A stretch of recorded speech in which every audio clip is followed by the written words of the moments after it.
The news screens across the city were practically screaming doomsday. Headlines about monsters, mysterious disasters, and cosmic nonsense flashed one after another, leaving people in various shades of mildly panicked to, "Oh well, guess I'll die." At the school entrance, however, the students had gathered for something far more catastrophic than world-ending monsters: gossip. "Bro, this is just another hype train," one kid scoffed, waving at the glowing news ticker. "Remember the zombie rumors last year? Fake, fake, fake." But their attention shifted the moment Shui Qingzi appeared, the school flower, the girl everyone pretended not to stare at but absolutely stared at. "Oh, here she comes," someone whispered. The gossip floodgates burst open immediately. "Didn't she just break up with her boyfriend? Yeah, apparently she was just settling for him. She got into a top university while he couldn't even make it into an ordinary college. Harsh." But honestly, their futures were never compatible. She's like Ivy League. He's the local cafeteria menu. Wait, what was his name again? Fani? Fungi? Fangi. Pretty sure it's Fangi. As if summoned by sheer gossip magic, Fangi appeared right in front of Shui Qingzi. The crowd leaned in, ready for free front row drama. Shui Qingzi, perfectly composed as if she'd rehearsed this in a mirror, spoke calmly. "I've made up my mind. Our relationship isn't realistic anymore. High school love usually ends with that one realization, that we were never truly right for each other. A lasting relationship needs equal standing and courage. So, let's break up. Even if you tried everything, my decision wouldn't change." The crowd held its collective breath. This was the part where the poor fool was supposed to beg pathetically for another chance, right? Fangi stared with a blank face. Shui Qingzi thought, wow, is he so stunned he can't even talk? The peanut gallery whispered. "He's frozen. Bro's about to cry. Poor dude's still dreaming above his league." Finally, Fangi opened his mouth. "Alright." Just like that. No drama. No begging. Just a casual shrug of the soul. Shui Qingzi blinked. "Wait, what?" "That's it. If there's nothing else, I'll leave," Fangi added, brushing it off like someone declining extra rice at lunch. He turned to go. "Wait." Shui Qingzi called after him, confused and oddly offended by how unbothered he was. "No matter what you think or do, I will never come back to you." Fangi glanced back, eyes calm, voice cool. "Don't overestimate your importance. You're just the school flower." Boom. The crowd silently gasped. That wasn't just rejection, that was a headshot. Shui Qingzi stood frozen, speechless for the first time anyone could remember. Meanwhile, Fangi waved the whole conversation off like a bad sales pitch. "I'm too busy for this. Goodbye." And just like that, he walked away. A few students muttered in disbelief. "Wait, that's it? It's over? Breakup speedrun any %. Bro didn't even flinch. Coldest man alive." But while the crowd was reeling from the school's hottest drama, Fangi's mind was elsewhere. These people have no idea. Shui Qingzi, degrees, gossip, all meaningless. The world is about to collapse. I'm not the boy they once knew. I'm someone who has returned, from the future. Because last night, Fangi had seen it. Flashback, cosmic customer support. The night before, Fangi had been swallowed by strange visions. Shattered images spun around him as if reality itself had tripped over its own shoelaces. Then a countdown appeared before his eyes. 361 days until the revival of spiritual energy. And with it, monsters, chaos, and the complete bulldozing of society's rules. Degrees? Worthless. Reputation? A joke. Bank accounts? As useless as expired coupons. The message declared. A new era is coming. Power will be the only currency. The strong will rise as spiritual practitioners. The weak will be trampled. Naturally, Fangi did the reasonable thing. He panicked. Floating in a cosmic void, he shouted. "Who's there?" The void responded with blinding light and energy, blasting him like the world's rudest PowerPoint presentation. A glowing panel appeared. System activated, end of universe protocol online. Supreme algorithm engaged. Spiritual techniques will be generated from spiritual beings the user touches. Current techniques 0. Fangi stared at it, thinking, well, that's something. Then, without warning, a colossal beast with glowing red eyes lunged straight out of the interface. Lightning crackled, jaws wide open, chaos everywhere. Fangi's past life flashed before his eyes. He remembered being an ordinary, powerless human, running through collapsing streets as mutated beasts devoured everything. His homeland burned, his friends died, and in the end, he perished too, consumed by despair and hatred. But in that moment of death, his will to fight back had burned hotter than the flames around him. And somehow, the system had chosen him. Present. Now, standing among gossiping classmates, Fangi's golden-lit eyes carried a new weight. This year, I will change everything. I will use every event, every chance, every battle. Petty love stories and high school drama? They're behind me. Ahead lies the rise of spiritual power, and the end of the world as they know it. The system's voice echoed in his mind. User bound. path initiated. Everything in the world can be used to forge techniques. Fangi smiled faintly, walking away from Shui Kingzi as if nothing had happened. After all, who cared about a breakup when the apocalypse was about to begin? Meanwhile, in the wider world, the officials of Xia went on TV with straight faces and doomsday-level seriousness. Citizens, humanity is facing an unprecedented crisis. Forget your textbooks, your degrees, your carefully memorized math formulas. They're useless now. You must adapt to the unknown. Very reassuring. Truly confidence-inspiring.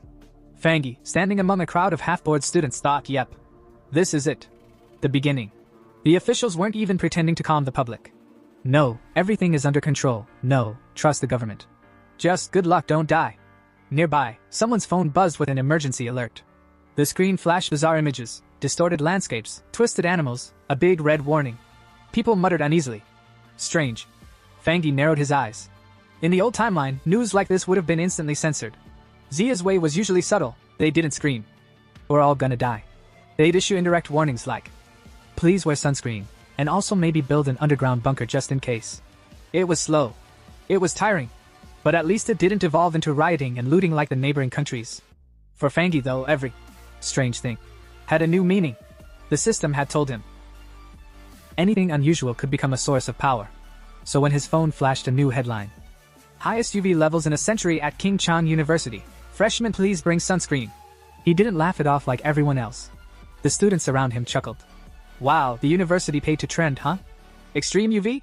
Bro, my skin's already fried, nothing new. Fangi ignored them. He looked up at the sky. The clouds above didn't match the warning reports. Even stranger, his phone showed the UV index at 0. Yet King Chan University, just 15 minutes away, was supposedly cooking under lethal sunlight. He smiled. So it begins. Welcome to King Chan University, where the sun hates you. By the time Fangi arrived at the north gate, the casual sunscreen notice had turned into something biblical. The sun blazed unnaturally, scorching the ground. Students ran, shrieking as the heat became unbearable. But Fangi? Calm. Cool. Watching glowing motes of light float lazily in the burning air like fireflies from hell. He crouched and touched one. Zap zap. The light pulsed and exploded into him. Ag hey! The crowd gasped. Some shaded their eyes. Others whipped out their phones. Bro just went Super Saiyan. No dude, that's Ultra Instinct. Nah, that's gotta be DLC powers. Pay to win, I swear. Meanwhile, Fangi screamed as solar energy tore through his veins. His skin burned, his vision exploded into golden light, and for a moment, he genuinely thought he was about to die. Then, the system chimed in like a smug video game announcer. Solar attribute template activated. Congratulations. Golden sun breathing technique acquired. Light erupted from his body. His hair turned white, his eyes blazed gold, and lightning danced around him. The bystanders? Absolutely losing their minds. He looks like a god. Or a glowing rotisserie chicken, can't tell. Meanwhile, the freshmen welcome. At the university's registration area, the mood couldn't have been more different. Shui Kingzi arrived, instantly stealing the spotlight as multiple boys tripped over themselves to offer help. Need help with your luggage? Join my club, we have air conditioning. Free flyers. Take one, it's limited edition. Shui Kingzi rejected them all with a polite but firm. Thanks, but no need. She stood beside her new classmates, unimpressed. These boys are hopeless. Completely love-struck. Then the explosion of light hit. Boom! The ground trembled, the sky lit up, and every student turned to see the north gate glowing like the sun had decided to attend orientation. The loudspeakers crackled. Attention! Please stay away from the north gate due to, an incident. Shui Kingzi's eyes narrowed. Something strange is happening again. At the north gate. The scene was chaos. Smoke, flames, glowing energy. And Fangi standing in the middle of it, radiating like the second coming of the sun god. The system panel hovered before him. Golden sun breathing technique unlocked. Writing points gained, 59. Writing points? He muttered. What the hell do I need, an essay grade? Whatever. Must be useful. As the golden aura surged around him, the system clarified further. By staring at the sun and breathing in solar heat, user may strengthen their body. So basically, become powerful by roasting yourself alive. Great.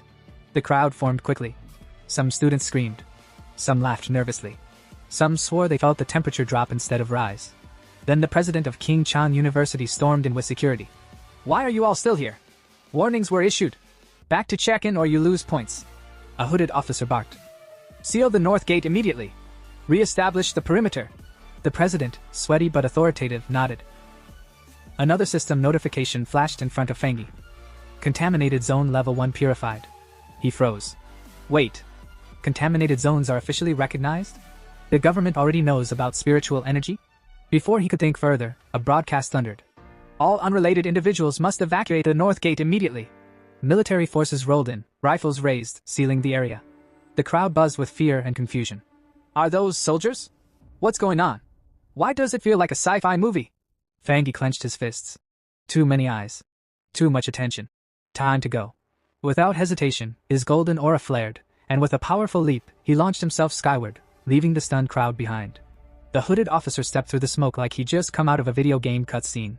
He knelt, scooped up a glittering shard from the ground, and held it to his eyes. A crystal fragment. This event wasn't an accident, he murmured darkly. Someone has already begun resonating with spirit energy. Security barked orders, shooing away the crowd like pigeons. The officer ignored the chaos, still studying the fragment with the calmness of a man who probably collected weird rocks in his childhood. Nearby, Shui Kingzi froze. Spirit energy? Did humans cause this? Her mind replayed the glowing figure she thought she'd glimpsed earlier. Could that shadow have been Fani? She shook her head immediately. Don't be ridiculous. Fani? The guy who barely scraped through exams? As if he could even get into King Chan University. That evening, Fani versus his own sweat. At home, the sun set, but Fangi was still roasting alive. He lay sprawled on his bed, drenched in sweat like a man who'd lost a fight with his own air conditioning. Cold showers? Useless. Ice packs? Melted in seconds. Air conditioning?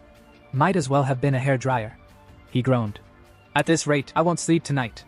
I'll just evaporate. As he wiped his face, another worry hit him. What if today's chaos exposed me? Grabbing his phone, he scrolled through the trending news. Sure enough, a post from the Spirit Energy Practitioners Association was blowing up. He frowned. That weird online forum?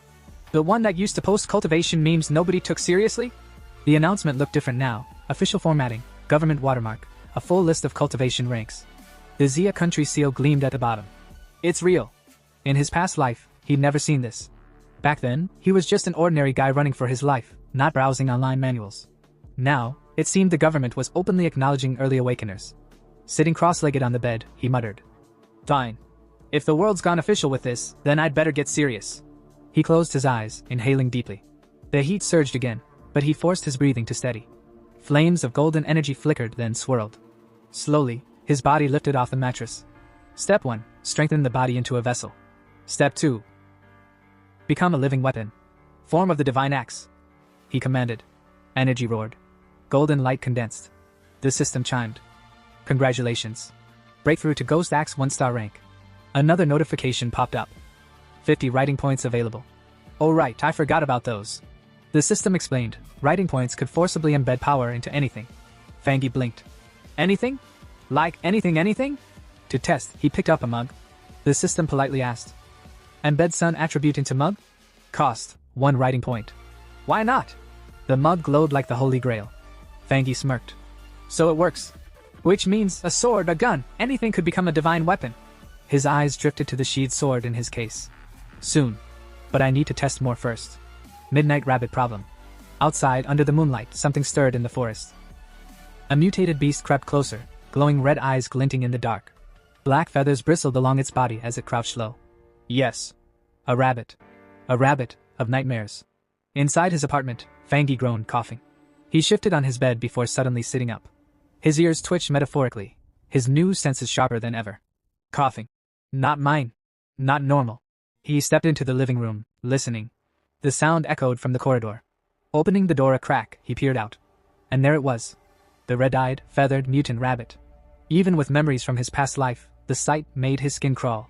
The beast twitched, sniffing the air. Its glowing eyes locked onto the hallway. Damn it, Fangi whispered. Elsewhere, rooftop girl. High above, a helicopter swept the city with its spotlight. On a rooftop stood a girl with long hair, casually licking a lollipop like the apocalypse was just her night shift. The rabbit who consumed the dark spirit fruit is still on the loose, she said into her comms. Speed is abnormally high. Keep tracking. With that, she launched off the rooftop, flipping through the sky like an acrobat.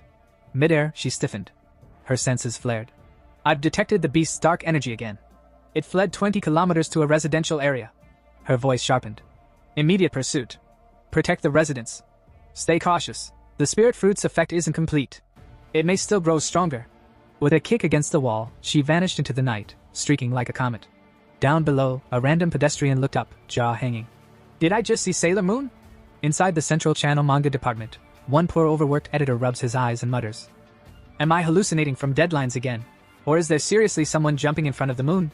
His colleague, still red-eyed from inking panels all night, snaps back. Hallucinating? The only hallucination I see is you imagining you're done with the manga. Get back to work, we're on the 65th floor. But before the scolding can continue, the office lights flicker.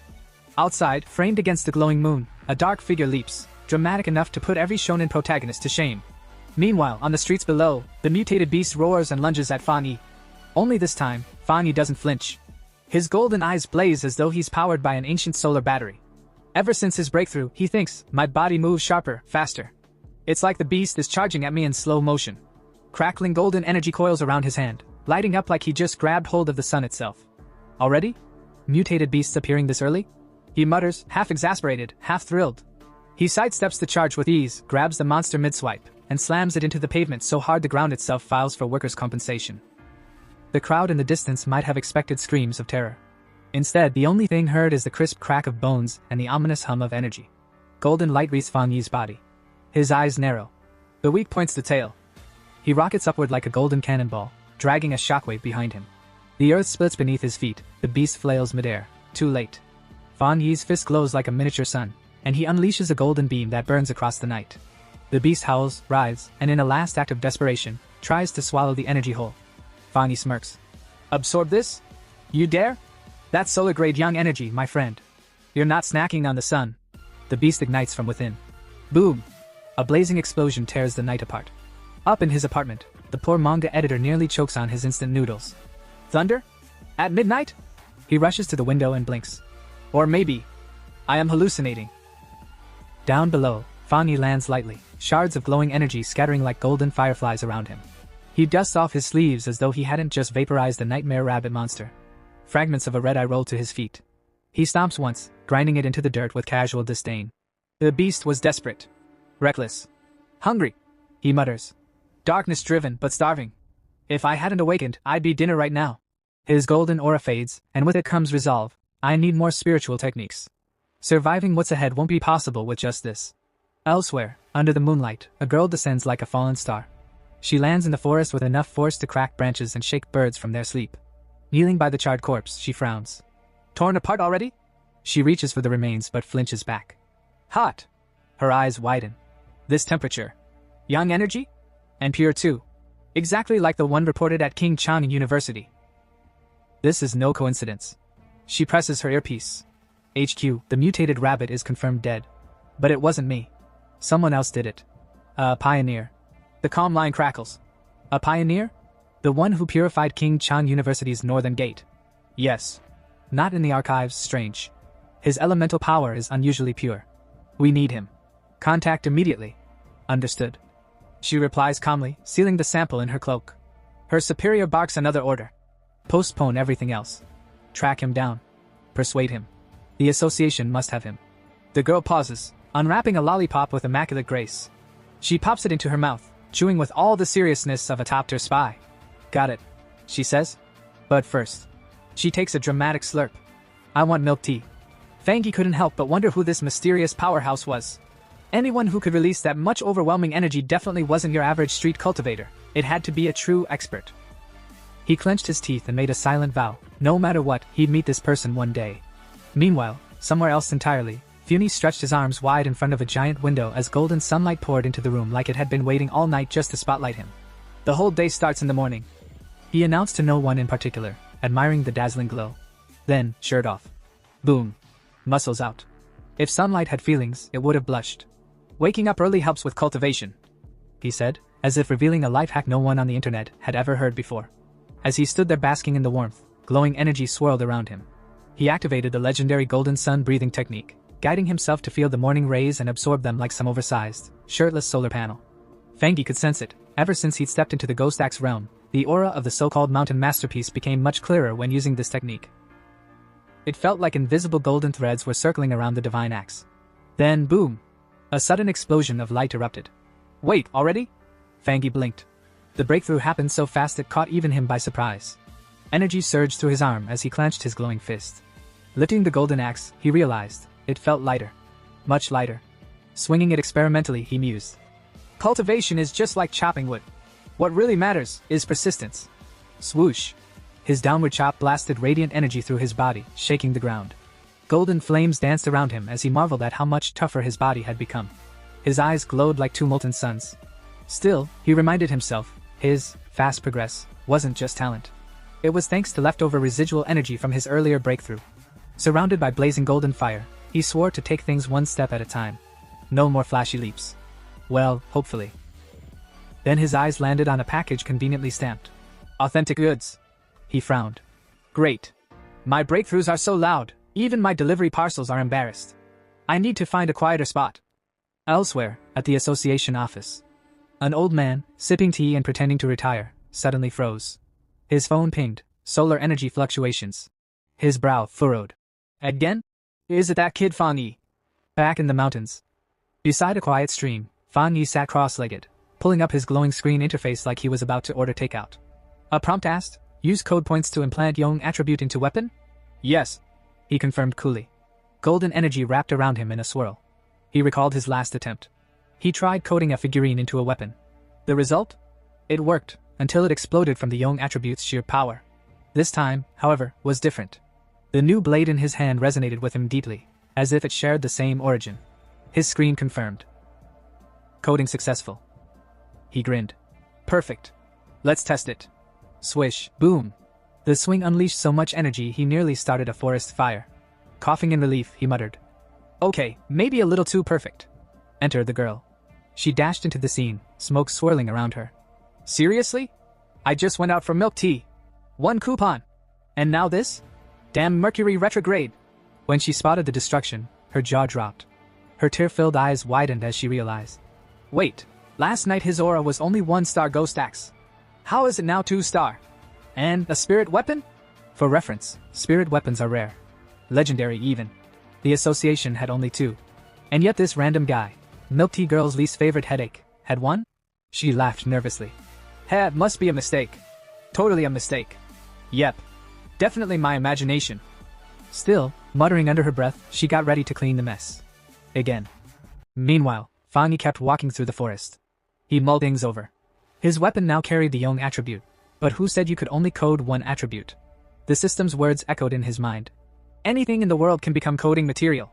Stacking attributes on a single weapon? Now that sounded fun. His phone buzzed. A message. Hey, are you a pioneer? Saw your browser history. Looks like you entered the realm after a driver post. Fang Yi slapped his forehead. Right. Forgot to set privacy mode. The stranger continued. Their group had 3 members, all pioneers, looking to connect. They asked about his progress, threw in some gossip about a national team player breaking through, and even mentioned that official military recruits were still only at Ghost Axe realm. Then another ping. IDUG 72. New pollution zone just opened. Wanna team up? Safer, and we split the loot. Attached. A file named Dark River Molten Dragon. Curious, Fang Yi opened it. The data explained, tectonic shifts had twisted a river into a molten pollution zone, now carrying a Yong-type attribute. His eyes lit up. Perfect match. Without hesitation, he typed back, count me in. In the Manhwa district, a small crowd was gathered around a sealed stone entrance the size of a football stadium door. Oldly, when's your friend getting here? One of them grumbled, already regretting skipping lunch for this little expedition. Another, clutching a scroll like it was his grandmother's recipe book, proudly declared. Thanks to Zhao's detailed maps, we found this place without getting lost in 3 different valleys. Yeah. Someone else chimed in. But remember, once we're inside, watch each other's backs. I'm not carrying anyone home if they get their arms bitten off. Meanwhile, Jang Koya, official staff member of the Ministry of Culture's Spiritual Energy Cultivation Association, yes, it's a mouthful, stood yawning with a look of a government worker who'd been promised a cushy desk job but somehow got roped into caving expeditions. Ugh, no promising pioneers this time either. If this drags on, I'll be working overtime again. She muttered, already fantasizing about slapping in. Out of office. Notice on the cave wall. The narration, perhaps too smug for its own good, explained, most pioneers don't even realize the association is a government agency. Becoming a member isn't just hard, it's practically a miracle unless you're rich, connected, or the examiner's nephew. Just as Jang Koya was calculating how many instant noodles she could buy with overtime pay, someone gasped. Wait, is that Fang Yi? Sure enough, Fangi strolled up like he was arriving fashionably late to a dinner party. His aura radiated strength, yet it felt oddly warm. Not oppressive, not scary, more like standing near a campfire instead of being roasted alive. "It's nice to meet you all," Fangi said with a polite bow, as if he hadn't just made everyone else feel like peasants in the presence of royalty. Koya squinted. Ghost Axe Realm, 2 stars. But how does he feel like sunshine instead of a guillotine? She filed that question away for later. "Alright." Someone clapped their hands. "Since everyone's here, time to move out." Inside the cave, Fangi immediately took the lead. "Koya, handle the light." "Of course," she replied, conjuring a glowing orb. The group crept forward, nerves tight as bowstrings. "Careful, loose rocks here," one warned. "Huh, not as hot as I expected," another muttered. "Not yet," Fangi said calmly. "We're not at the core. Stay alert. If you're tired, speak up. Safety first." Privately, Fangi reflected on how warmly they'd welcomed him, despite him being the last to arrive. Either they're genuinely kind, or just desperate not to die alone. Either way, I'll take it. At last, the team stumbled upon a cavern that looked like the Earth's furnace itself, molten lava bubbling and glowing. "Holy, this is actually lava!" Someone gasped, eyes wide as saucers. Before anyone could stop him, Fangi casually walked straight toward the lava pit. "Hey! Don't be reckless!" Jang Koya shouted, nearly dropping her light orb. Too late. Fangi plunged his tang blade into the lava like he was dipping bread into hot soup. The group screamed in horror. "Is he insane? Pull him back!" The lava roared in response, flames bursting like fireworks. Yet Fangi stood untouched, calm as ever, while his system dinged in his mind. World anomaly detected, inner flame. Analyzing. Conclusion, extremely high temperature, explosive properties. Also, don't try this at home. The system then began reciting technique descriptions like a shopping channel. Crimson Flame Blade Technique. Each swing unleashes blazing flames and lightning. Only 99 spirit points, but wait, there's more. Fangi, without hesitation, embedded the inner flame into his weapon. Fire danced around the blade, turning it into a molten masterpiece. He rose safely from the pit, while the others stared like villagers witnessing magic for the first time. "His weapon's absorbing the energy. He's fine? Not even a scratch." Fangi stood confidently, blade blazing. "This perfectly complements my Tang blade," he murmured, as though narrating his own hero's journey. Inspired, one teammate declared, "I'm gonna absorb energy too." "Me too," another shouted. "With a little training, I'll finally step onto the cultivation path." Jang Koya softened, smiling at their enthusiasm. "Don't worry, I'll keep watch. Just focus on training." "Thank you," they all chorused, bowing like schoolkids. But her smile faded when her sharp eyes caught movement at the cave entrance. "Trouble incoming," she warned. A group of aggressive newcomers swaggered in. Their red-haired leader sneered. Well, look at the small fries. This is our turf now. Get lost before I roast you." Jang Koya glanced back at her teammates, still sitting cross-legged in cultivation bliss, completely oblivious. She quickly sized up the newcomers, 3 Ghost Axe 1 stars. Too strong to risk fighting head-on. She forced a polite smile. "We found the spot first. My friends have already started absorbing energy. If you're willing to cultivate peacefully, we can share." The red-haired brute laughed in her face. "Share? With you weaklings? Don't make me laugh. Move or bleed." Her hand tightened around her staff as she reminded herself of the brutal law of this new era. Survival of the fittest. The weak get trampled. But as a representative of the Xia Countries Association, she clenched her jaw. Like it or not, I can't let this slide. Just when the situation looked grim, Fangi stepped forward with a kind of confidence that could only come from either a lifetime of training or binge-watching too many martial arts dramas. Standing tall, he pointed his sword at the red-haired thug and accused. "So this is all you can do? Bully a girl?" The man blinked like someone who had just been accused of stealing snacks in public. "What?" he shouted, utterly scandalized. Before the poor guy could recover from his dramatic "What?" Fangi unsheathed his flaming blade. With a single swing, he released a fiery shockwave so powerful it yeeted half the enemy squad back like paper dolls. Dust swirled, rocks trembled, and somewhere, a background narrator probably whispered, "Wha?" The red-haired leader's jaw dropped. "Fall back! Fall back!" he screamed, but it was already too late. Fangi's flaming slash detonated like a firework festival gone rogue, tossing enemies into the air like discount fireworks. One of Fangi's teammates, still recovering from the energy shockwave, muttered, What the hell just happened?" Cool as ever, Fangi reflected. This world fell to ruin because cultivators worship strength alone, the strong preying on the weak. And honestly, you can't lecture these types into being good people. You just have to remind them with a flaming sword. So he slashed again. Boom. Another explosion. The enemy leader's expression shifted from slightly annoyed to facing a literal kaiju. What kind of monster is this guy? The group scattered in sheer terror, leaving behind only the smell of scorched pride. Fangi's teammates ran up, wide-eyed and fangirling harder than the nearby village girls. Bro, that was insane! Did you see the explosion? So cool! Fangi just smiled modestly. They crossed the line. But enough flexing, we've got the energy we came for. Time to bounce. As the squad prepared to exit the spirit zone, they whispered about how destructive his attack could have been if it had actually landed full force. Meanwhile, Zhang Xiaoya, watching quietly, clenched her fist. Her inner thoughts screamed. This guy isn't normal. He's a top-tier pioneer with elite talent. I need to report this. Cut to Spirit Energy Cultivation Association HQ. A woman at the office nearly spat her tea when she read the report. Another high-tier pioneer? Zhang Xiaoya froze on the other end of the call. Another? What do you mean another? She stammered nervously, while secretly pressing save file on her recording. Smooth. She later gushed to her teacher. 2 high-tier pioneers in 1 week. Isn't that wild? The old man groaned like someone who just got homework dumped on him at age 50. Luck? Please. Anyone with a high-tier attribute is about to become a big deal. And honestly, I'm too old for this nonsense. Somebody fire me already. Meanwhile, Fangi strolled into town wearing a hoodie and carrying his sword like it was no big deal. Girls passing by whispered, OMG, he looks like a main character. Cue Fangi's inner monologue. I'm not cool. I'm just cosplaying. Then came the breaking news alert on his phone. Glowing skies in the east, purple aura, even a dragon sighting. Cultivation cliches leaking into reality. Fangi sighed. So my inner flame is stronger than I thought. Guess it's time for more golden sun breathing. 5 minutes later, at the back mountain, Su Mantang, aka by King, aka the one who clearly skipped leg day for spring training, sensed the energy surge and panicked.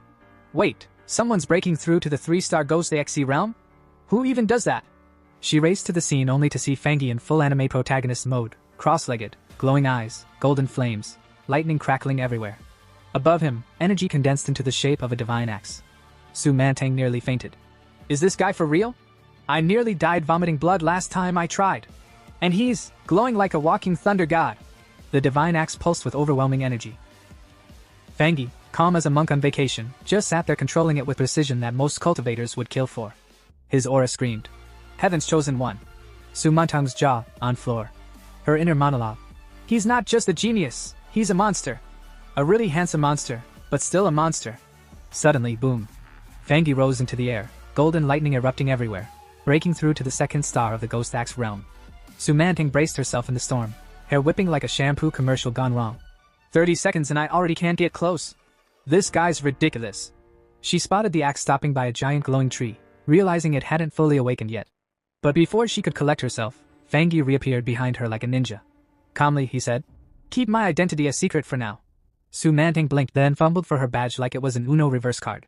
I'm Su Mantang, official Spirit Energy Association scout. Look, ID proof. Fangi raised a brow. Su Mantang, wait, that name sounds familiar. Flashback to his past life. Oh right. Didn't she fail her mission and humanity got wiped out? Yeah, that was awkward. Out loud, he just nodded politely. Su Mantang beamed. See? You can trust me. Fangi. Sure. I'll think about it. Then vanished like Batman after a mic drop. Su Mantang groaned. Why do I always miss my chance? And now I've got to write another report. Kill me now. Just then, her earpiece buzzed. Alert. An abnormal has reappeared. Her blood froze. It's active again? No way. I'll never forget what that monster pack did last time. She clenched her fists. Fine. If Fangi's a monster born of thunder, then I'll meet him for what's coming next. Dark red creatures with twisted forms crawled through the ruins of the city like cockroaches after a power outage. They hunted, bit, and killed for no reason other than being horrible neighbors. Some attacked at random like drunk hooligans, while others moved with strategies so complex it made humans wonder if these monsters had taken online strategy courses. The Spirit Energy Association, in their infinite wisdom, had officially labeled them abnormal beings, which was really just a fancy way of saying, we have no clue what these things are, but they bite, so kill them. The danger was clear. If these creatures weren't eliminated early, they absorbed aura like free Wi-Fi and evolved into even nastier versions of themselves. Left unchecked, they became walking natural disasters, bigger, meaner, and twice as difficult to deal with. Cue the scene. Lightning flashed across the rain-soaked city, slicing through the storm clouds like a dramatic stage spotlight. Rain poured down in sheets, drenching the streets until they looked like reflective rivers of neon and despair. Emergency warnings blared across giant electronic screens, flashing messages like, Warning, warning. This zone has entered. You really shouldn't be here. State. Civilians, please evacuate immediately. Warning. Passers-by muttered, shaking their heads. These anomalies are getting too frequent. One complained. Another sighed. At this rate, the monsters are going to start asking us to pay rent. Amid this chaos, Fan Yi, hood pulled over his drenched hair, stepped into a puddle with the confidence of a man who clearly didn't care about wet socks. He tilted his head up at the sky, narrowing his eyes at the pressure rolling in the atmosphere.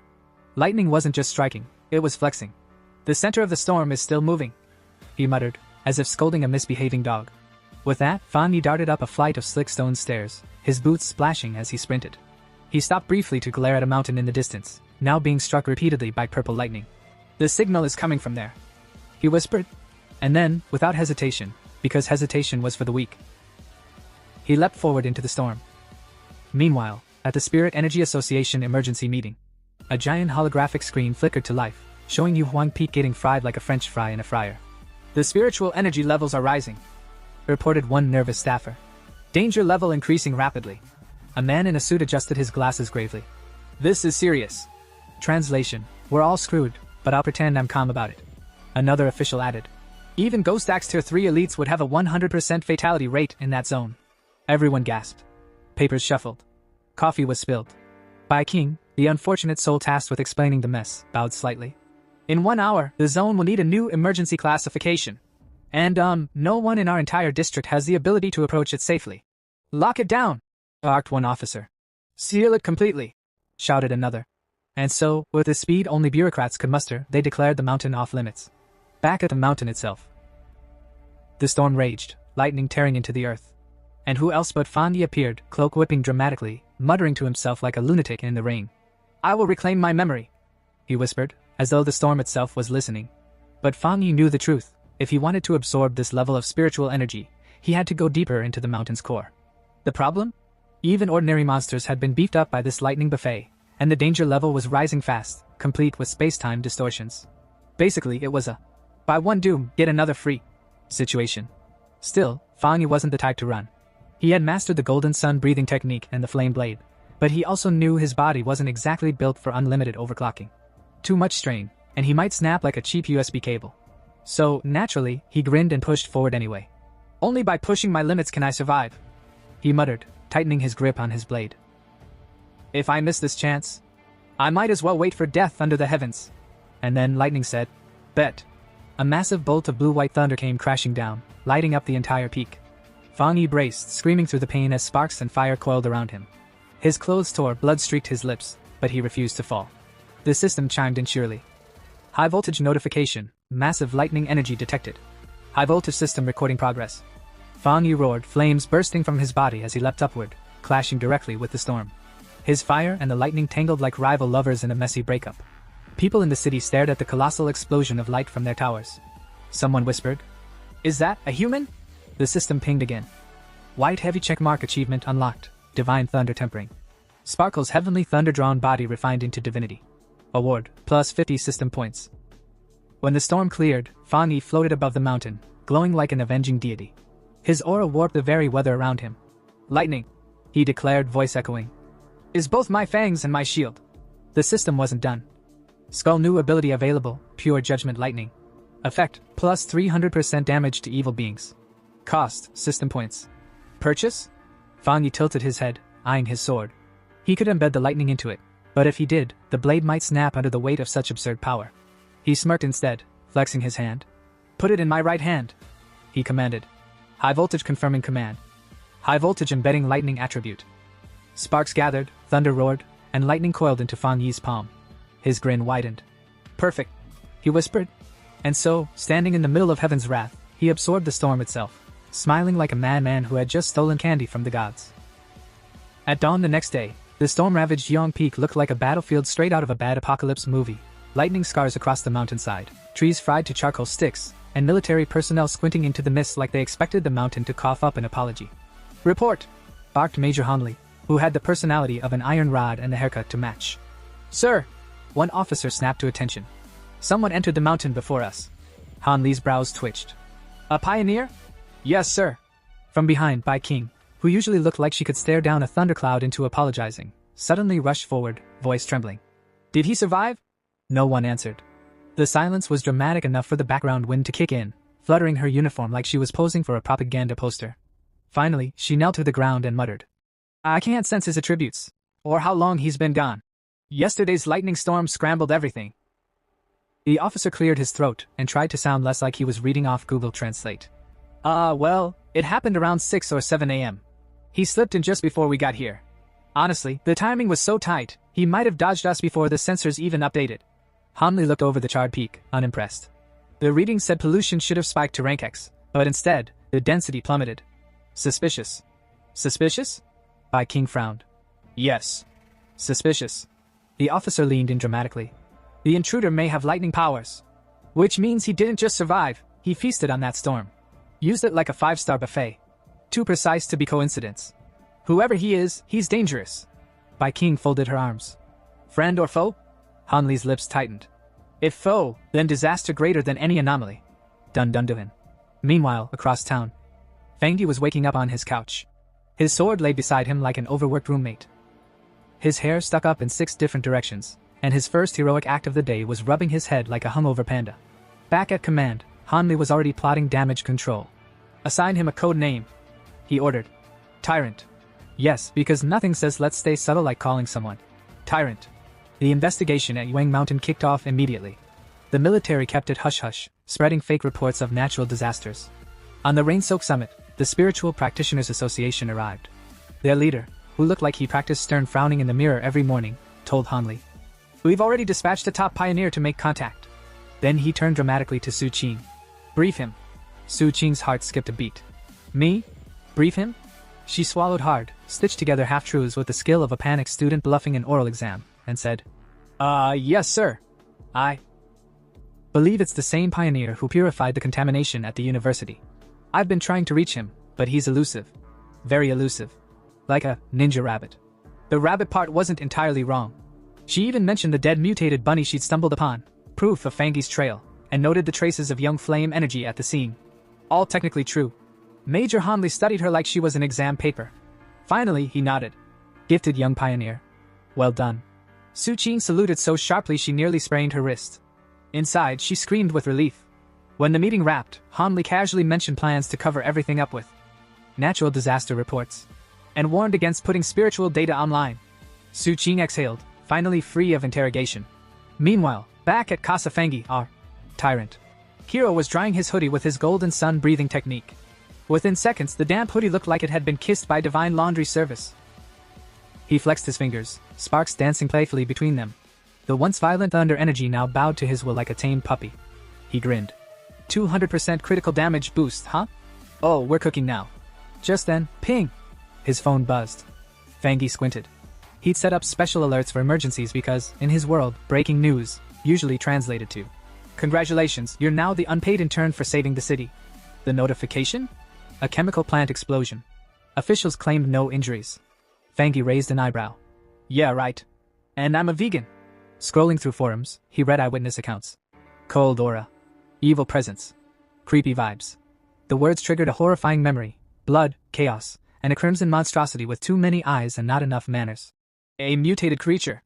Fangi muttered grimly. And not the cute bunny kind. His fist crackled with blue lightning. He knew these abominations grew stronger if left unchecked.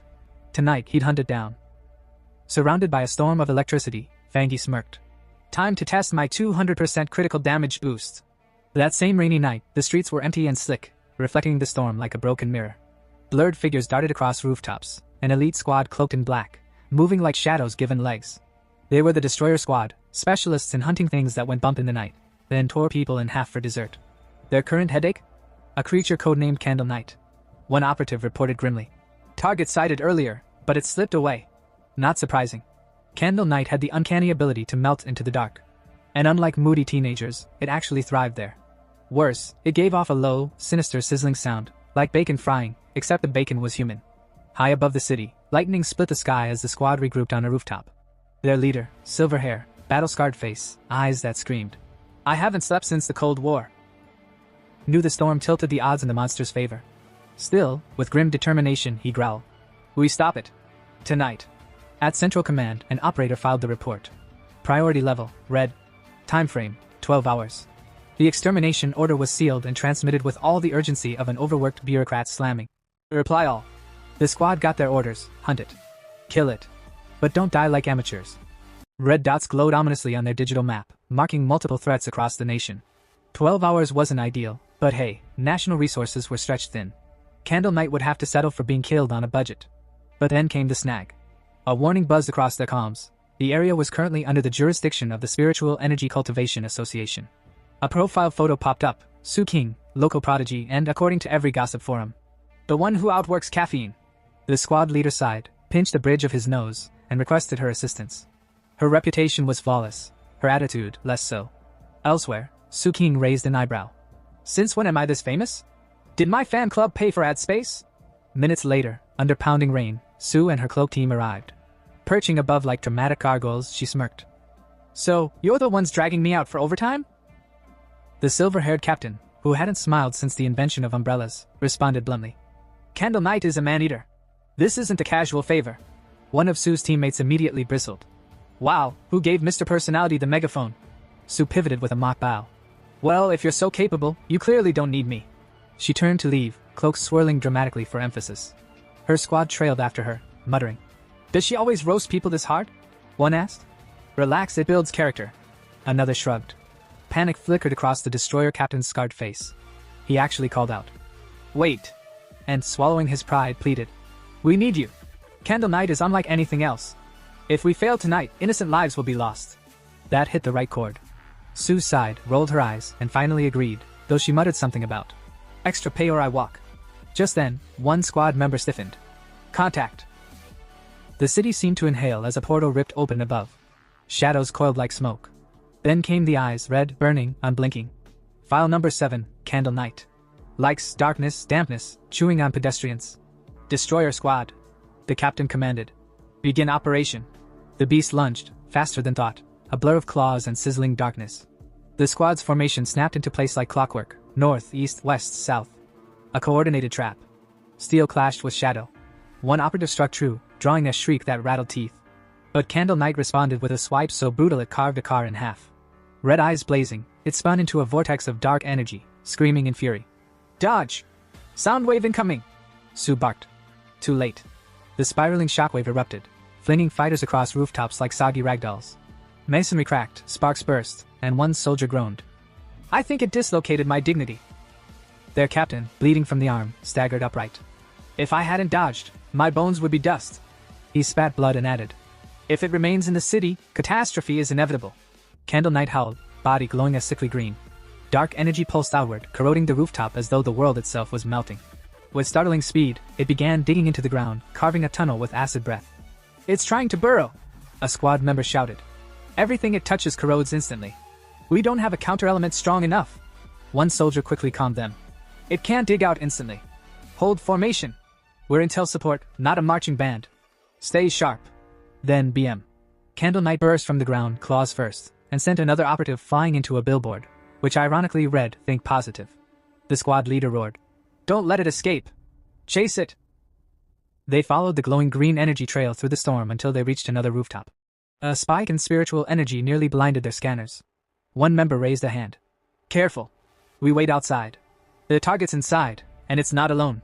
Inside the abandoned factory, the squad's lead scout was hunched over, fiddling with a gadget strapped to her wrist, a sleek little thing blinking faintly like it was half asleep. Is that the association's new auxiliary tool? The squad leader asked, raising a brow. She puffed her chest a little. Yep. This beauty can track anomaly levels. The average squad can handle up to 50. She paused, then added in a smug tone. The one we were chasing earlier? Barely 48. Child's play. The device suddenly screamed to life, its readings spiking violently. 80. 85. Climbing. Everyone stared. She blinked. Okay. Not child's play. Before anyone could process, a shadow uncoiled above them. A massive serpent draped across the steel beams like it owned the place. And if that wasn't bad enough, a loud crash thundered from behind. Great. Someone muttered.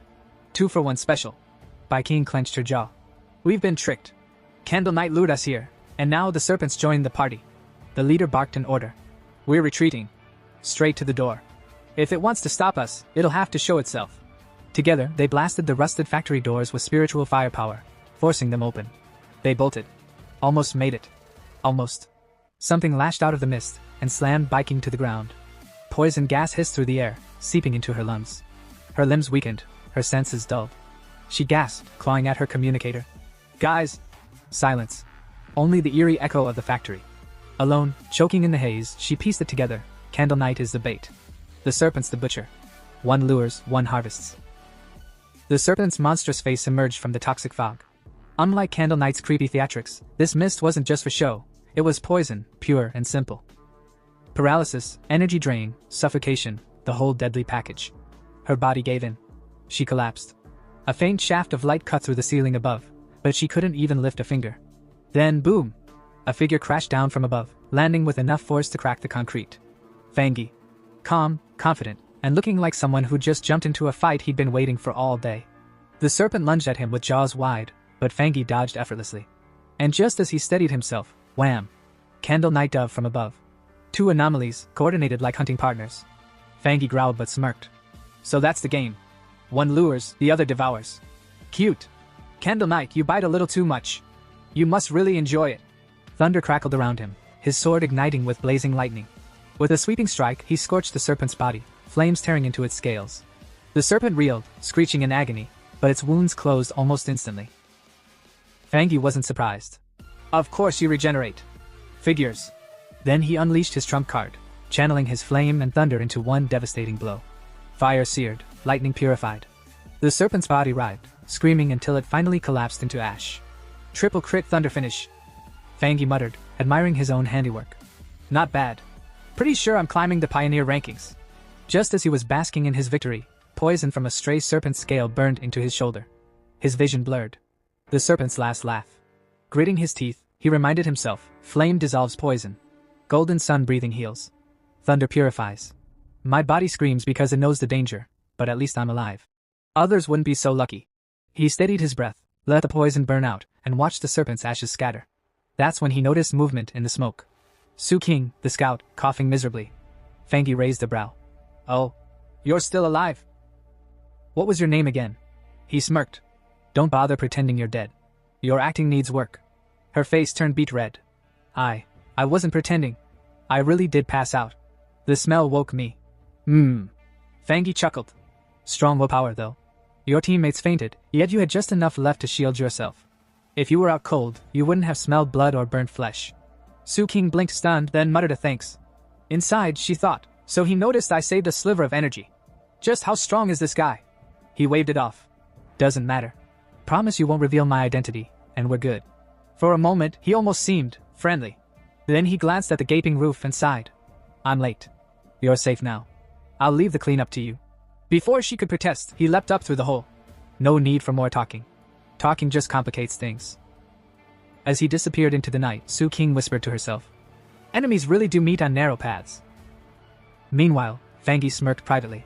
Good thing she didn't see me trying to absorb that dark energy earlier. That stuff's disgusting. Cold, slimy, and the system didn't even respond. Forget it. I'll analyze later at home. Meanwhile, back inside the factory, chaos looked more like a nap party. Su King stomped over, slapped her teammates awake, and barked. Everyone up! It's all over now! Her poor teammates scrambled like chickens in a thunderstorm. The senior member of the squad blinked awake, rubbed his eyes, and yelled. We were ambushed! But the words died in his throat when he spotted the giant serpent's corpse roasting like a barbecue pit right in front of him. The others, now fully awake, gawked at the sight of the burning python. The senior's jaw practically hit the floor. Wait a second. Where did that overwhelming young attribute come from? Su King, who had been patiently waiting for her dramatic line, stepped forward calmly. As you can see, gentlemen, someone came to help us. Pioneers. My mission target, in fact, an extremely high-level attribute pioneer. That got her teammates buzzing like gossiping aunties at a wedding. So you know who he is? One asked eagerly. Su King shook her head with a helpless smile. Not yet. He actually saw through me when I tried to tail him. But this time he saved us. Everyone turned to stare at the burning serpent again, and one wide-eyed teammate blurted. Hold on. You mean to tell me this guy soloed both Candle Knight and the python? Alone? What is he, a monster? The senior marched forward, puffing his chest out like he knew what he was doing, and began inspecting the charred battlefield. While trying to look cool, he stepped on one of the serpent's fallen scales. Bad idea. Easy. A crackling surge of violet electricity zapped the floor, and the poor guy nearly jumped out of his boots. Holy!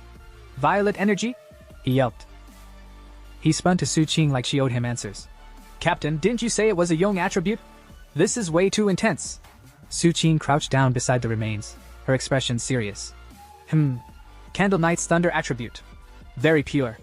Very strong. Definitely high tier. The senior frowned, muttering like a man whose worldview just got shaken. Wait a minute. Could it be 2 high-level pioneers showed up here?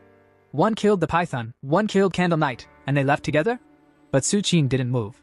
She just stood there staring at the scorched battlefield, her fists slowly clenching. Her inner monologue screamed louder than her voice. No. Only one person came. Nobody would believe it, but one guy carried 2 high-tier attributes. Yang Flamewalker, Thunder Tyrant. What kind of freak is this? Time skip, fast forward a little. Outside the factory, several association vehicles rolled up like nosy neighbors who finally decided to check in. Su Qing sighed in relief.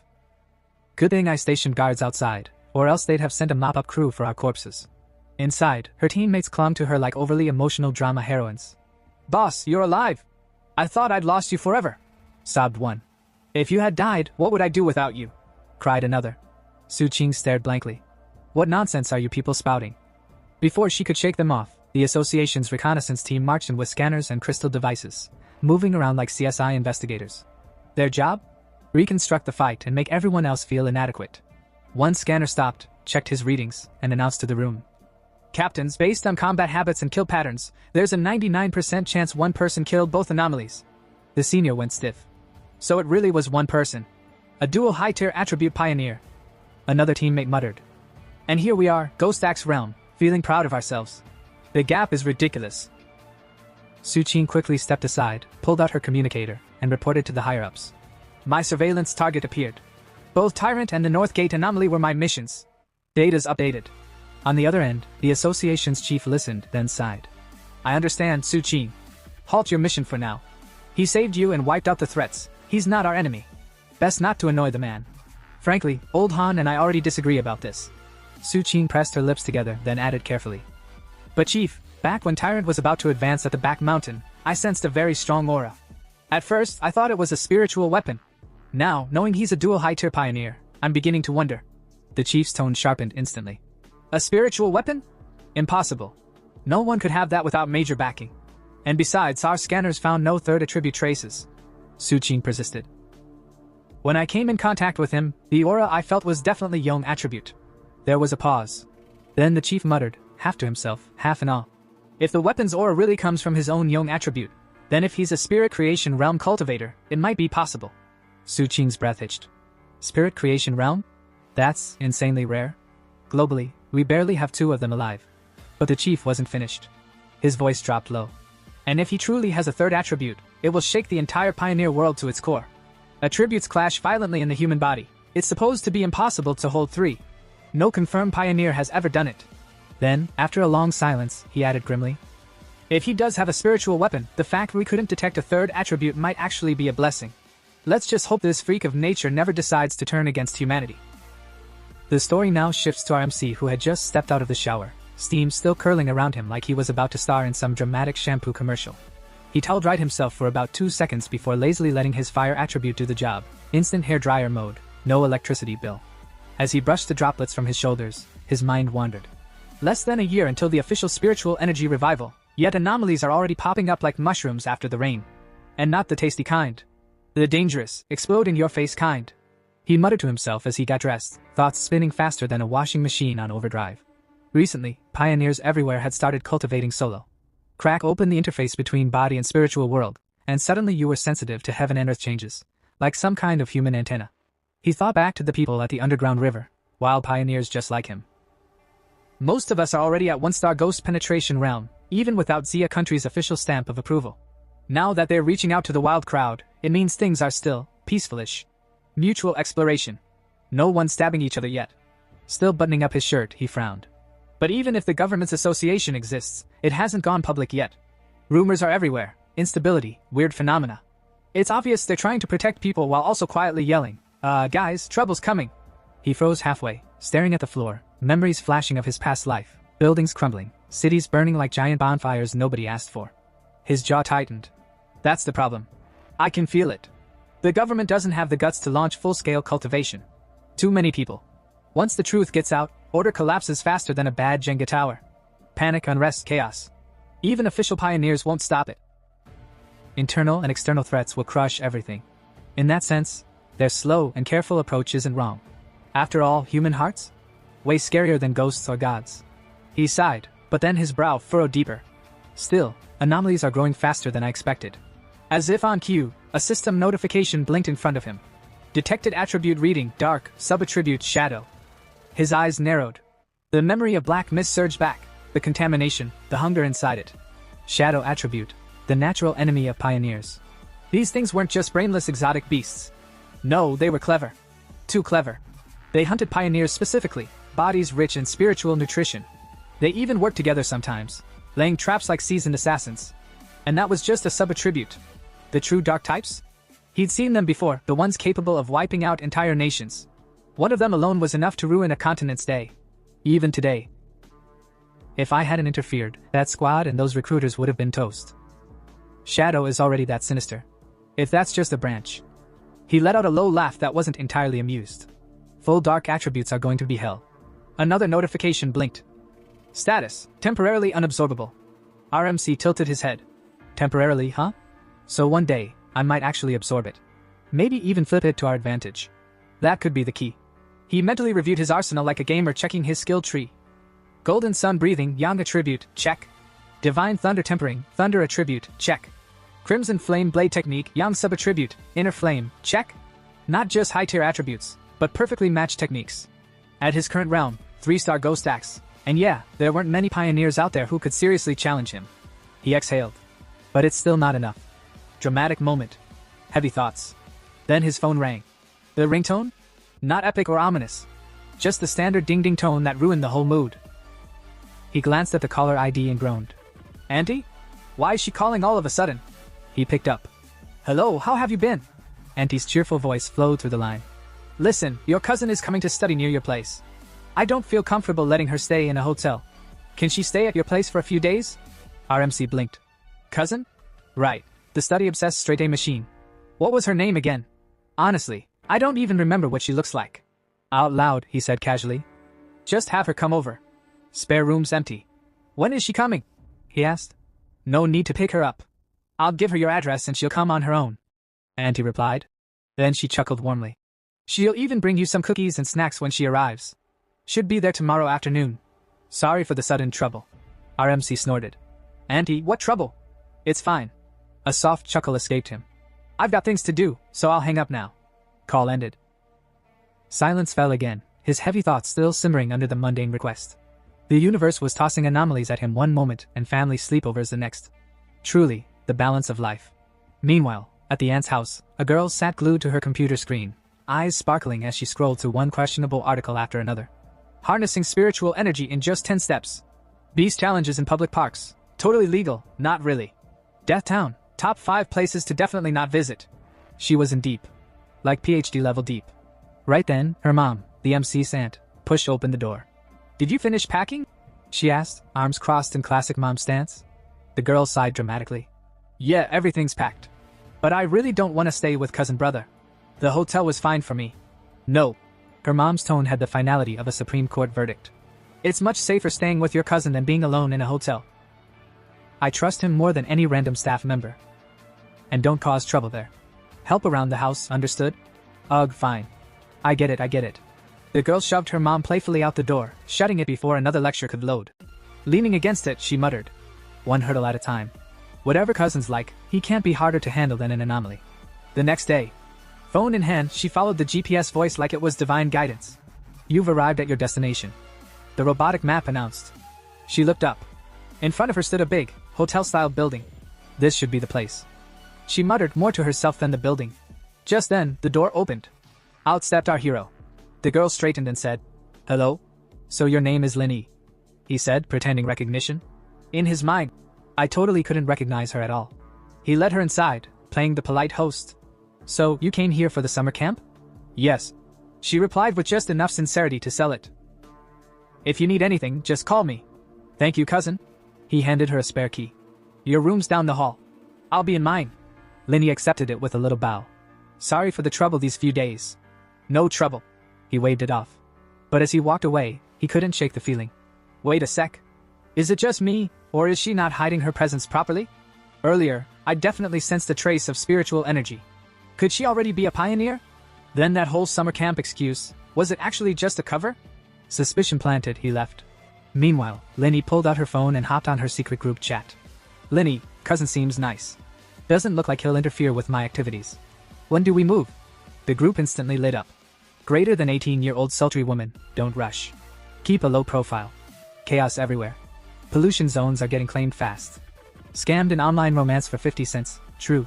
Last time at the underground river, 2 teams clashed. Some superpowered guy cut out a sun with 1 slash. Forced everyone else to retreat.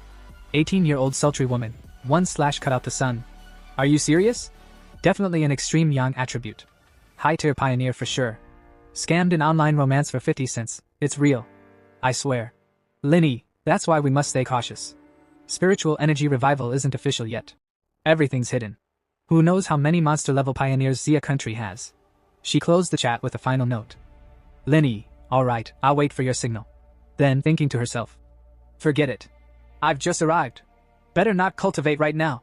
If cousin catches me, it'll be impossible to explain. 3 days later. Our hero was already regretting this. Co-living arrangement. Who would have thought my cousin would actually be a cultivation hazard? Every time he tried to meditate, she knocked. Every time he tried to breathe golden sun energy, the glow threatened to spill through the walls. Even worse, Linny had started cooking. Cousin, dinner's ready, she chirped. Tonight's menu, tomato beef stew, cold cucumber salad, and corn rib soup. Our hero sat down, impressed. Wow. You've been really considerate. Let me do the dishes. No need, she smiled. At least I can do this much while staying here. Too polite, too neat, like she's got housework OCD, he thought. But fine. Let her keep dropping her guard. Only then can I figure out who she really is. Just then, her phone rang. Seeing the caller, he teased. Really? Dinner's ready and you're ditching it for a friend's call? Before she could answer, he stood. I'll leave you two alone. I'm going back to my room. Linny opened her mouth, but he was already gone. She picked up the call. What did you say? Another major world shift tomorrow? She repeated, voice serious. After a pause. Okay. I'll be there by 3. Let's meet at the entrance of Yonghua Town. Outside the window, our hero crouched, eavesdropping like a pro. Yonghua Town? That trendy suburb spot? Just an hour away. Perfect. Inside, Linny began cultivating. Golden energy flared faintly around her. Our hero grinned in the shadows. Knew it. My cousin's a pioneer too. Already at 2-star Ghost Axe realm? That's crazy talent. No wonder she's weird. And this whole summer camp excuse? Definitely cover for the world shift. His eyes glinted. Every world shift is an opportunity. A new chance to grab techniques, power, treasures.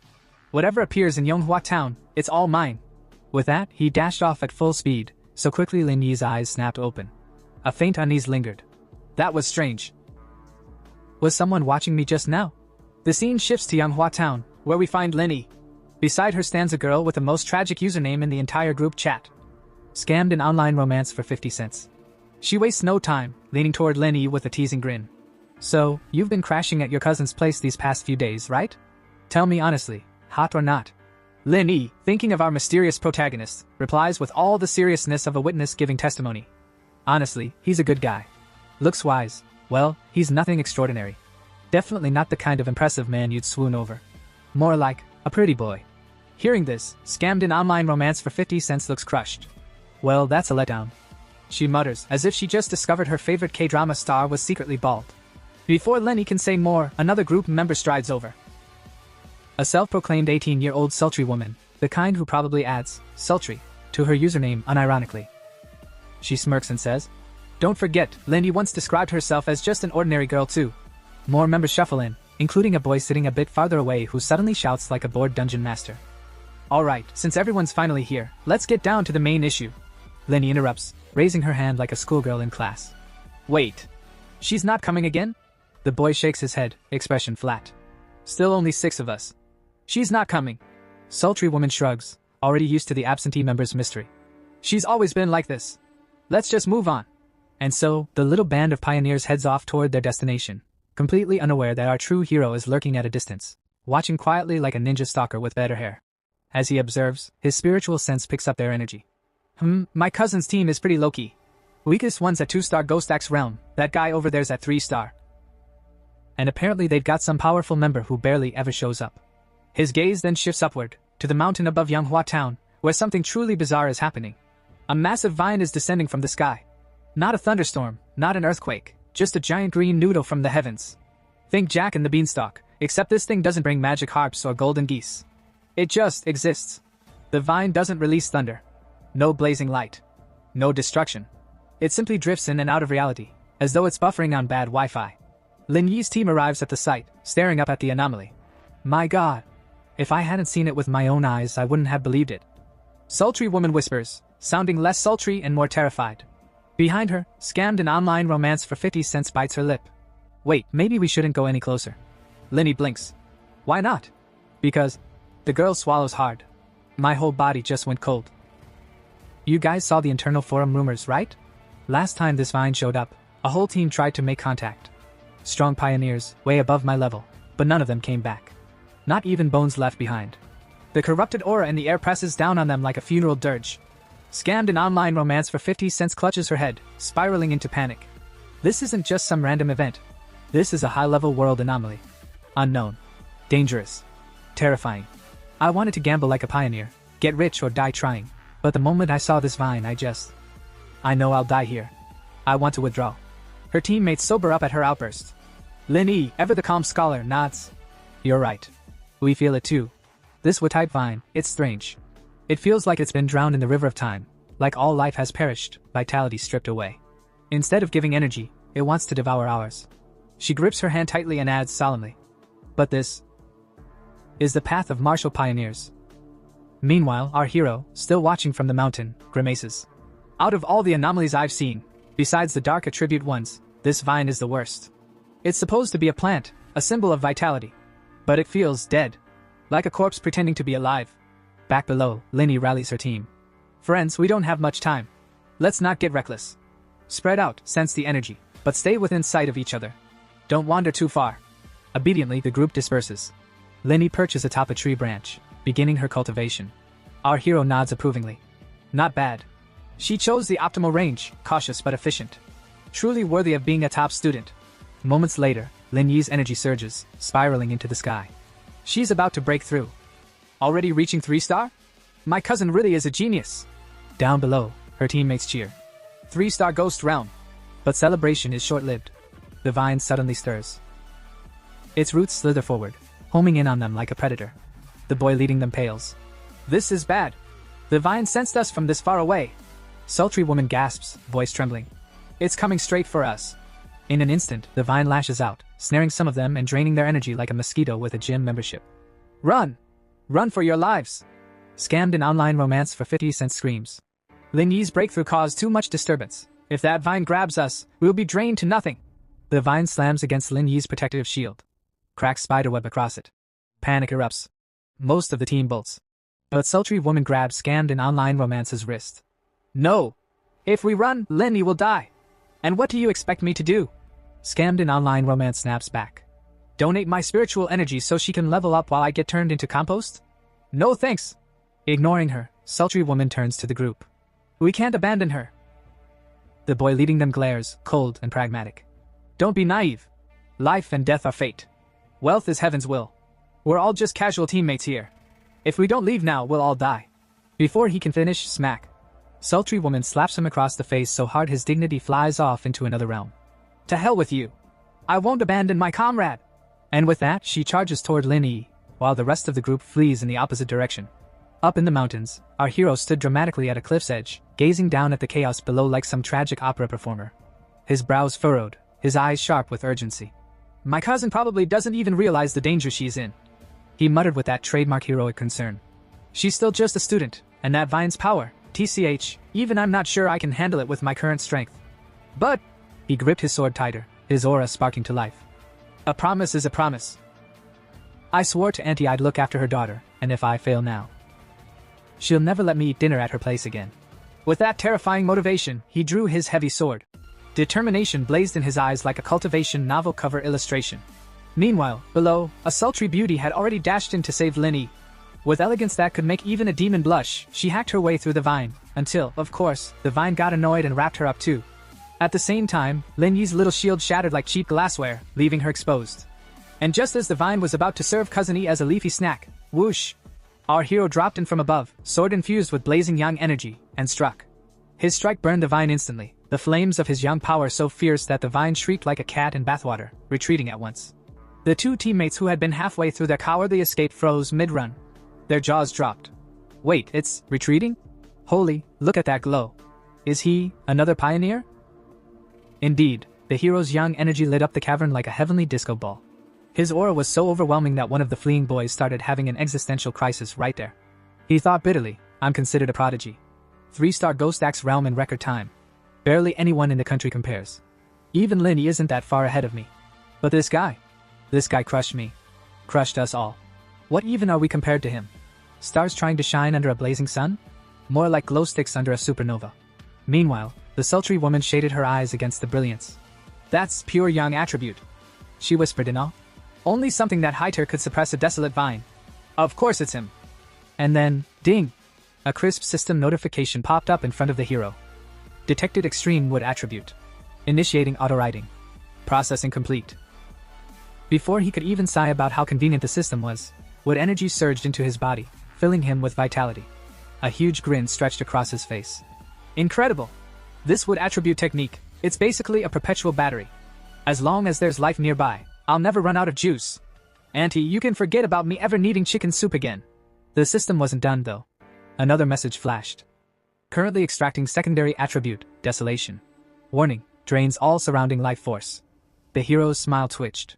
Then a powerful green aura burst from his body, pulsing with vitality and menace.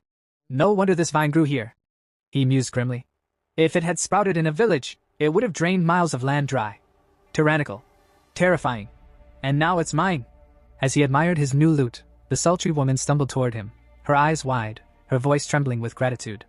Thank you so much for saving us, big brother. If not for you, we would have surely died. How can we ever repay you? Our hero waved his hand casually, as if saving lives was just Tuesday. No need. I'll be going now. He turned away, his cloak, that he definitely didn't have before, flapping dramatically in an imaginary breeze. Inwardly, though, he was grinning like a thief. Heh, all I did was piggyback off their intel, kill one oversized vine, and now I've got infinite vitality and desolation aura. Honestly, I profited the most out of all this. As for their little squabbles? Not my circus, not my monkeys. Better to keep an eye on Cousin from now on. Behind him, the survivors could only watch in stunned silence. None dared to speak. Their pale faces showed it all, awe, fear, and the dawning realization that they just met a walking cheat code disguised as a man. Our hero leapt away, mind clearer than a monk after 5 cups of green tea. Danger, after all, has a funny way of stripping away masks, showing who's truly dependable and who's just good at posing in team photos. And this team? Well, let's just say a sack of drunk chickens would have been more organized. Left behind, scammed an online romance for 50 cents, yes, that's his name and yes, it's tragic, fidgeted nervously and asked the captain. He left so quickly. So, what do we do now? The captain sighed, the kind of sigh that suggested both disappointment and constipation, before replying. What's the matter? Regretting not helping him earlier? Too late now. With him gone, Lin Yi's advanced to the 3rd level. Our best option is to cling to this team like leeches at a spa. His gaze drifted to Lin Yi, who was deep in cultivation.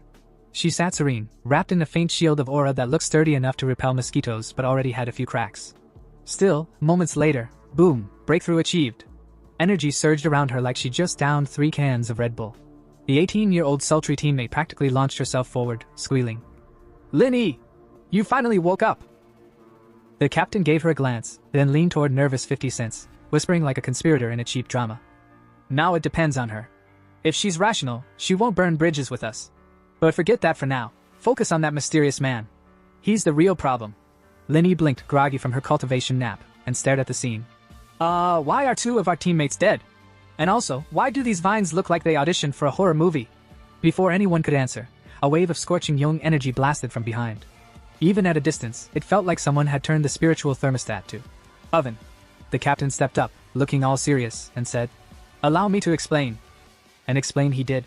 Later, Lin Yi walked home, brain buzzing with the captain's words. A mysterious powerhouse had appeared, flat in danger, and left without so much as a business card. Supposedly, even the feral vine that had been terrorizing them now floated in the sky like a chastened balloon, refusing to come back down. The vine scared like a chicken, the captain had said with reverence. And that man was a monster. Shaken, Lindy reached her apartment.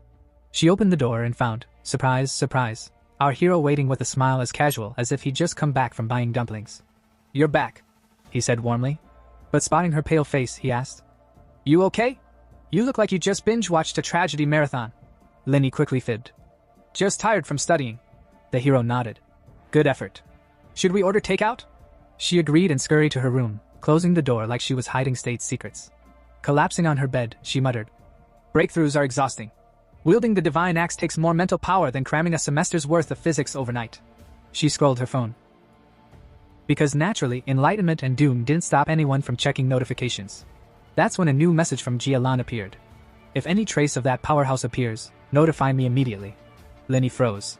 Yahello never messaged. Carefully, she typed back, "Got it. By the way, do you think the person who saved us was the one from the Dark River Molten Dragon incident? And if so, why would he save us?" Her fingers hesitated, then hit send. Meanwhile, cultivation news headlines popped up. "Breaking news, a tribute god returns. That slash pierced the sun. Heaven's light devoured in white blaze." Lin Yi's jaw dropped. If these reports were true, then her mysterious savior was less, senior, and more. Walking apocalypse. Meanwhile, outside, our hero had already hopped onto his trusty bicycle, yes, a cultivator's weapon of choice apparently, and pedaled off, scheming. Lin Yi's guard should be down now.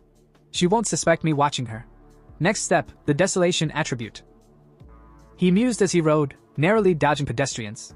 The desolation attribute was plant-like yet sinister, corrosive even, basically the bad boy of attributes.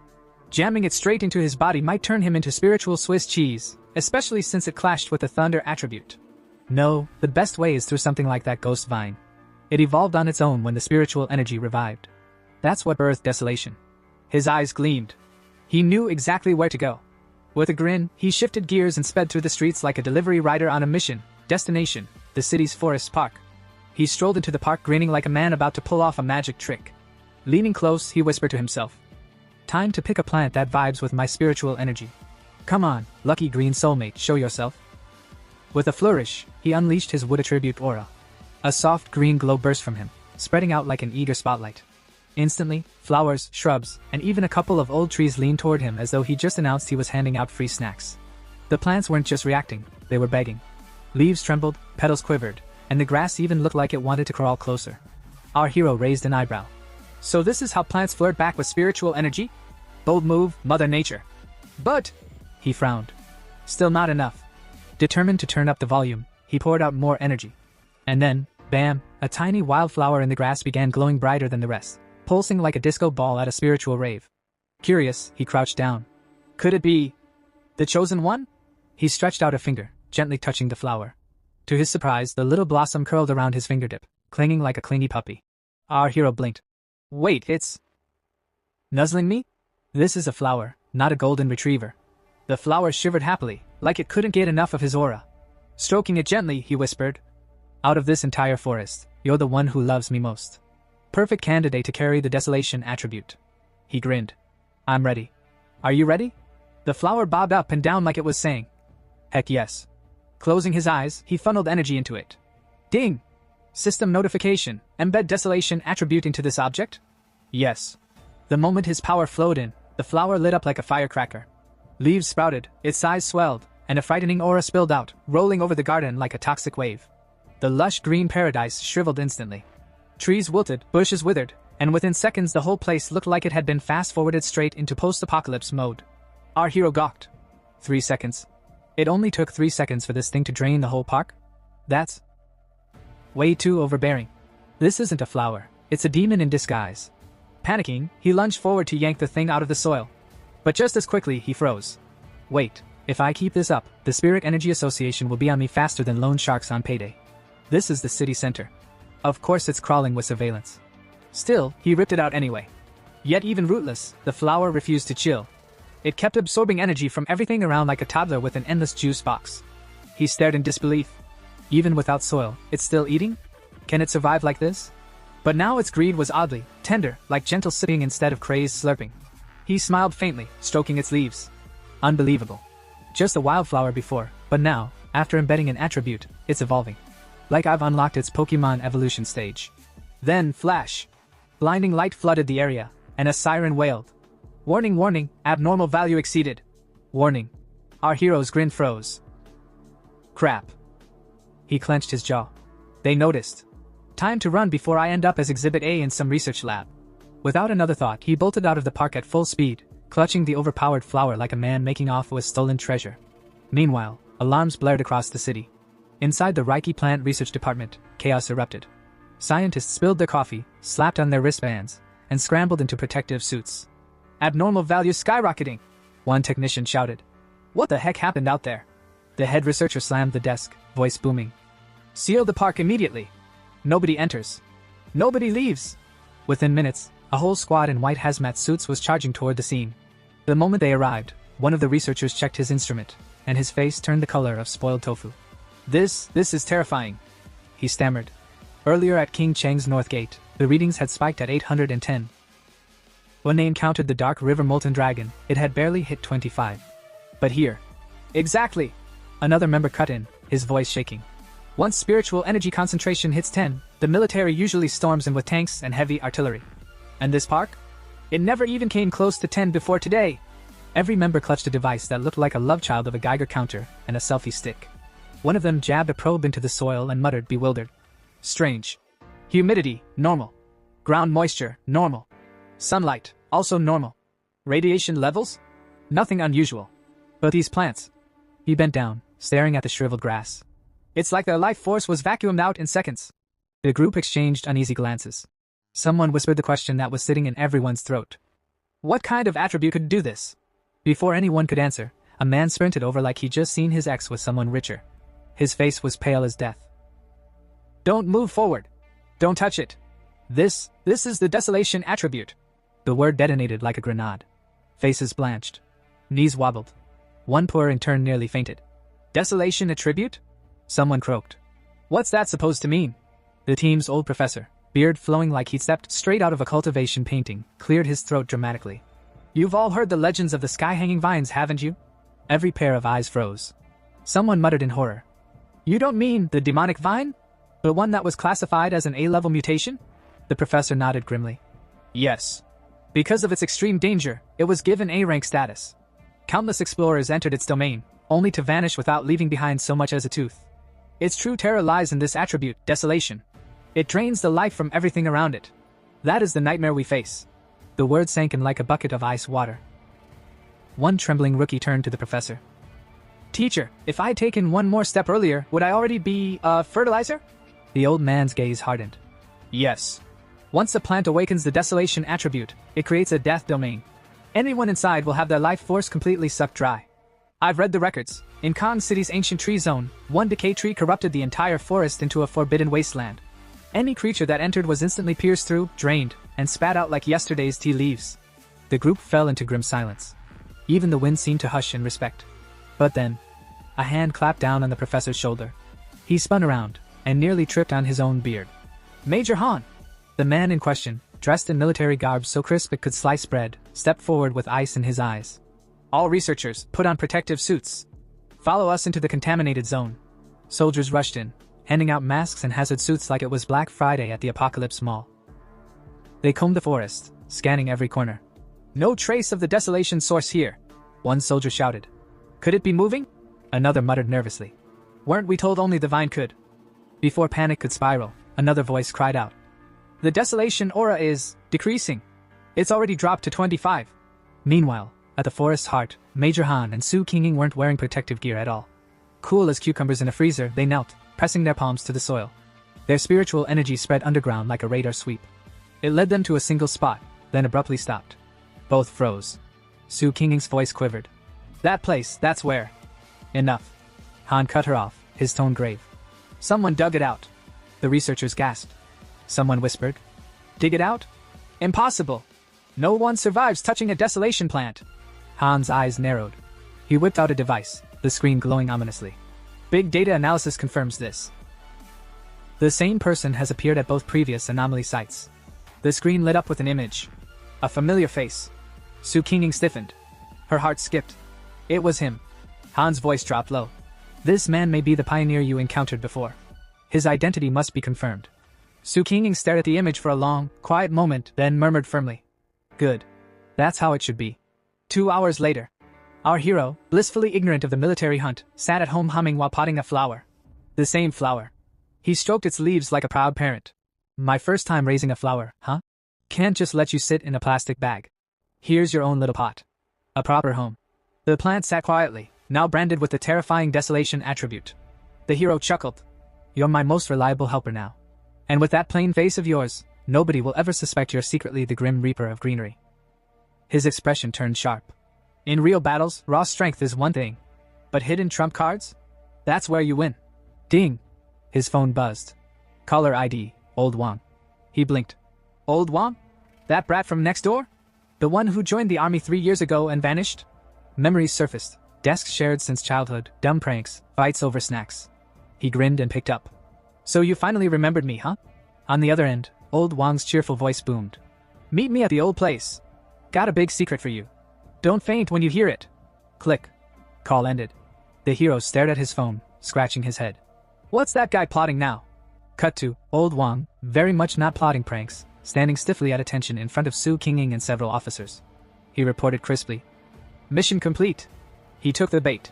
But if he's not the target, can you guarantee his safety? He's my friend. The officer beside Su Qinging didn't even blink. Your mission is all that matters. If he's not the one, then treat it like a friendly reunion. Nothing more. Our hero arrived at the little roadside bar his old friend had told him about. It wasn't anything fancy. A flickering neon sign, a smell of cheap liquor, and 2 mismatched stools wobbling like they'd been through several battles themselves. And there he was, Wan Liang, already halfway to the bottom of a bottle, looking like a man trying to drown 3 years' worth of military trauma in one night. Our hero blinked. Well, would you look at that? The goofy Wang Yan I knew actually looks kinda mature now. Life in the army must have been rough. Before he could say anything, Wan Liang, red-faced and slightly tipsy, lifted his glass and sighed the sigh of a man who'd seen things. Possibly his sergeant's ugly underwear. Brother, these past 3 years, I've felt a lot. Life in the army. He trailed off, his expression halfway between wise and wobbly. Our hero chuckled and replied, I've been doing alright too. Got into junior college, not too bad, huh? He said it with a grin, but inside, his mind wandered to darker memories. In my past life, he thought, I never saw Wang Liang again. In the chaos of war, he probably died somewhere no one even remembered his name. But maybe this time, I can change that. Just then, Wang Liang leaned forward, suddenly serious. The alcohol had apparently taken a quick smoke break. Hey, recently, have you seen anything weird? Like zombies, monsters, you know, movie-type stuff? Our hero froze mid-sip, then slowly placed his glass on the table. So that's how it is. The military must already know about the spiritual energy revival. Is he testing me? Feigning confusion, he replied. Huh? What are you talking about? Wang Liang rubbed his forehead. Good. If you haven't, that's better. He lowered his voice. Listen, the reason I came today isn't just for drinks. I came to warn you. I'm not trying to scare you, but in the near future, maybe a few months, maybe a year, everything we value now, money, education, social status, all of it's going to become worthless junk. The world's going to be reshuffled from scratch. Our hero's mind went into overdrive. So it's true. The army must already know. They're even sending soldiers to probe for signs of people like me. And poor Wang Liang, he's risking punishment just to warn me. Before he could say anything, Wang Liang's phone suddenly blared to life. Wang Liang! Get back in 10 minutes! Urgent mission! Move! A voice screamed through the speaker. Then click, call over.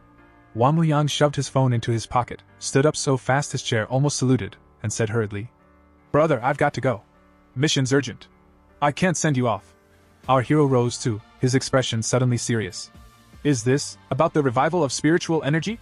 That question hit like a grenade. Wang Liang froze, eyes wide. For a moment, even the neon sign outside seemed to stop flickering. But then our hero stepped forward, placed a firm hand on his shoulder, and smiled. Relax. Take me with you. This meeting wasn't just coincidence, right? Your higher-ups sent you. But don't worry, I know you wouldn't harm me. Inside, he thought, besides, this is the perfect chance to peek behind the curtain. The Army, the Spiritual Energy Association, both dealing with the new world in their own ways. I've got to see it for myself. And with that, as Wang Liang hesitated between loyalty and panic, our hero's grin widened. The world's changing again, and this time, I'm not sitting on the sidelines. The ride to Forbidden Zone 19 was anything but peaceful. The deeper they went, the heavier the air became, thick, humming, alive. Our hero couldn't help but frown. This spirit energy density, it's insane. It's thicker than a polluted field. You could practically chew the air. Wang Liang, as usual, strutted ahead like he was on a coffee run instead of entering a high-risk military zone. He flashed his ID card at the checkpoint. The soldiers guarding the gate straightened up instantly. Wang Liang back from leave. Verification complete. They stepped aside. The moment the two crossed the threshold. Boom! The ground exploded beneath them. Smoke and dust shot into the sky like a volcanic sneeze. Alarms blared. Soldiers shouted. And when the smoke finally cleared, a monster stood in the middle of the chaos. A hulking beast, half flesh, half nightmare, glowing with dark red energy lines that pulsed like molten veins. Soldiers were already engaging it, firing bullets, hurling bursts of spirit power. The creature just roared, and its mouth fired a laser beam. Because apparently, physics had taken the day off. Our hero's eyes went wide. Wait, that's a fusion attribute. A calm yet commanding voice answered from behind him. Correct. Darkness and flame, a deadly combination. He turned to see Officer Jialan, the same woman who'd interrogated Wang Liang earlier. She was all cold authority, crisp uniform, ghost axe insignia gleaming, eyes sharper than a blade. Several soldiers have already been injured. She continued, her tone steady even as the ground trembled beneath them. Just then, Wang Liang came sprinting up, slamming a fist to his chest in salute. Reporting in. I've arrived. Jialan's expression twisted faster than lightning. You idiot! You brought a civilian into a restricted spirit zone without authorization. Are you trying to get court-martialed? Wang Liang froze, sweat beating at his temple. Surprise field trip? Jialan glared so hard he almost combusted on the spot, but after a moment she exhaled sharply. Forget it. We don't have time for this. Get in formation! Then she turned her icy gaze to our hero. So this is Fang Yi. Humph. I don't see anything special. Spirit energy response barely detectable. Maybe he's not the one. But she shook her head. Whatever. Since you're here, I'll keep it simple. This is a forbidden zone. From the moment you stepped inside, your life and death are your own problem. And whatever you see here stays here. Understood? Our hero smiled faintly.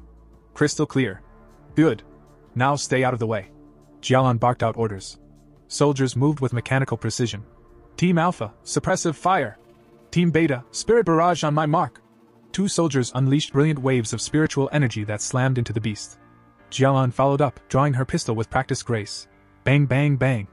3 to 4 shots struck the creature squarely, each bullet glowing with runic energy. The beast howled in fury, shaking the entire field. Its aura darkened, flames erupting from its body as soldiers shouted in panic.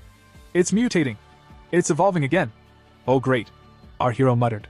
Just what we needed. Pokemon Evolution, Nightmare Edition. The monster lunged, claws flashing, eyes blazing. A soldier screamed. Li! Watch out! But before the claws could strike, Jialan fired again, bullets cutting through the air like meteors. Keep your distance! She roared. Do not let it complete its evolution! Our hero watched quietly, arms folded, even as chaos erupted around him. A disciplined unit. Perfect coordination. Every soldier trusts the others completely. Together, they fight like one living organism. He smiled. Beautiful. But this isn't enough. Suddenly, his expression darkened. Everyone, fall back! He shouted. You can't fight that thing head-on! But it was too late. From the beast's body burst a violent wave of purple energy, exploding outward like a shockwave of pure death. Jialan's voice cut through the roar. Raise the alert level! Forbidden zone mutation level, Gamma! No retreat authorized!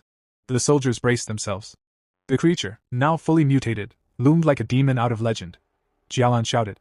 Careful! The Hellhound has completed fusion, darkness attribute fully integrated. Our hero's heart seized. Wang Liang was standing right in front of it, frozen in terror. Wang Liang! Move! Jialan screamed. But he couldn't. His body refused to obey. Our hero clenched his fists, lightning flickering around him like angry fireflies. Damn it! The beast roared and swung its claws. Wham! Wang Liang was sent flying, crashing to the ground near our hero. Blood splattered across the dirt. Wang Liang! Our hero dropped to his knees beside him. His friend coughed violently, blood staining his lips but a faint grin on his face. Don't worry about me. I just reinforced the restraining collar with my spirit energy. He coughed again. We, the soldiers of Forbidden Zone 19, don't back down. Seeing his friend broken and still trying to stand, something snapped inside our hero. Lightning roared to life around him, the air crackling with fury. His calm smile was gone, replaced by raw determination. The battlefield was chaos, explosions, smoke, and the unholy roars of the mutated hellhound tearing through the air. Officer Jialan barked her orders with a voice like steel. Everyone! No matter what it takes, whatever tactics or methods, even if it costs us our lives. But before she could finish, a streak of blue lightning shot past her. ZZZZTT. Her words caught in her throat as her hair whipped in the sudden wind. Wait, what the HEY? What do you think you're doing? Our hero didn't answer. He was already gone, a blur of crackling light charging straight toward the beast. The soldiers barely had time to blink. "Is he insane?" one shouted. "He just ran into a Class B monster alone." But our hero wasn't insane. He was furious. Lightning coiled around his arms like living serpents, his eyes blazing like thunderclouds ready to burst. His rage crackled in the air, sharp, electric, unstoppable. "You hurt Wang Liang," he thought, "and for that you pay." He dashed forward, leaving scorch marks in his wake, and roared. "You're far too arrogant. Time to shatter that pride of yours." The hellhound roared back, its molten red eyes flaring with hatred. It swung its claws, slicing through the air, each strike powerful enough to tear steel apart. But our hero? He vanished. In the blink of an eye, he was already behind the beast. Lightning danced across his fingertips, gathering, condensing, howling to be unleashed. "Divine thunder," he whispered, voice low and dangerous. "Descend!" The explosion of lightning that followed lit up the entire zone. Boom! Thunder roared across the battlefield as the hellhound's massive body was sent crashing into the ground. The shockwave tore through the earth, hurling dirt and debris high into the air. Even the soldiers had to brace themselves to avoid being thrown off their feet. When the dust settled, the creature lay half buried in a crater, still twitching, electricity sparking across its charred hide. Silence. Absolute silence. A young soldier's voice trembled, breaking the stillness. Was I seeing things?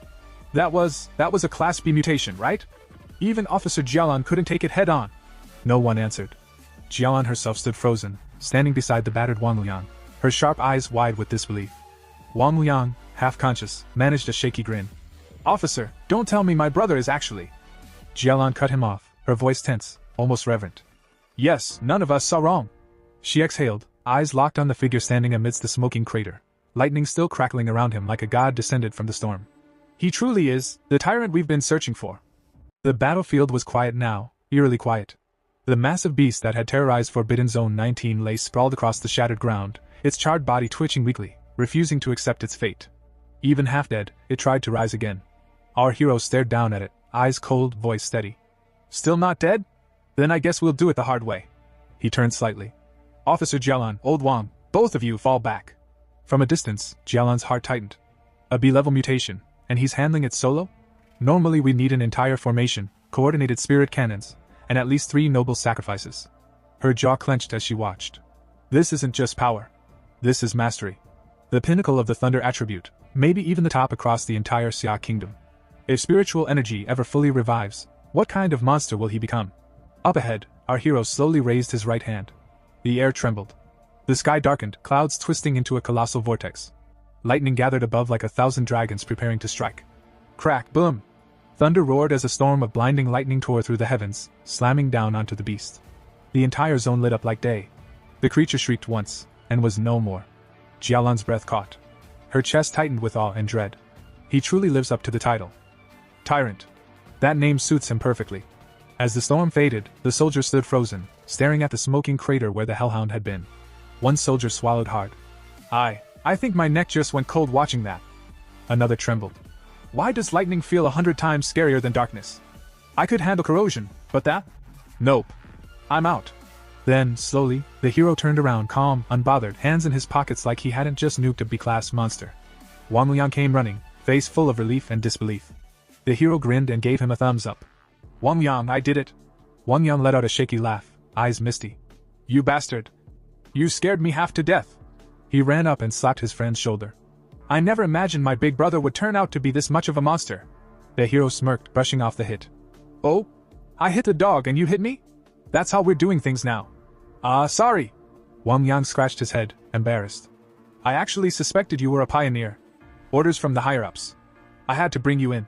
The hero chuckled, placing a hand on his shoulder. "What? After 3 years, you're talking like we're strangers. You think I don't know you by now?" Before Wang Liang could reply, a familiar voice spoke behind them. "Fani." They turned. Officer Jialan was walking toward them, uniform slightly scorched, eyes sharp as ever. She extended a gloved hand toward him. "Thank you," she said simply. "For your help." He smiled and shook her hand. "No need for thanks. Just think of it as saving a friend." She nodded slightly. "Forgot to introduce myself earlier. I'm Jialan, commander in charge of Forbidden Zone 19. You didn't just save a friend, you saved the entire zone." Her tone softened just a fraction. "I'd like to exchange contact information. I'll need to make a full report about this incident." "Of course," he replied casually. Beside him, Wang Liang grinned so wide his face might split. Watching a senior officer salute his childhood friend, now that was something to brag about for the rest of his life. Jialan turned serious again. Fan Yi, your power surpasses most of the pioneers the army's ever recruited. Therefore, I sincerely invite you to join the Xia Kingdom's military. But, she hesitated. An invitation from a mere restricted zone guard might not be worthy of your level. Not worthy. Even as she said it, her thoughts swirled. He's only at the 3rd star of the ghost carving realm, yet he's already fighting beyond the spirit creation tier. How is that even possible? Our hero raised an eyebrow. So you're saying even you don't feel qualified to invite me? Jialan nodded firmly. Yes. And I'm not ashamed to admit it. We were only ordered to understand your situation, not involve you in this fight. But I believe the higher-ups will come for you personally soon enough. He smiled, his tone warm but teasing. It's not that serious. Actually, I really respect you all. Not everyone has the courage to risk their lives protecting others. I've never seen soldiers fighting up close before. And honestly, it moved me a little. Jialan's stern gaze softened.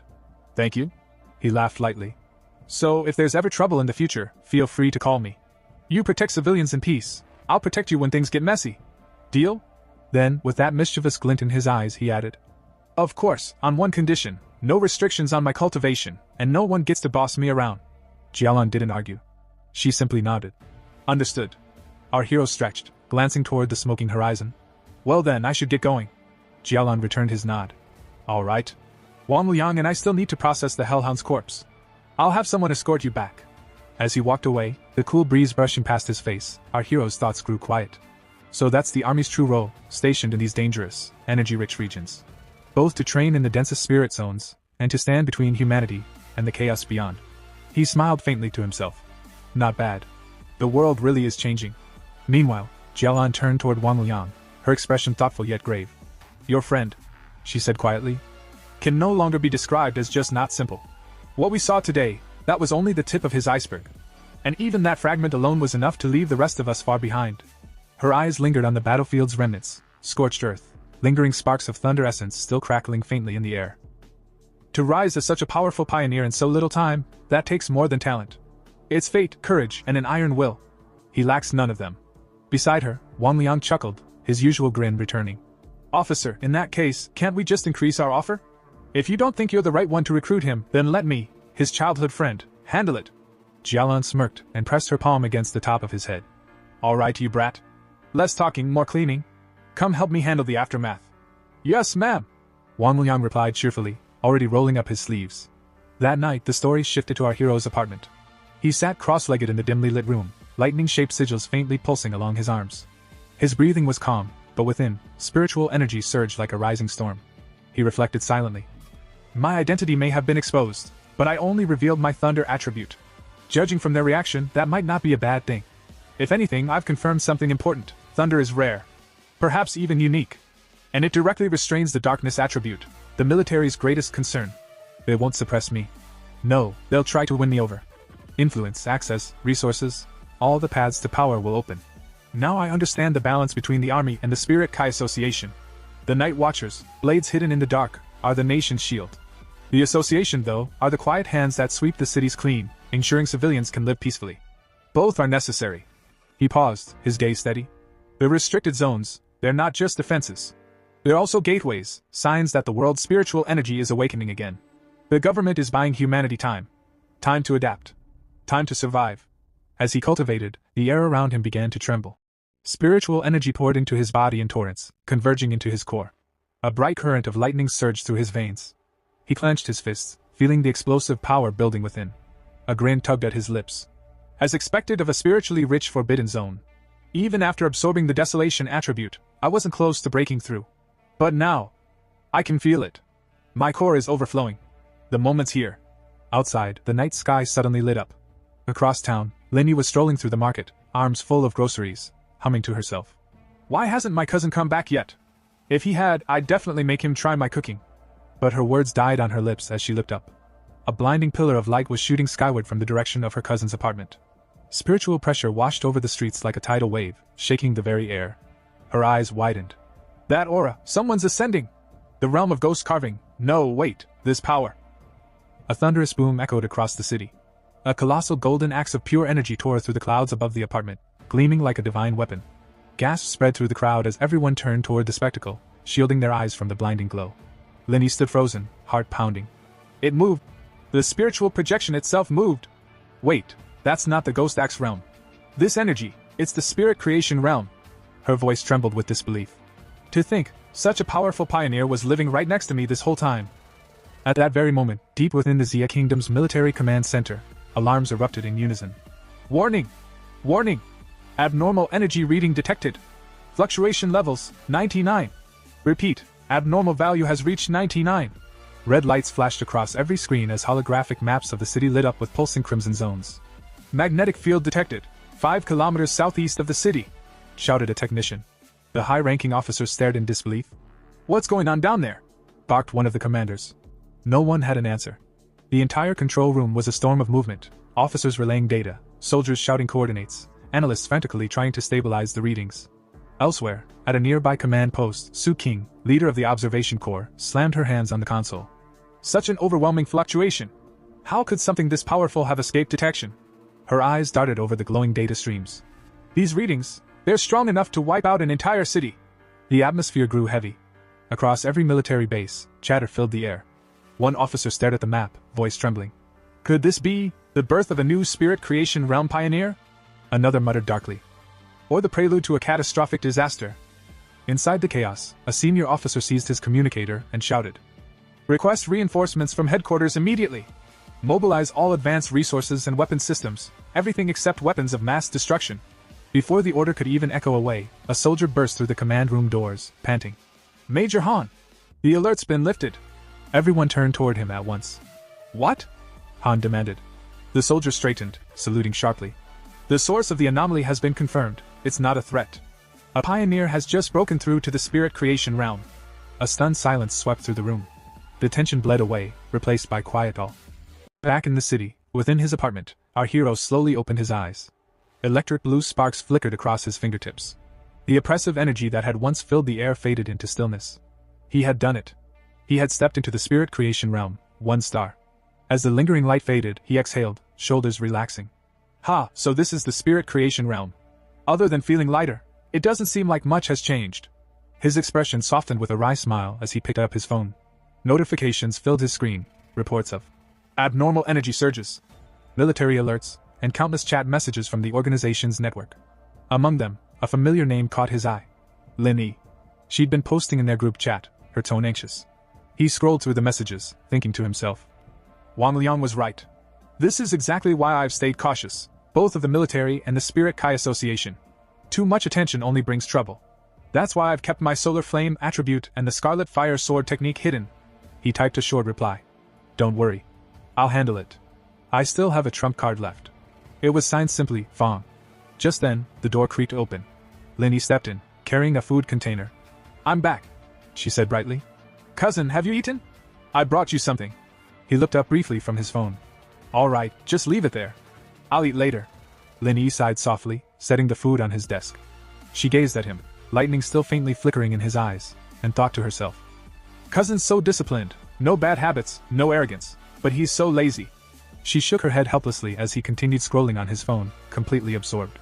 All he does is stay home, glued to his screen. Doesn't even bother going to college. She mused quietly. But maybe that's fine too. Before leaving, she glanced at him once more, unaware that she was looking at one of the most powerful pioneers alive. Back in her own room, Leni collapsed onto her bed, her mind still racing. A spirit creation realm cultivator appeared in this very district. The pioneers will spread the news soon enough. Forget it. When the time comes, I'll protect cousin. It's the least I can do after all he's done for me. Meanwhile, in his room, our hero remained focused on his screen. He was studying new abnormal activity reports, all recent, all fire-related. Last time it was high temperatures. He muttered. This time, it's a fire again. Solar attribute confirmed. He tapped a video attachment. Flames erupted across the screen, consuming a playground in seconds. The trees, the flower beds, all reduced to ash. The area's sealed off already. He noted. The video cuts off too fast, but this fire's far stronger than the one at the north gate. His eyes narrowed, lightning flashing faintly within them. If this solar attribute really is different, I need to see it for myself. He picked up his communicator, expression sharpening. But first, I'll have to contact her. The next morning, Qingxiang University looked less like a campus and more like a crime scene from a blockbuster movie. Media vans clogged the streets. Reporters swarmed the gates like hungry pigeons. Soldiers stood stiff and stoic, blocking entry with expressions that clearly said, "Don't even think about it." Whispers buzzed through the crowd. "Hey, I heard the university caught fire and no one can put it out," one reporter asked a soldier. His colleague leaned forward eagerly. "Were there any casualties? Why hasn't this been on the news? A whole university burning is kind of important." Nearby students argue passionately. "Is it safe for us to even be here? Safe? Brother, even the grass inside is probably on life support. I told them to ban flammable materials on campus. No one listened." And then, the crowd fell silent. A soldier at the gate stiffened, saluted, and swung the gate wide open. Because Jialan walked in. Beside her walked our hero. Instantly, jaws dropped. Who are they?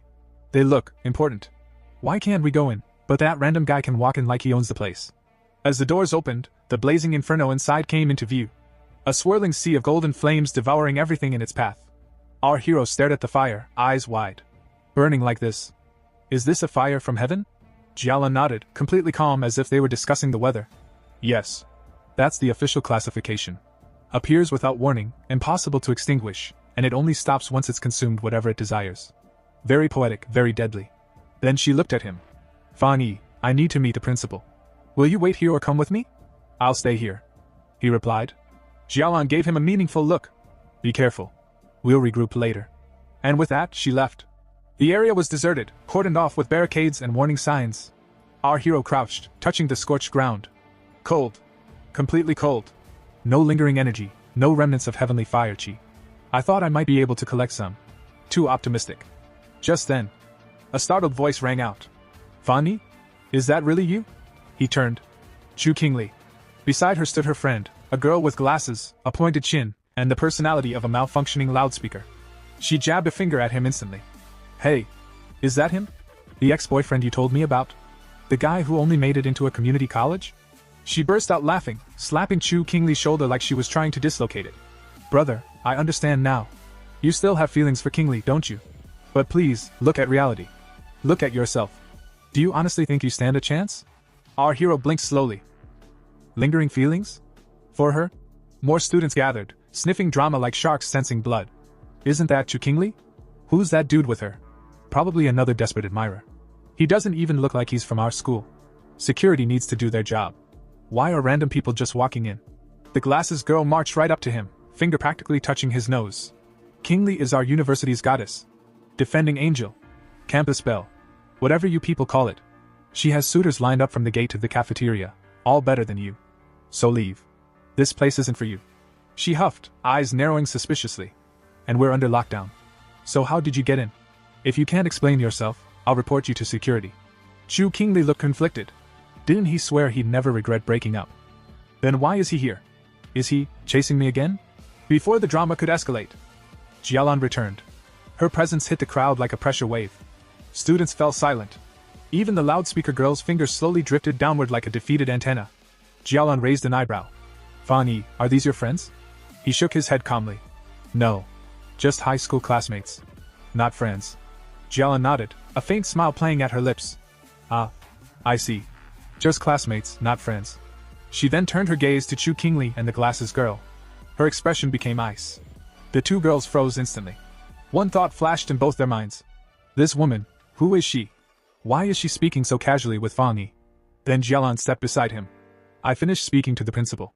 The situation with the heavenly fire is far more complicated than expected. He wants us to investigate the exact point where the fire first emerged. She looked at Fan Yi seriously. And since your current identity is that of a specially invited military consultant, you'll need to accompany us. Fan Yi nodded. No problem. Just then, a thunderous command echoed from behind them. Everyone step back. During the fire lockdown, no one is allowed anywhere near the playground. The firm voice cut through the noise. The crowd instinctively turned, and froze. Standing there was the university principal himself. A wave of gasps rippled through the students. Chu Qingli's pupils shrank, her face stiffening as disbelief flooded her mind. The principal, here? They say he's busier than a dragon, seen once in a lifetime. Even vice principals struggle to meet him. And he never smiles. Ever. Her gaze flicked unconsciously to Jialan and Fan Yi. Could it be? Did he come because of them? Beside her, the girl with glasses curled her lips into a smug grin and whispered. Heh. The principal actually showed up. Maybe he's here to arrest those two intruders. But the next second, the principal walked straight past everyone. Straight toward Fan Yi. He stopped in front of him, extended his hand, and smiled. "Hello? You must be Advisor Fong," he said warmly. "The Officer Jai recommended you to me." The principal's tone turned sincere. "These past few days, the university has been plagued by abnormal incidents. I've been deeply worried the fire might endanger our students. It's a great relief that you're here." He paused, then lowered his head slightly. "The matter of the playground. I'll be counting on you." The bow wasn't deep, but it was unmistakably respectful. The security guards reacted instantly. "Everyone, please return to your dormitories. There's nothing more to see here. Disperse at once." The crowd was ushered away, but the shock lingered. Chu Qingli stood rooted to the ground, her mind blank. The students nearby erupted into hushed chaos. "Did you see that?" The principal bowed to him. At his age? To someone that young? No wonder he could walk straight into campus. That kind of treatment. Someone scoffed softly. "Earlier, who said he was just Chu Qingli's ex?" Ridiculous. Even if she chased him, there's no way she could catch someone like that. Another voice chimed in. "Did you notice? He didn't even look at the campus bell once." Chu Qingli's fingers clenched. She couldn't move. She couldn't breathe. Ahead, Fang Yi walked alongside the principal and several military officers as they moved deeper into the restricted area. As they walked, the principal explained gravely. "After the golden light at the academy's north gate dissipated, we thought the situation had stabilized. But a few nights ago, one of the playgrounds suddenly ignited. Fire trucks were dispatched, but the flames couldn't be extinguished. Fortunately, it happened late at night. No students were present, and we sealed off the area immediately." His expression darkened. One playground catching fire could still be dismissed as coincidence. But then the second, the third. "I personally witnessed flames falling straight from the sky. Scarlet fire floating in midair for no reason at all." He exhaled slowly. "The other playgrounds eventually went out. Only this one never did." They stopped. Ahead of them, a playground burned like a living furnace. Golden red flames roared, warping the air itself. The choking stench of burning rushed forward. Fan Yi's eyes narrowed. "This basketball hoop?" he asked calmly. "Is it the initial ignition point?" The principal nodded heavily. "Yes. Only here. The fire has never once gone out." At that moment, Jialan stepped forward and took out a small, palm-sized device. Seeing it, Fan Yi raised an eyebrow. "What's that?" she replied seriously. "An abnormal spiritual power detector. Think of it that way. If the threshold exceeds 10, ordinary people must be kept away. Human life is fragile. For normal civilians, anything above that level is already a natural disaster." The device beeped. A number flashed on the screen. 60. Jialan's face strained of color. "This is far too high. This won't do. If this continues unchecked, not only Qingxiang University, the entire city will be affected." Her voice turned urgent. "We must immediately dispatch 3 Ghost Axe and 3 2-star soldiers, plus 7 Ghost Axe and 2 3-star soldiers, to form a suppression array. We need spiritual power of the purest kind. Cultivators with the most solid foundations." As she spoke, the principal suddenly noticed something. His gaze snapped forward. Fan Yi was already moving. Without hesitation, he vaulted over the chain barricade surrounding the playground, straight toward the flames. "Advisor Fong! Advisor Fong!" Both Jialan and the principal shouted at once. Too late. The fire swallowed him whole. He stepped directly into the inferno. The detector shrieked. The number jumped violently. 60-110. Jialan's breath caught. "It's rising, again! 110! Her voice trembled. "This threshold already qualifies as an S-level anomaly. He went in alone." "What do we do now?" She tried to rush forward. But the flames suddenly surged outward, releasing a sinister, oppressive aura that slammed into her like a wall. She was forced back. Jialan stared ahead, horrified. How could he dare enter alone? Even the strongest war king of the restricted zone wouldn't attempt this so recklessly. Meanwhile, Fan Yi advanced steadily into the heart of the blazing inferno, walking straight toward the very center where the fire was erupting. With every step forward, waves of scorching heat crashed against him. As he moved, his thoughts remained calm and precise. "Last time, the Yang attribute shielded me from lightning. Naturally, this heavenly fire can be blocked as well. But while the attribute protects my body, I still can't directly touch the source flame. Nor can I activate techniques within its core influence. That means I must get as close as possible, first." Just as he reached the central zone, the flames suddenly twisted. Fire surged upward, condensing violently into the shape of a dragon. With a deafening roar, it lunged straight at him. Fan Yi's eyes sharpened. He raised one hand and pressed forward, forcibly resisting the raging energy.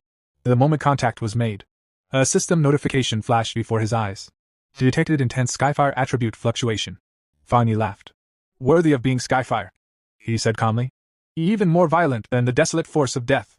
His gaze hardened. "But no matter what, I'm absorbing you." Veins stood out on his forehead as pressure mounted, his body clearly under strain. Then, another notification appeared. Ultimate calculation blade initializing. Compilation in progress. Compilation successful. A smile curved at the corner of his lips. Immediately afterward, a third notification surfaced. You have obtained Skyfire Attribute Technique. 9 Dragon Skyfire Sealing Technique. 9 Dragons Descend. Skyfire eradicates evil and seals all demons. In that instant, Fan Yi fully acquired the Skyfire attribute. Power surged upward from his core, erupting toward the heavens. Another message appeared. 9 Dragon Skyfire Sealing Technique. Boom. 9 chain-like constructs burst from his back. They shot outward like divine restraints, instantly binding the dragon-shaped flames. Moments ago, the inferno had been raging uncontrollably. Now, it was completely ensnared. Outside the playground, both the principal and Jialan witnessed the scene. Their expressions changed instantly. That aura! Jialan whispered in shock. It's the breath of seal, but the sealing aura is almost identical. Within the inferno, Fan Yi tightened the chains. The flames screamed. The vast sea of fire began collapsing inward, compressing rapidly. In moments, the dragon-shaped inferno shrank into a small, trembling cluster. Finally, Fan Yi reached out and grasped it in his hand. The fire was sealed. Silence descended. The playground that had been engulfed in hellish flames just moments ago now lay calm and eerily normal. The principal immediately stepped forward. Fan Yi looked at him and said firmly, I've temporarily sealed the Skyfire here. Do not unseal this playground. Do not rebuild it. And do not allow anyone to approach. As long as it remains sealed, the Skyfire won't spread. The principal nodded solemnly. Rest assured. The playground will remain sealed. After all, he added with a faint smile, the academy has more than one playground. Jialan said nothing. She simply watched Fan Yi, her gaze sharp and unreadable. With a faint smile, Fan Yi remarked, King Bei really is extravagant. 7 or 8 playgrounds in total. The principal laughed. Advisor Fan, you're truly humorous. If you ever need anything. Before he could finish, Jialan stepped forward. Principal, I need a moment with Advisor Fan. The principal chuckled. Of course. I won't disturb you. With that, he took his leave. Jialan moved closer, her voice low but keen. Fan.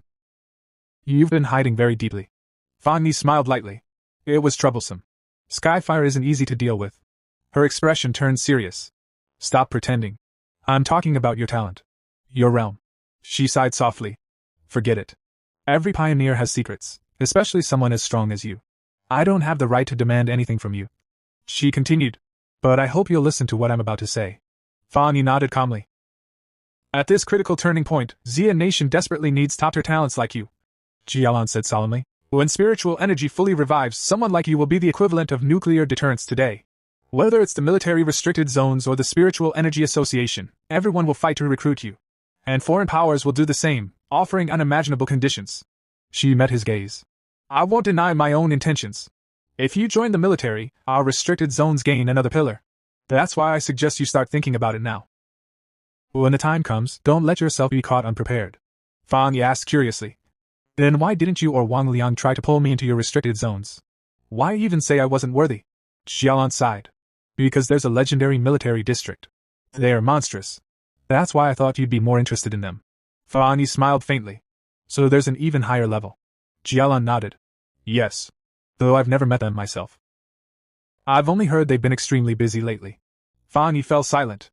If even the strongest military force in Xia Nation is overwhelmed, then the anomalies they're facing must be terrifying. Jialan spoke again. Enough. Come on. The principal wants to treat us to a meal at King Chan University's cafeteria. As Fan Yi followed her, his thoughts grew heavier. If they're struggling too, then the threats out there are far beyond what most pioneers can handle. And from Jialan's tone, there are others at the spirit creation realm, perhaps even stronger than me. The revival of spiritual energy is accelerating. My preparations still aren't enough. His gaze lowered to his palm. Skyfire, chaotic, unrestrained, burning endlessly. The perfect weapon against proliferating anomalies. A spark ignited in his eyes. Yes. This is the ideal match for my Crimson Flame Blade technique. Enchantments that amplified destruction. The more the better. Fan Yi advanced toward the back mountain, his massive blade resting in his hand. He stopped just behind a weathered warning sign planted at the foot of the peak.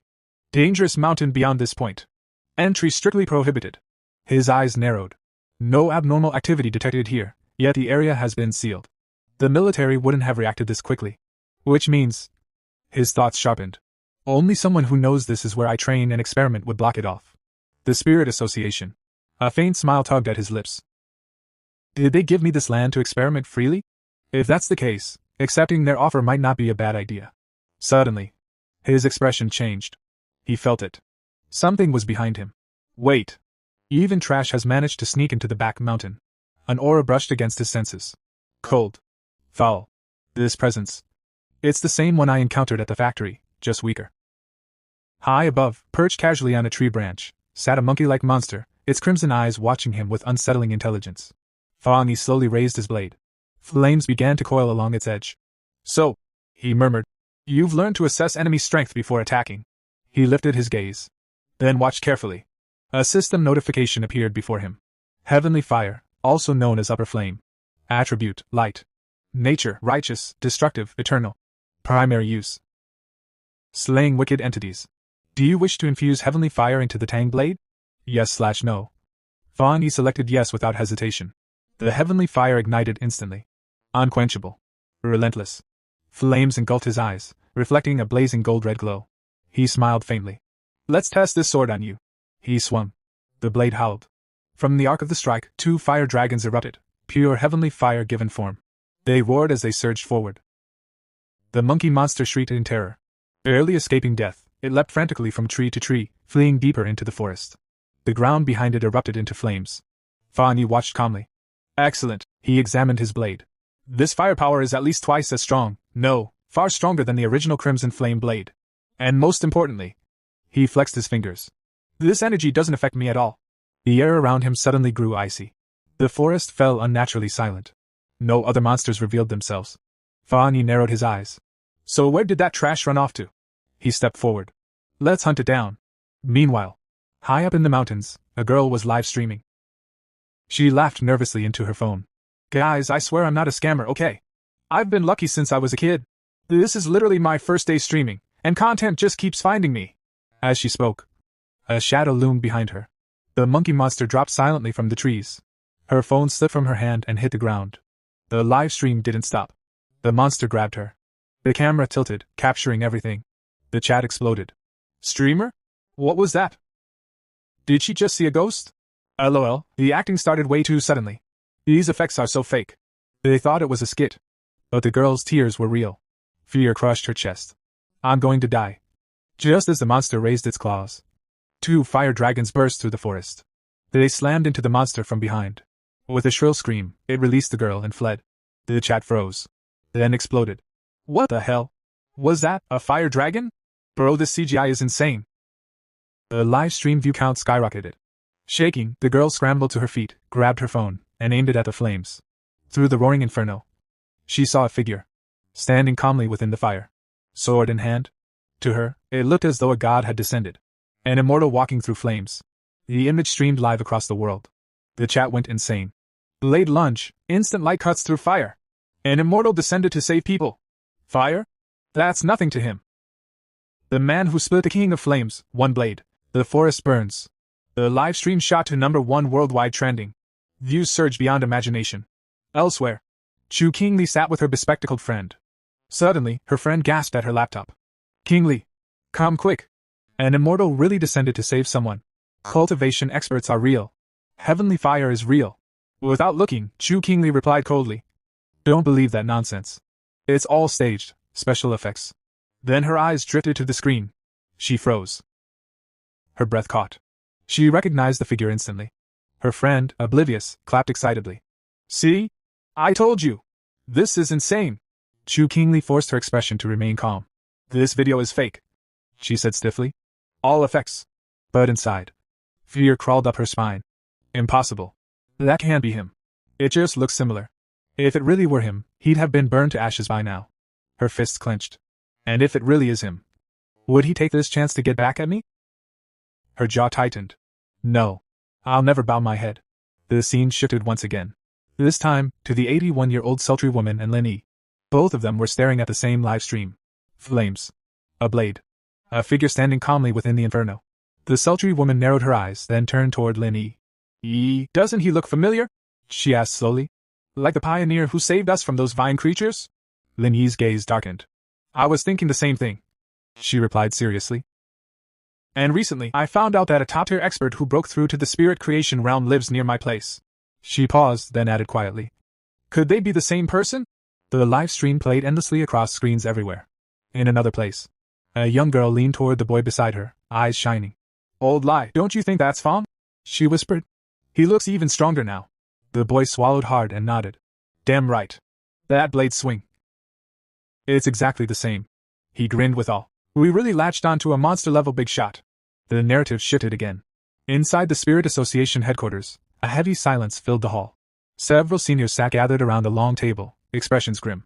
The city's crisis is drawing closer, one elder said slowly. And our pioneers are severely understaffed. Others nodded, voices overlapping with concern. Then another senior spoke. I heard the military already held in-depth talks with Fang Yi. At that, Su Qingning immediately spoke up, her tone firm. I trust him, she said without hesitation. He'll definitely help us. Nearby, Jailon leaned back in her chair, murmuring with a mix of awe and disbelief. To reach the spirit creation realm in such a short time. She exhaled. What kind of monster is he? Even anomalies tremble before him. And how many high-level attributes does he even have? At the main seat, Han leaned forward, fingers interlocked. 3, he said calmly. Maybe more than 3. He straightened, his voice steady and decisive. With potential like that, our current threats are nothing more than clown antics. Recruiting him is the only logical choice. Jailon looked up sharply. You mean, the higher-ups plan to approach him personally? Han nodded, but his expression remained cold. Yes. But they're not quite ready to lower themselves yet. After all, every top pioneer before Fang Yi had risen from within the military. Standing up, Han continued as he walked away. Let's see what he lacks. New weapon prototypes.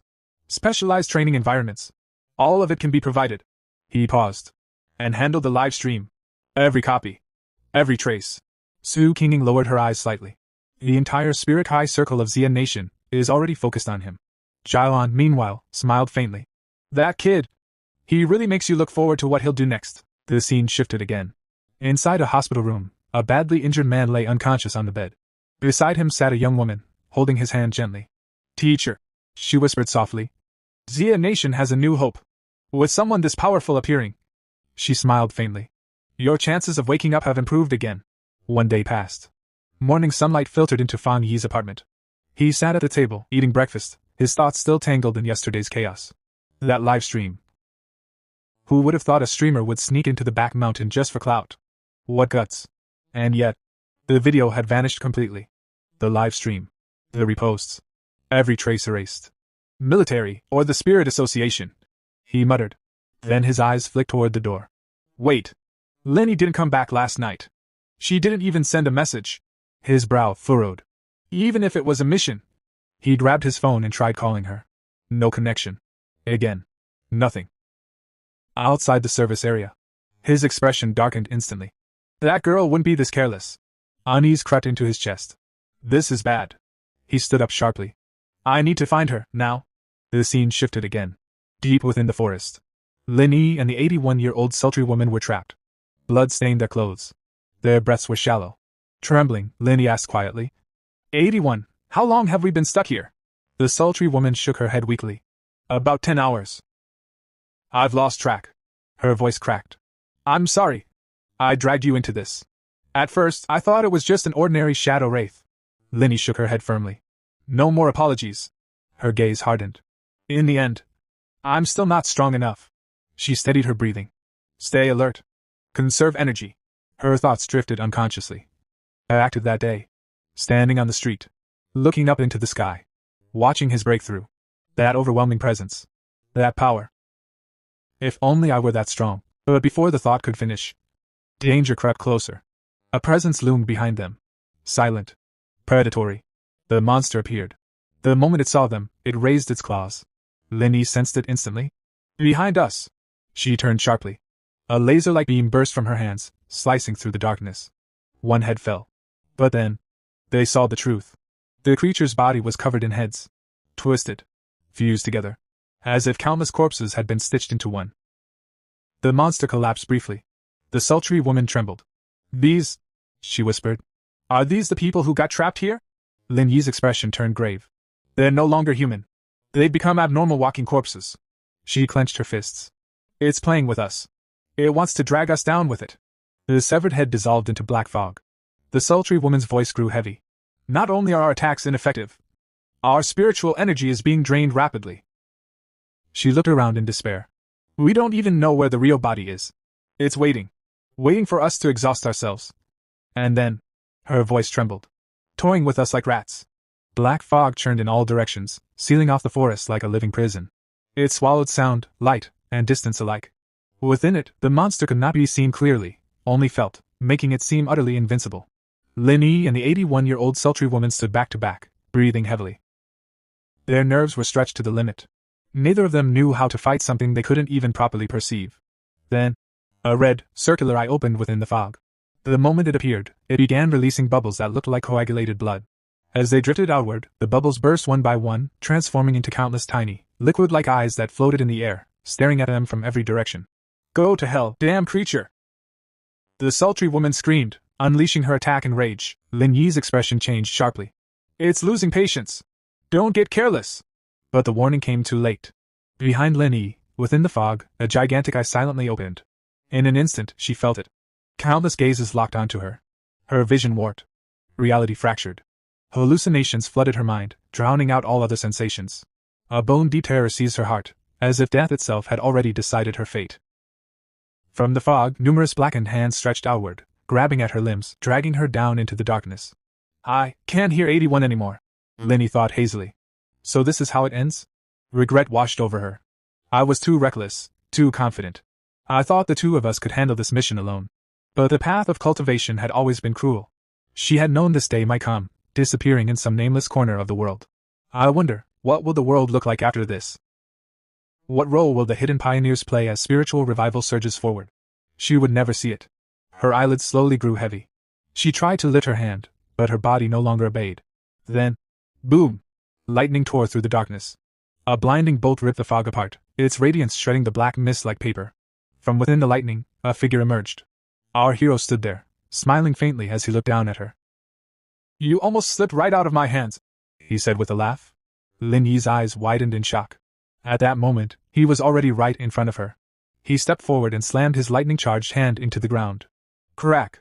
A devastating surge of lightning exploded outward, annihilating the fog in a single strike. Lin Yi stared at him, stunned. My cousin. He saved me.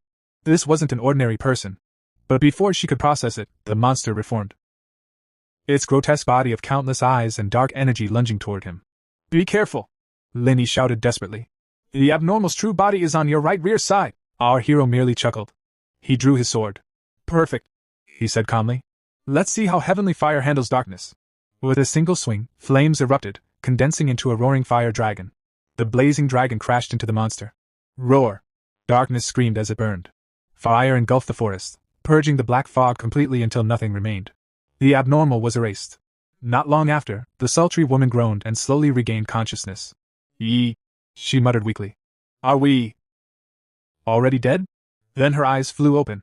She stared at the sea of flames around them. Holy crap! What is this inferno? She screamed. Did we fall into hell with the abnormal? Calm down, Lin Yi said quickly. Look carefully, we're still alive. The sultry woman froze, then laughed in relief. We're alive. Her gaze shifted, and landed on our hero. Who are you? She asked cautiously. He sheathed his sword and replied casually. All settled. Finally. And I haven't even had breakfast yet. Then he glanced at Lin Yi. You too. The sultry woman's pupils shrank.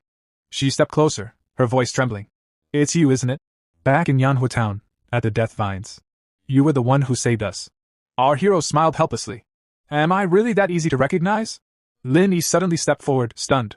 Wait, are you saying the powerful fire tribute master who saved you is my cousin? The sultry woman's jaw dropped.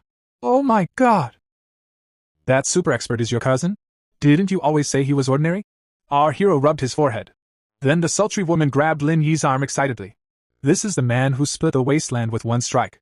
Forced Uncle Ghost Axe 3 stars to his knees. He even caught Sister Jailin's attention. Lin Yi's thoughts exploded. Fire attribute, lightning attribute, both at terrifying levels.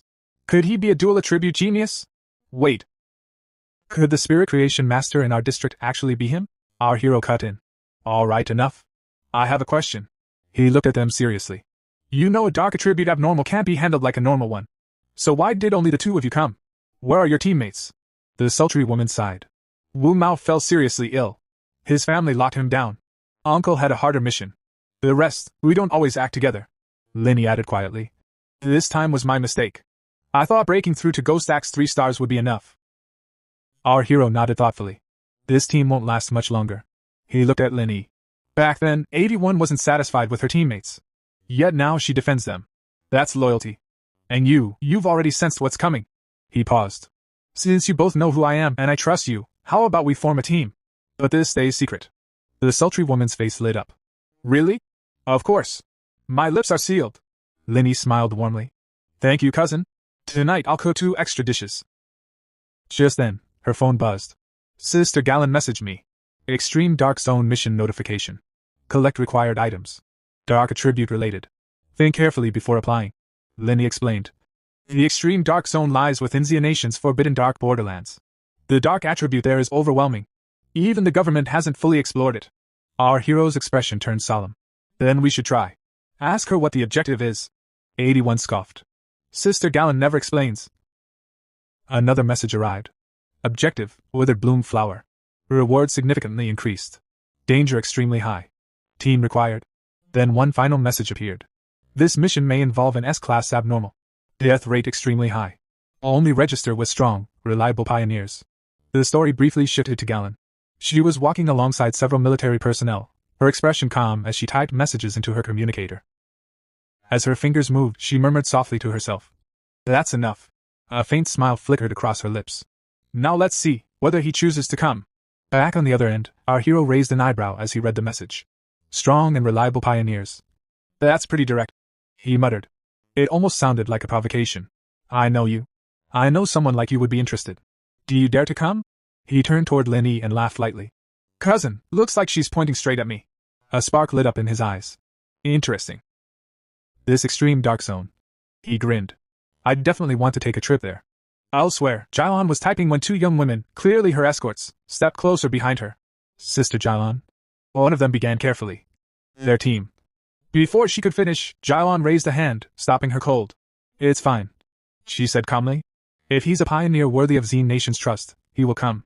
The bodyguard hesitated, then tried again. But if he doesn't come, then this batch of pioneers will. Jailon cut her off, her voice steady and resolute. If he doesn't come, then it simply means the time isn't right. She turned slightly, her gaze sharp. Do you really think the mission to retrieve the withered grace flower is just a way to send powerful pioneers to their deaths? Both girls stiffened immediately. Sister Jailon. But Jailon had already placed the bouquet she was holding onto the table. Her voice carried weight. Only by retrieving the withered grace flower can we save more pioneers, she said firmly. Whether it's the future backbone of Zine Nation, or those who have already fallen, the top-tier core forces whose fates remain unknown. The scene shifted. A hospital room. Jailon stood beside a hospital bed, gently holding the hand of a man lying unconscious. Machines hummed softly around him. No matter what, she said quietly but firmly. We must obtain more withered grace flowers. Her grip tightened. The teacher is the only pioneer in Zine Nation who has reached the Diamond Realm. We must use the flower to heal and awaken him. Her eyes hardened. A Diamond Realm powerhouse in the era of spiritual revival is equivalent to a nuclear weapon today. He is our greatest leverage, before and after the revival, when negotiating with other nations. She inhaled slowly. So even if we have to sacrifice a few forbidden lands, a few squads, or even more pioneers. Her voice did not waver. It's worth it. One of the girls behind her spoke carefully. The mission is important, but your body is also important. Jalen's face flushed with anger. My body? She snapped. Yes, it's important, because my life was given back to me by my teammates. The room fell silent. Realizing herself, Jailon exhaled and lowered her voice. I shouldn't have snapped. Forgive me. One of the girls bowed slightly. Sister Lon, I spoke out of turn. Is your headache acting up again? Jailon raised a hand to her temple, her expression darkening. It's fine, she whispered. The time for medicine hasn't come yet. Her eyes grew distant. This is all in the past now. Blood-soaked memories surged forward. She saw her entire team lying motionless on the ground. One man, his body torn apart, staggered toward her, collapsing at her feet. With his final breath, he spoke.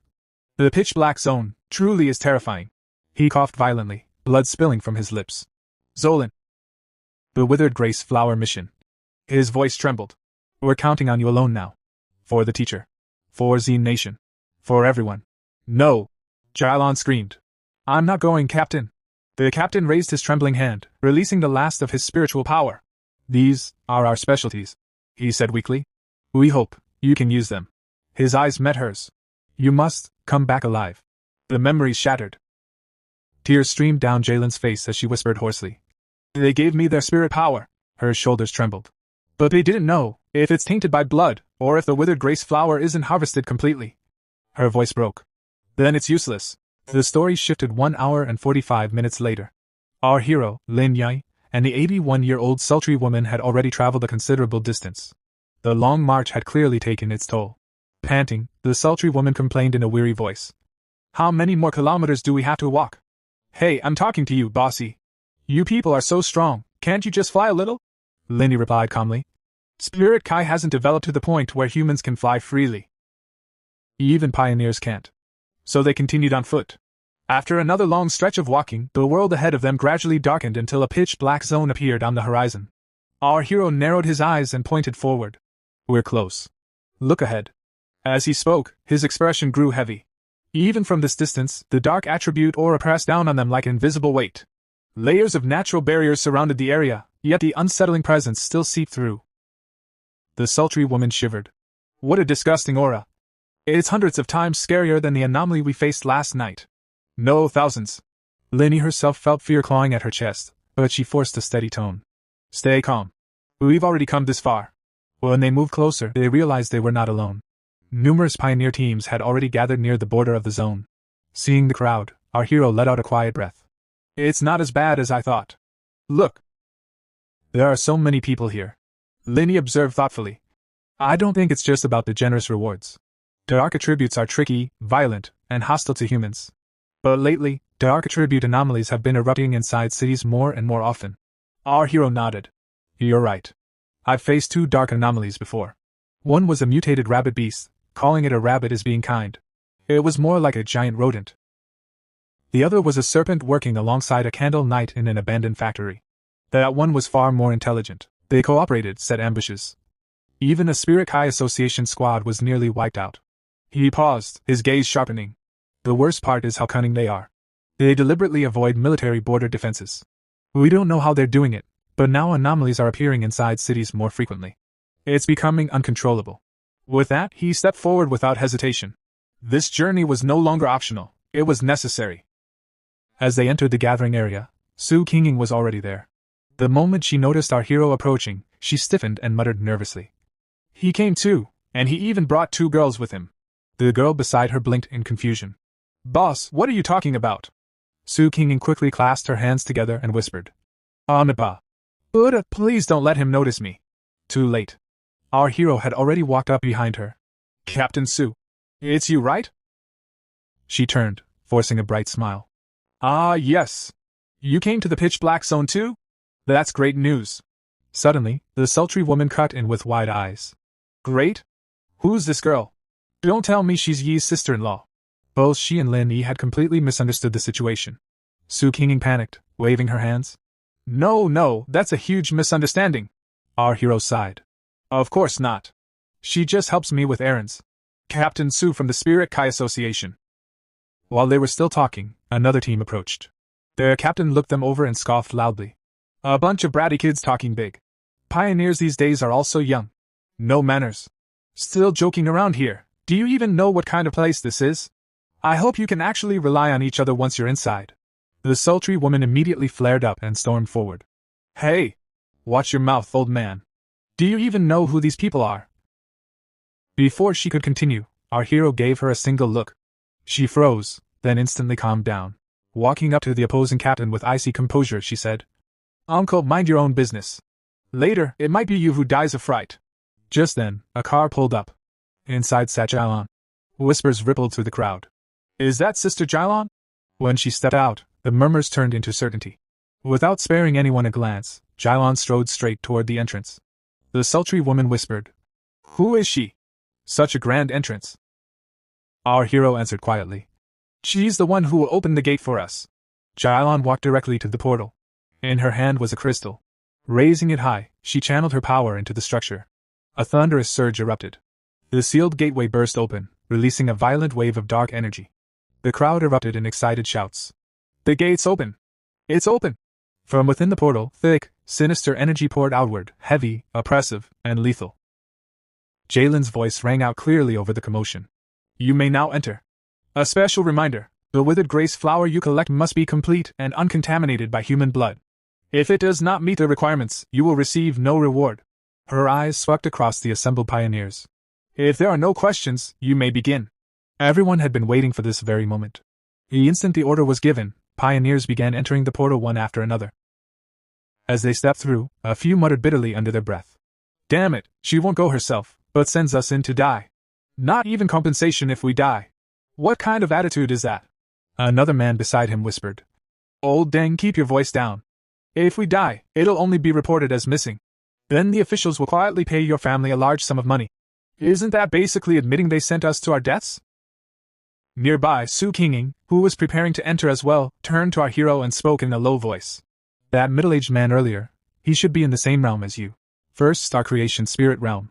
Besides him, there are a few others who look strong, but they're suppressing their spiritual energy, so it's hard to judge. The rest are mostly 2-star and 3-star Ghost Axe realm cultivators with solid foundations. Each team's strength seems roughly balanced. Our hero nodded slightly. Looks like this mission is extremely tough. They actually gathered so many elite pioneer teams. Yet inwardly he frowned. That person just now was also in the creation spirit realm, so why did his spiritual energy feel so shallow? While everyone steadily entered the gate, Jailon remained behind with her team, holding a compact device in her hand. A bodyguard reported beside her. The head count is complete. For this extreme dark zone mission, 37 pioneers in the 2-star Ghost Axe realm, 12 in the 3-star Ghost Axe realm, and 3 in the 1st-star Creation Spirit realm. Estimated mission difficulty ranges from B level to S level. Jailon gave a short nod. All of you, head to the monitors. I've prepared everything. Don't worry. The scene shifted to the interior of the zone. Our hero's entire group had already entered, with Su Qinging accompanying them. As they moved forward, the oppressive energy weighed heavily on everyone's nerves. The air itself felt thick, as if breathing required effort. The moment the sultry woman sensed the surrounding aura, her legs buckled. She collapsed to one knee, her face pale. I'm sorry, honestly, I don't think I can be of any help here. Our hero spoke firmly. Stay close. The dark attribute clouds vision and distorts direction. If we don't move together, we'll get separated and lose our way quickly. Su Qinging stepped beside the sultry woman and said gently. It's all right. What you're smelling is the stench of rotting corpses mixed with brain fluid. You're not the only one who feels like throwing up. It's completely normal. As if on cue, the nauseating odor thickened. Already exhausted, the sultry woman began retching. Soon, a few others nearby couldn't hold it in either. Watching them, Su Qinging explained. The dark attribute naturally restrains pioneers. Think of it as a kind of spiritual pollution. The anomalies in the extreme dark zone are also far more active. Generally speaking, a B-level anomaly equals a Ghost Axe realm pioneer, dangerous, but still manageable. An A-level anomaly is equivalent to the creation spirit realm and usually appears in places where spiritual energy riots or gathers, like here. Her expression turned grave. An S-level anomaly can rival the Vajra realm, or even higher. Those almost always result in large-scale disasters. And there's something else you must remember. Dark anomalies in the extreme dark zone receive an additional boost. A B-level outside may rise at least 1 grade inside. Lin Yi supported the sultry woman by the shoulder and said in surprise. I've never heard it explained so clearly before. I understand now. But Captain Su, are you and your team all right? Still uneasy, the sultry woman added. Yeah, haven't you been polluted at all? Su Qinging summoned a small crystal into her palm and gave a faint laugh. You're overthinking it. My teammates and I deal with anomalies like this often. We're used to the stench. Besides, I've been pushing myself recently. I evolved from a water attribute to an ice attribute. She handed the crystal over. The sultry woman studied it and said thoughtfully. Since we're around the same level. Captain Su, did you feel what I felt? The moment I entered the black fog, my spiritual power weakened drastically, worse than my last mission. Su Qinging's expression hardened. Yes. Many experts have already perished here, even military elites above the 1st-star creation spirit realm. That's why we must be extra cautious. Seeing their condition, our hero spoke calmly.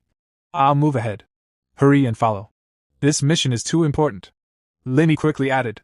The people in front are already out of sight. Let's tighten our formation. From here on, I'll talk less to conserve strength. Everyone, focus your spiritual power. Don't give the black fog any opportunity. Our hero didn't reply aloud, But a thought crossed his mind as he advanced deeper into the darkness. Strange, my body doesn't feel as uncomfortable as theirs. Maybe the enhanced yang and thunder attributes I cultivated have a natural dispersing effect on dark energy. Or perhaps after advancing to the creation spirit realm, my spiritual power simply became much stronger. Meanwhile, elsewhere in the dungeon, another pioneer team was already locked in fierce combat with the anomalies roaming the depths. Their captain was the same middle-aged man who had mocked our hero's group outside the portal. After cutting down the last monster before him, he raised his blade and shouted, "The anomalies of the extreme dark zone? Is this all they've got, brothers? These withered grace flowers will belong to us. Let those youngsters see what true strength really looks like." His team roared in response as they pressed forward, eliminating everything in their path. "Well done! Keep moving! Don't slow down." At the same time, our hero's team was gradually weakening under the oppressive dark energy. The suffocating aura gnawed at their lungs. Lenny began coughing lightly, and the others weren't faring much better. Seeing this, our hero turned back. His gaze softened for a brief moment. Still so inexperienced, he thought. He reached out and gently patted Lenny on the back. The instant his palm touched her shoulder, a strand of warm yang spiritual power flowed into her body. The chill receded. The nausea vanished as if swept away by sunlight. Lenny exhaled in relief. This feeling, the cold, the dizziness, they're gone. It's like standing under the winter sun. So warm. Truly the power of the creation spirit realm. Fire attributes really are comforting. Ever since I reached 3-star Ghost Axe realm, my connection to attributes has deepened. My wood attribute is good at absorbing excess spiritual energy from plants. Captain Su, your water evolving into ice is rare too. Our hero shook his head lightly. It's not fire. It's yang. Sorry, I didn't explain earlier. I was the one who caused the fires at King Chang's North Gate and the playground, but those were different anomalies. Yang attribute and heavenly fire attribute have subtle differences. Su Qinging blinked in surprise. You're admitting that so casually? Then you already possess 3 rare high-level attributes? Our hero remained silent, though a thought crossed his mind. There's also the desolation attribute, but a hidden card is always useful. Just then, the sultry woman stepped closer, rubbing the back of her neck awkwardly. I haven't broken through to 3-star Ghost Axe yet, so I can't sense attributes clearly. I'm mostly walking the metal path. Great cousin. I promise I won't mess with you again once we get out. Our hero smiled faintly and placed his hand on her shoulder as well. A wave of yang energy flowed into her body. The oppressive darkness loosened its grip, and her breathing steadied. Other teammates watched in curiosity. What are you two doing? Just feeling energy? Our hero then turned to Su Qinging's group. Bring your team here. I'll do the same for them. Su Qinging nodded with a grateful smile.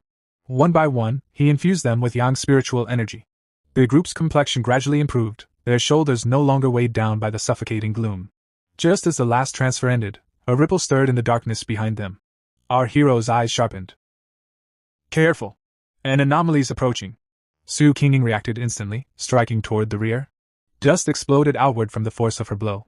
Through the swirling haze, a grotesque monster suddenly materialized directly in front of the sultry woman. Watch out! The creature lunged at full speed. A team member shouted.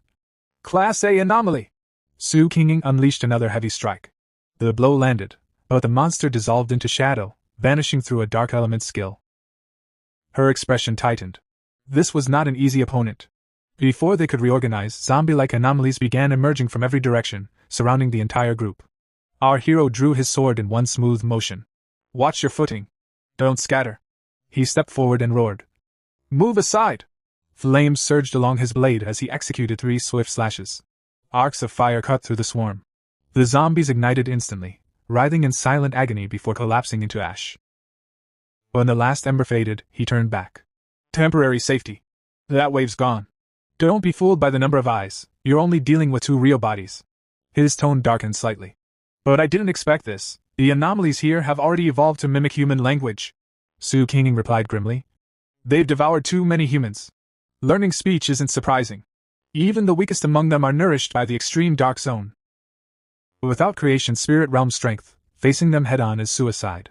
Far away, in a hidden observation area, Jialan watched the scene through her device, eyes widening. 1 strike, and 2 A-level illusion beasts were crushed. Even I would have needed several exchanges. Back with the group, they pressed deeper into the dungeon, leaving the scorched battlefield behind. In the center of the formation, the sultry woman sank onto a rock, breathing heavily. Lenny spoke softly. If what Captain Su said is true, we must stay together. Otherwise anomalies could disguise themselves, slip into our ranks, and strike when we least expect it. The others urged gently. Come on, you need to stand. We can't stop here. Our hero observed quietly, unease flickering in his chest. This suppressive aura, it's even stronger than the cat demon and those zombies. Just brushing against it feels like it could burn me alive. Is this the pressure of a higher realm? Breathing itself is becoming difficult. Then he sensed something else. Faint rhythmic. He turned his head. Linny stepped closer, brows furrowed. Do you hear that? Up ahead, is that the sound of waves? Our hero didn't answer. At that very instant, the thunder of the battlefield shifted. Beyond the choking veil of darkness, another squad burst into view, their formation shattered, their voices trembling with panic. Fall back! Stop attacking! That thing isn't human, it's a disaster! One of them screamed as bursts of energy shot wildly from their weapons. Their attacks struck the advancing shadows, yet the shadows did not slow. They only thickened, like a living storm rolling across the dungeon floor. Our hero narrowed his eyes, watching in silence. From the black horizon surged a swarm of winged creatures, bat-like anomalies blotting out the dim light above. Their screeches merged into a single deafening roar. Veterans once whispered that even legendary battalions had been erased by such a tide. And now it was here. Panic spread like wildfire. It's a dark tide! Someone cried. Those two words alone were enough to shatter courage. Soldiers turned and ran, armor clattering, weapons abandoned.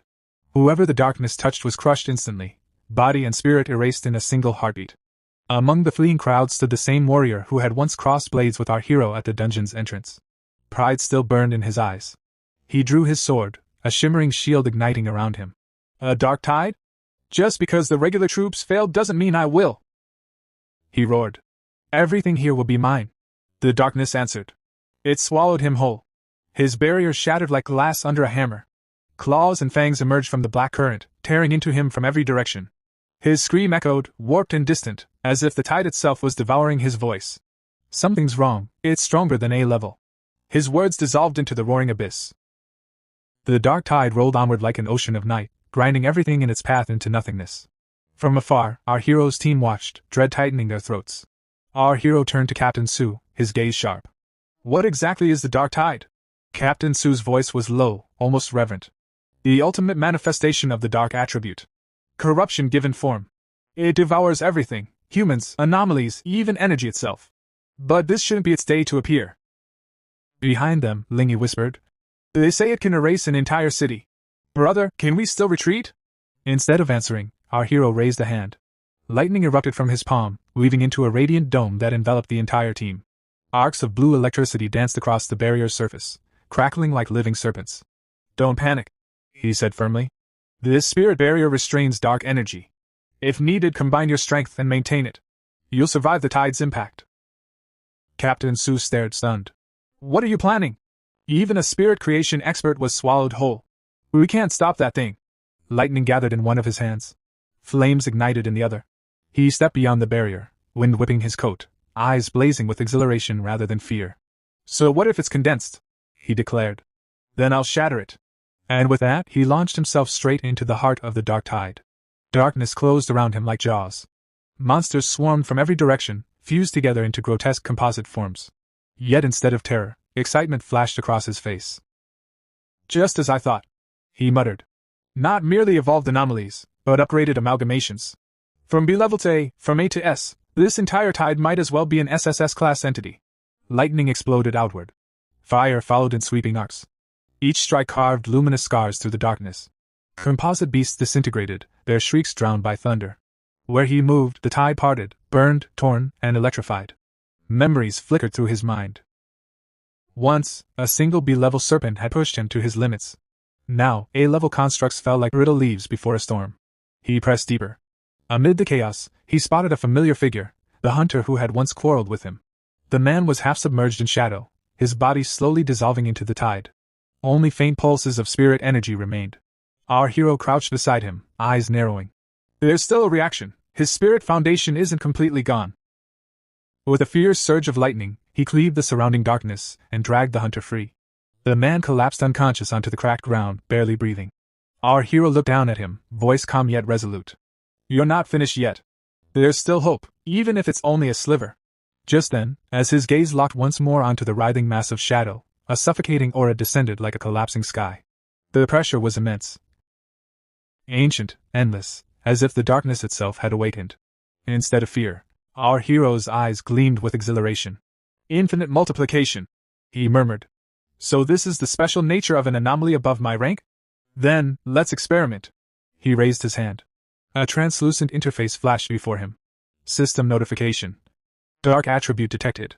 Energy level, extremely high. A second line followed instantly. System notification. Special power detected. Extraction temporarily impossible. His expression hardened. So even at the spirit creation realm, I still can't extract it. As expected. The dark attribute is on a different tier entirely. Yet the corner of his lips curled upward. Around him, monsters lunged from every direction, but his mind raced faster than their claws. If I can't erase it, and I can't absorb it directly, then I'll just change the method. A brief regret flickered across his thoughts. If only I had my little white flower. Desolation against darkness would have been perfect. Then realization struck. Of course. I already have the answer. Flames ignited around his body, swirling outward like a blooming sun within the abyss. Far away, beyond the lightning barrier, his team watched in mounting anxiety. Captain, have you ever seen anything like this? One asked.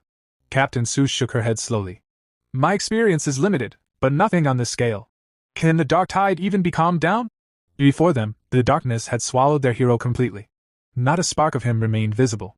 Lin Yi's voice trembled. The barrier feels strange. I wasn't this scared even against ghost vines. He's been inside too long. What if? Captain Sue stepped closer, placing a steady hand on her shoulder. His spirit barrier is still active. It only flickered. If we reinforce it together, it will hold. And if someone of his strength were to fall here, then none of us would survive either. Her gaze sharpened. A spirit creation expert wielding multiple rare attributes. I suspect his true power is already at 3 stars. We, who barely reached Ghost Axe 3 stars, have no right to think about rescuing him. Lindy let out a nervous laugh. Your humor is really something. Sue smiled faintly. My teammates say the same. What about you, feeling better now? At that very moment, a pillar of blazing fire erupted from the heart of the dark tide. It tore through the darkness like a newborn star. Everything around it disintegrated. Shadows melted, screams vanished, and the oppressive night fractured under unbearable heat. At the center of the inferno stood their hero, unmoved, radiant, untouchable. 9 colossal fire dragons spiraled around him, their flaming bodies shredding the remnants of the tide. Each roar echoed like thunder, each coil sealing the darkness tighter and tighter. Cheers burst from the team. From afar, even distant observers could only stare in awe. So, this is the Skyfire attribute, someone whispered. He sealed the dark tide itself. Our hero raised both hands. The entire mass of black energy was engulfed in flames, compressed, lifted high into the air. With a decisive motion, he slammed it down, then hurled it skyward, flinging the sealed darkness far beyond the battlefield. He stepped forward, carrying the rescued hunter, and let out a quiet breath. For now, you're safe. An unexpected gain. Linny rushed up. Cousin! Are you alright? It's such a relief to see you safe. Captain Sue bowed her head slightly. Leave him to us, big brother. But you sealed a high-level dark attribute. Why don't you look happy? He answered calmly. Because it's only temporary. The dark energy here is too abundant. We must leave before the sealing effect fades, and collect the Shui flower quickly. She nodded. Understood. We'll take him to the Spirit Association. Someone else asked softly. The others, ahead of us, did none survive? Our hero's voice grew heavy. Not even a fragment remained. Except for this man, the rest were completely devoured, regardless of cultivation. Silence fell. Even the air seemed colder. After giving instructions for the team to move ahead, our hero lingered at the rear, staring into the lingering dark energy like a scholar studying forbidden scripture. He lifted his hand again. System notification. Strong dark attribute fluctuation detected. System notification. Detection complete. Initiating ultimate computational power. Compiling. The darkness stirred.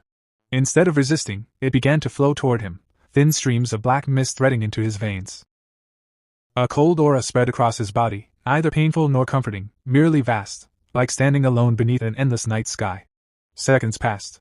System notification. Dark attribute successfully absorbed. Information cascaded through his consciousness, skills, effects, limitations. A name formed within the void. Infinite darkness, condensed black mist domain. Within this domain, spiritual energy would corrode. Power would wither. Light itself would hesitate to shine. Seeing the last strands of black mist sink into his palm, our hero slowly clenched his fist. Dark domain, a special realm. He spoke in a low voice, analyzing it like a strategist examining a newly forged weapon. If I release infinite darkness during battle, the corrosion of the dark attribute will continuously erode my opponent's spiritual power, weakening their supply. And if I stack it with my other attributes, fire, lightning, desolation, the suppression will multiply. In that case, even if something stranger than the dark tide appears, I'll still be able to crush it across realms. Behind him, Su King suddenly stiffened. Her eyes widened. Big brother, do you feel that? The black mist, it's coming back. She turned. What she saw stole her breath. Dark energy spiraled around him like a silent galaxy. Not chaotic. Not violent. Controlled. Obedient. Her voice trembled. This spiritual fluctuation, is he breaking through again? No, the heavens didn't change. There was no phenomenon. Wait. Did he absorb the dark tide's power? The realization struck her like lightning. That's impossible. The officials had classified the dark tide as S rank with no upper limit. A calamity even military elites feared. Before the age of spiritual revival, everyone knew. The dark attribute was taboo.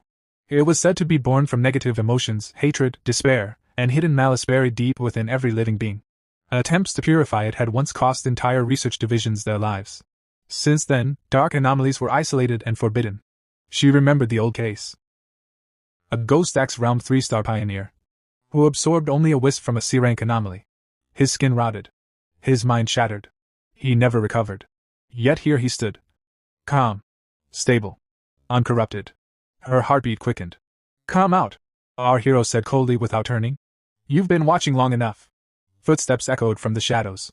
Jialan emerged, expression unreadable. If I'm not mistaken, she said evenly, you were the one who sealed that dark tide. Gasps rippled through the group. And just now, she continued, eyes narrowing. What were you doing? Our hero met her gaze without hesitation. Absorbing dark attributes. Silence fell like a curtain. Jialan's fingers slipped into her coat. A metallic click followed. She drew a gun and aimed it directly at him. Everyone froze. Sister Jialan, what are you doing? Su King rushed forward, placing herself between them. If I remember correctly, he's the top recruitment target your military wants. When our spirit association tried, you intercepted. What does this mean now? Our hero gently moved Su King aside, voice calm but edged with frost. Strange. Our mission is to find the shy flower, isn't it? You seemed eager earlier. Now you look disappointed we survived. The tension thickened. 81 sultry woman finally burst out. We trusted you. You were here the whole time, why didn't you act earlier? Without him we'd all be dead. Lingi is still a child. Jialan stared at them. Then suddenly laughed. She lowered the gun. Relax. Just a joke. Relief swept the group, but our hero's eyes remained sharp. So you came to test me? She nodded lightly. More or less. Reports are cold. I wanted to see the person myself. As for why I didn't intervene. She turned away, voice quieter now. Pioneers live by the rules of the spiritual revival world. Life and death change in an instant. That is our fate. You are lucky, because you have someone strong enough to protect you. She paused. Didn't you notice? No anomalies dared approach you earlier. They were frightened by the sealing of the power you displayed. The dark tide itself follows that law. It bullies the weak and fears the strong. Then she added, almost casually. Come. I'll take you to the shy flower. I know this place better than you. Our hero watched her back in silence. This girl, she's broken somewhere inside. Beside him, Su King whispered. Her team faced the dark tide before. She was the only survivor. Understanding dawned. So that's it. Strict obedience to missions. Cold indifference masking survivor's guilt. A self-destructive edge held together by fragile belief. And when she saw someone do what her entire team could not, seal the dark tide, that belief trembled. Turning back to his team, our hero spoke in a calm voice. Forget it. Lin, let's just be considerate of someone who's injured. From behind, the 81-year-old sultry woman frowned and asked doubtfully. Is she really injured? Our hero nodded seriously. Yes. Her spiritual barrier is severely damaged. She should normally have the strength of a 2-star spirit creation realm cultivator, but her barrier has dropped by at least 2 levels. That means she suffered heavy internal injuries. Compared to that, my own injuries are nothing. Soon after, the story shifted deeper into the extreme dark zone, to a vast mass grave. Our hero's team had already arrived. The ground was littered with human skeletons scattered everywhere, pale bones half buried in the black soil. Walking ahead, our hero looked at the remains with a heavy expression. Just then, Jialan, who was leading the way, suddenly stopped and said quietly, "We're here. This is the mass grave." In front of them, through the dim darkness, a glowing plant came into view. One of the team members gasped excitedly. "Look! That's the Shirchi flower!"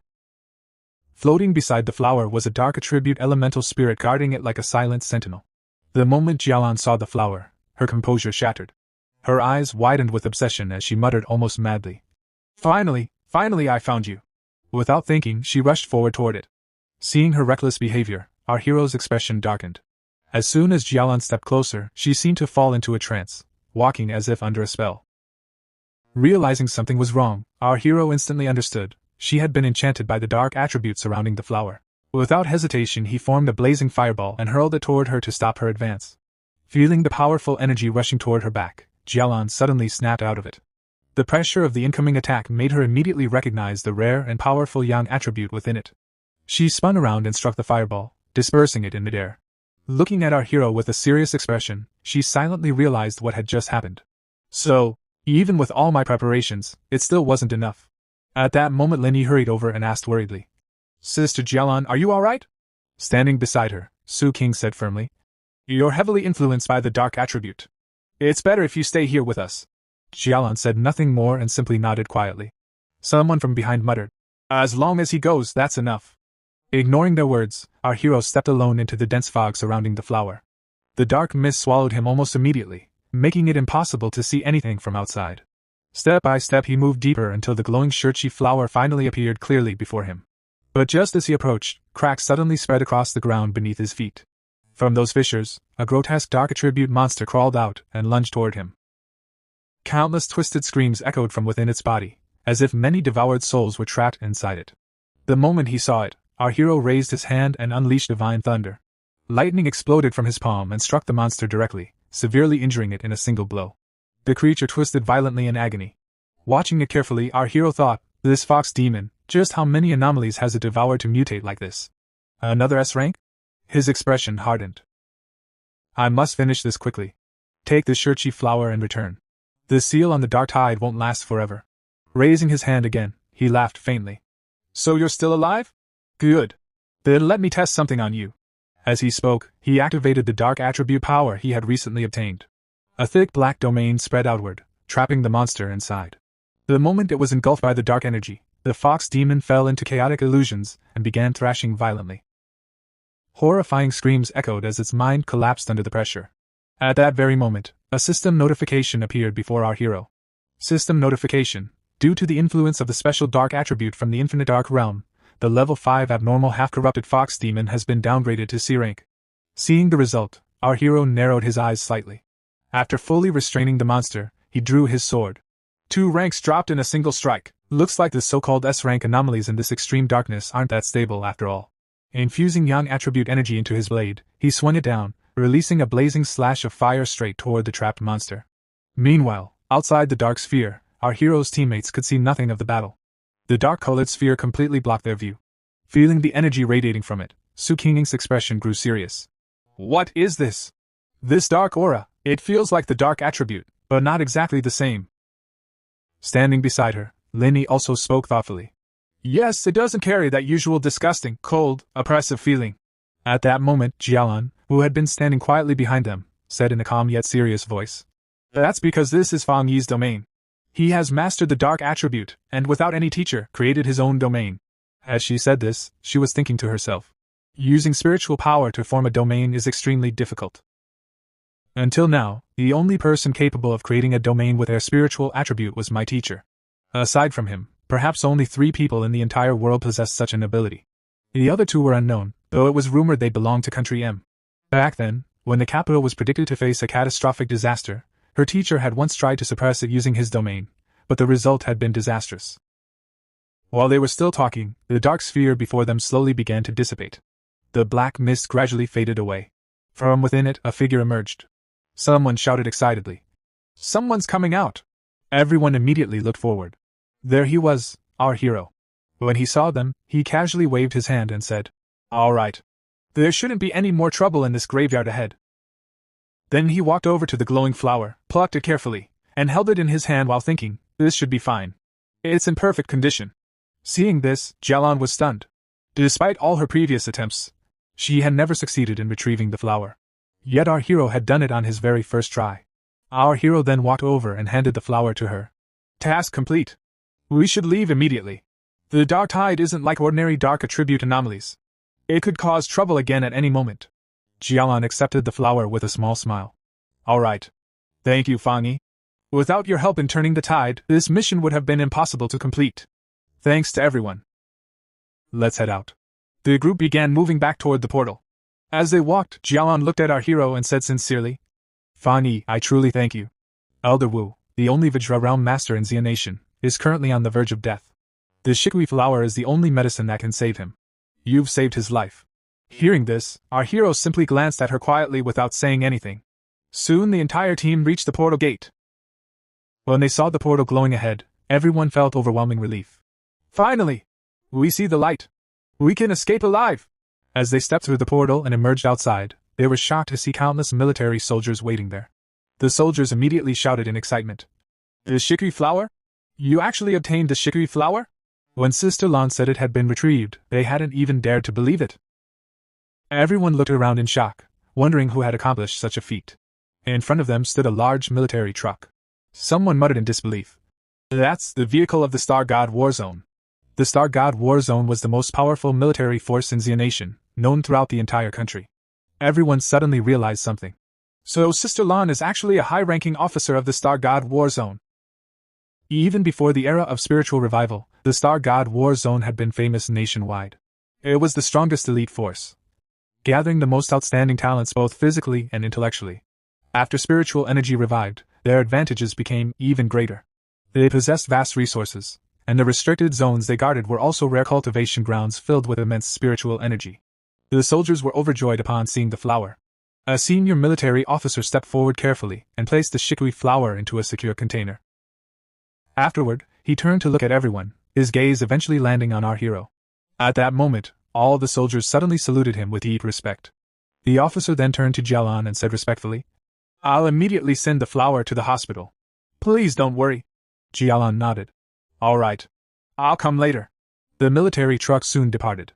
After it left, only our hero and Jialan remained standing nearby. Our hero looked at her and asked, So you're from the Star God War Zone? Jialan replied calmly. Your strength and performance have probably already spread throughout our entire war zone. Before long, you'll become a well-known figure. To be honest, your strength alone could crush even the strongest squads in our war zone. And your potential, I can't even see its limits. She paused before continuing. If you're interested, would you consider joining us? You'd gain access to the best cultivation resources available. She added casually. Oh, and for this mission, you, your teammates, and the Spirit Association squad will all receive double bounty rewards. Our hero nodded slightly. Thanks for the reward. But even though I know your war zone is the strongest in Xia Nation, I have my own cultivation methods and pace. So, I'll pass on joining. Jialan didn't seem surprised.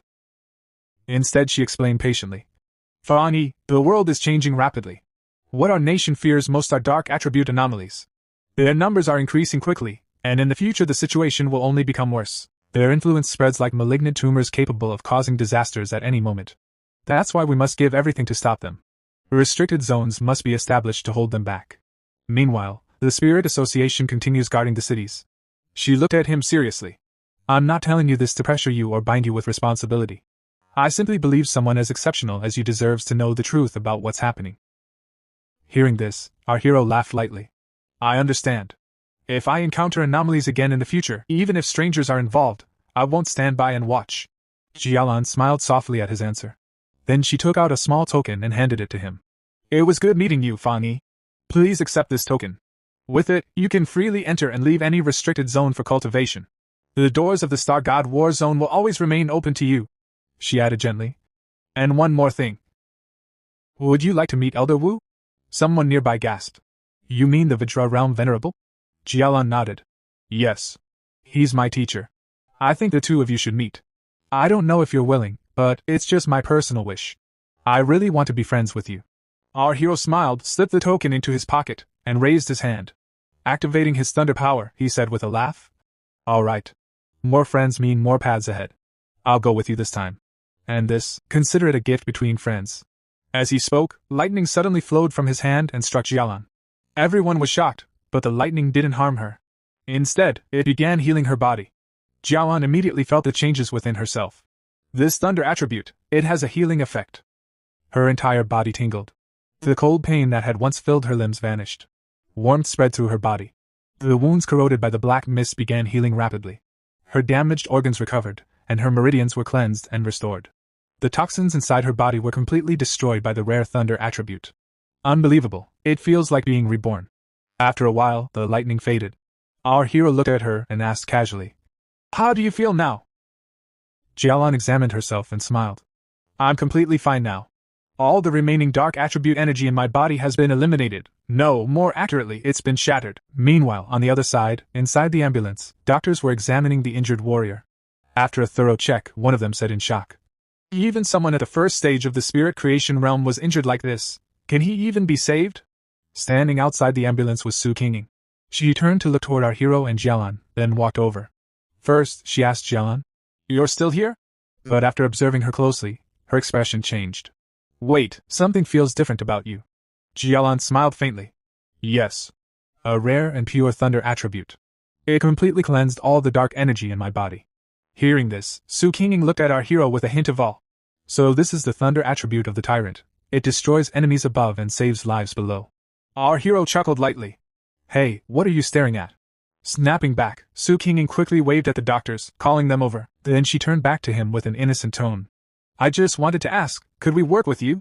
If we combined your spiritual power with medical equipment, we might be able to save more pioneers affected by dark attributes." Our hero summoned thunder in his hand again and asked casually, "Would that work?" The doctors immediately gathered around, carefully observing the lightning. One of them said excitedly, "It's possible. This level of pure, high-grade thunder attribute energy can indeed destroy dark energy." Jialan, standing behind them, added seriously, "He directly transferred his energy into me just now, and the dark attribute inside my body was shattered. So in theory, wouldn't it work if he simply made contact with the injured?" One doctor nodded thoughtfully. "That could work." But Su Qinging quickly rubbed her forehead. "No, not exactly. Not every spirit creation realm cultivator can handle such powerful energy." Another doctor added, "Yes. Commander Su's injuries, while serious, were still considered light. But that injured warrior, to fully heal him would require at least 10 times that level of thunder energy. Even if we save him, a complete recovery would be difficult." Then the doctor turned to our hero. "Please come to the ambulance." Our hero walked over with a smile. "So it's like a blood transfusion, right? How do I transfer my spiritual power? Can you store it for later use?" The doctors brought out a device, one of them explained. "Please place your hand here and release your spiritual energy." Nearby, Lenny watched in awe. "I never imagined Commander Su was such a high-ranking figure in the Star God War Zone. And my cousin, he's already at the level where even they want to recruit him." Our hero glanced at her and asked, "How are you doing?" Lenny smiled. "We're fine now. 81 and I plan to keep training and take on more missions. We can't keep relying on you forever, or we'll never improve." Inside, she thought firmly, "I can't stay a burden. I have to catch up to him." Our hero withdrew his hand from the device and smiled. "All right. Stay safe." Then he thought to himself, still growing. At that moment, Su Qinging said, "We'll take our leave then. Hopefully, we'll meet again on another mission." Jialan added, "Let's go. We should visit Elder Wu." Everyone parted ways. Meanwhile, Su Qinging and her team drove off in another vehicle. She muttered angrily, "Let them act all high and mighty, skipping sight work. And now the Star God War Zone just snatched him away. All my efforts were wasted." The woman driving beside her tried to calm her. "Relax, Captain Su." But Su Qinging remained silent, deep in thought. The Spirit Association is too chaotic. Officials act more arrogant than military elites. Teams are scattered, and instead of building relationships with talents like him, some fools only create trouble. What a mess. Soon after, Jialan brought our hero to the highest level ward in the Star God War Zone's medical base. On the bed lay Elder Wu, his body frail and lifeless. Jialan spoke softly. "This is Mr. Lanchin. Strange, isn't it? A Vajra realm powerhouse, yet he looks like a withered old man. He used to look even worse, like a corpse. Even after using the withered grace flower, he still hasn't awakened." Our hero frowned slightly. "What exactly did he go through?" Jialan took a deep breath and began explaining. "When the dark attribute calamity descended on the capital, even the sky changed. Darkness tore the heavens apart. To stop the anomaly from devouring the entire city, my teacher used his own body to seal the rift. All of us used a special method to channel our spiritual power into him. We estimated the calamity to be above S-class. We've faced terrifying dark tides before, but this was several times more destructive. If it had fully manifested, it could have destroyed the capital and spread to nearby cities. And if the capital fell, the entire nation would collapse into chaos. She clenched her fist slightly. My teacher forced the anomaly into suppression using his domain. But we didn't expect that even with all of us supporting him, it would barely be enough. The dark attribute backfired on him. Her voice lowered. If he hadn't been a Vajra realm venerable, he would have turned to ashes instantly, or worse, become nourishment for the anomaly itself. Hearing this, our hero said quietly, to stop the destruction of an entire city, what an incredible pioneer he must be. Then, looking at Elder Wu's frail body, he thought back then too, there were countless pioneers who stood before me, giving me the chance to survive as the last human. Perhaps in that past life, he had already sacrificed himself at this very moment. Without another word, our hero raised his hand toward Elder Wu. Seeing this, Jialan immediately became tense. What are you planning to do to my master? As thunder energy gathered in his palm, our hero replied calmly. Don't worry. The withered grace flower has already taken effect, but I want to try something, to remove the remaining stubborn dark attribute inside him. That might help him wake up faster. What? But this is an S-class calamity, Jialan exclaimed. Then, recalling everything he had done so far, she hesitated before speaking again. All right, try it. Maybe you're the miracle we've been waiting for. But be careful. The dark attribute inside him is far more terrifying than anything in the dark tide. Otherwise, even with the flower, my teacher wouldn't still be recovering so slowly. Our hero nodded slightly. I know. I can feel it. The darkness inside him is unbelievably powerful. Even after being suppressed, it still carries a crushing pressure. The moment his thunder energy entered Elder Wu's body, the entire room darkened. Black energy began leaking out, filling the space with an eerie aura. Fan Yi, focus. Be careful, Jialan shouted. But our hero remained steady, his hand pressed against Elder Wu's chest as his thunder energy continued to flow, clashing with the corruption within. Moments later, his vision blurred. When he opened his eyes, he saw something horrifying, a massive crimson eye floating in the sky, staring directly at him. His expression hardened. It dragged my consciousness into the past. Dark fog surged around him, pulling him deeper into Elder Wu's consciousness. Inside, he found himself in an illusion.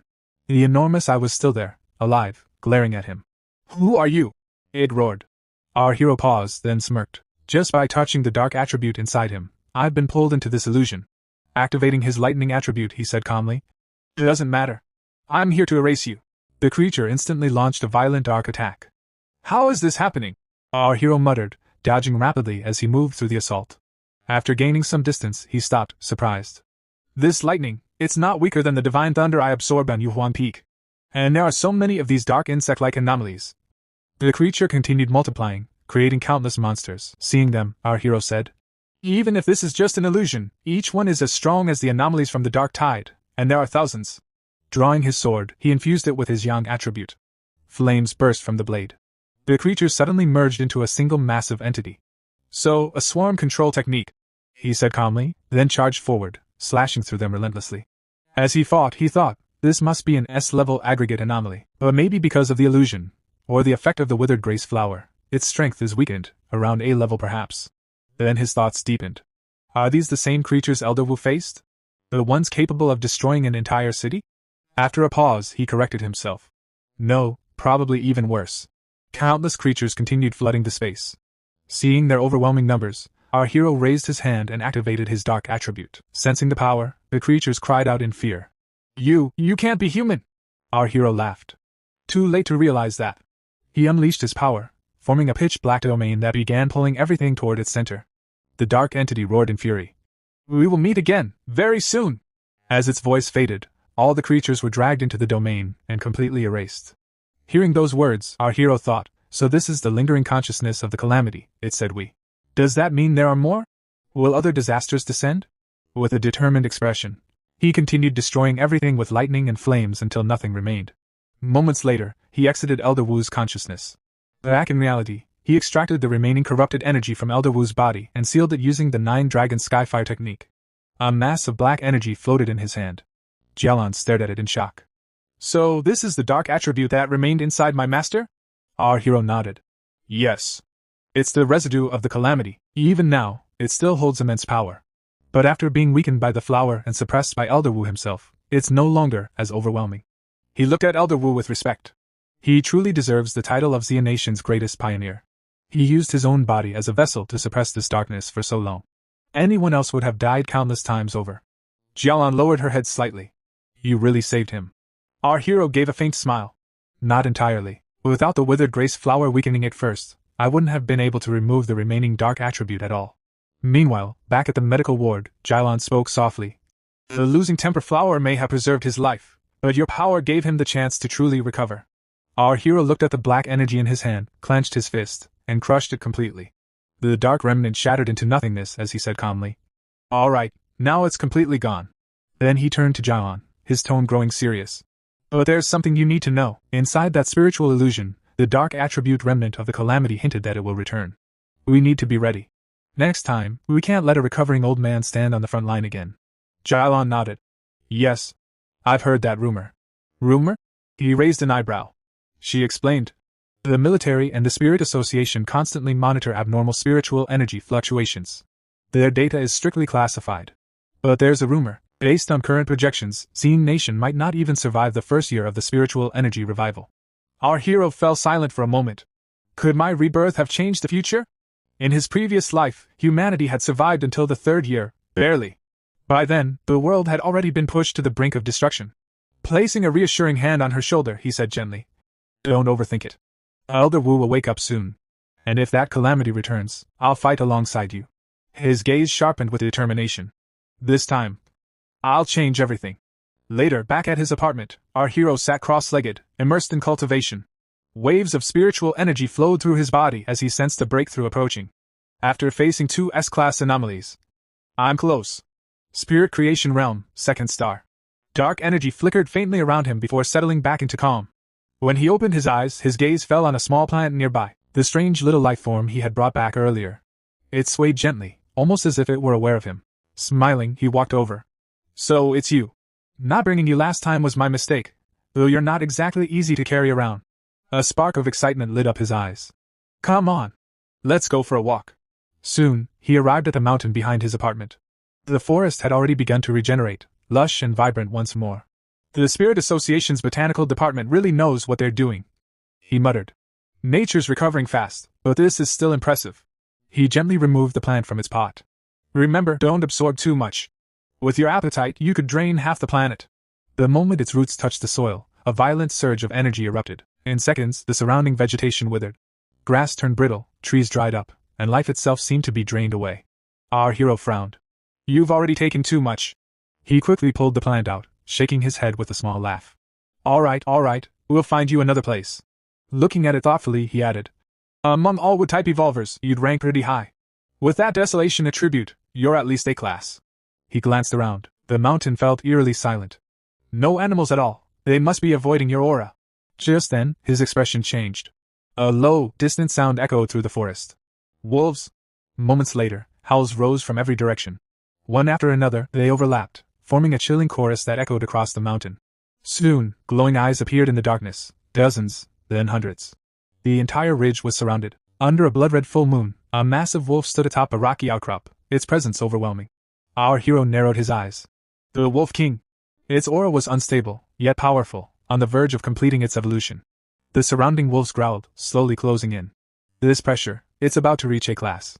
Observing carefully, he analyzed, originally a wood attribute creature, but now it's mutated. Poison attribute. He murmured.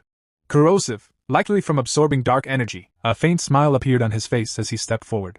Interesting. Looks like things are getting more dangerous. Without hesitation, our hero took the flower from its pot and planted it back into the ground, saying calmly, Now finish them all.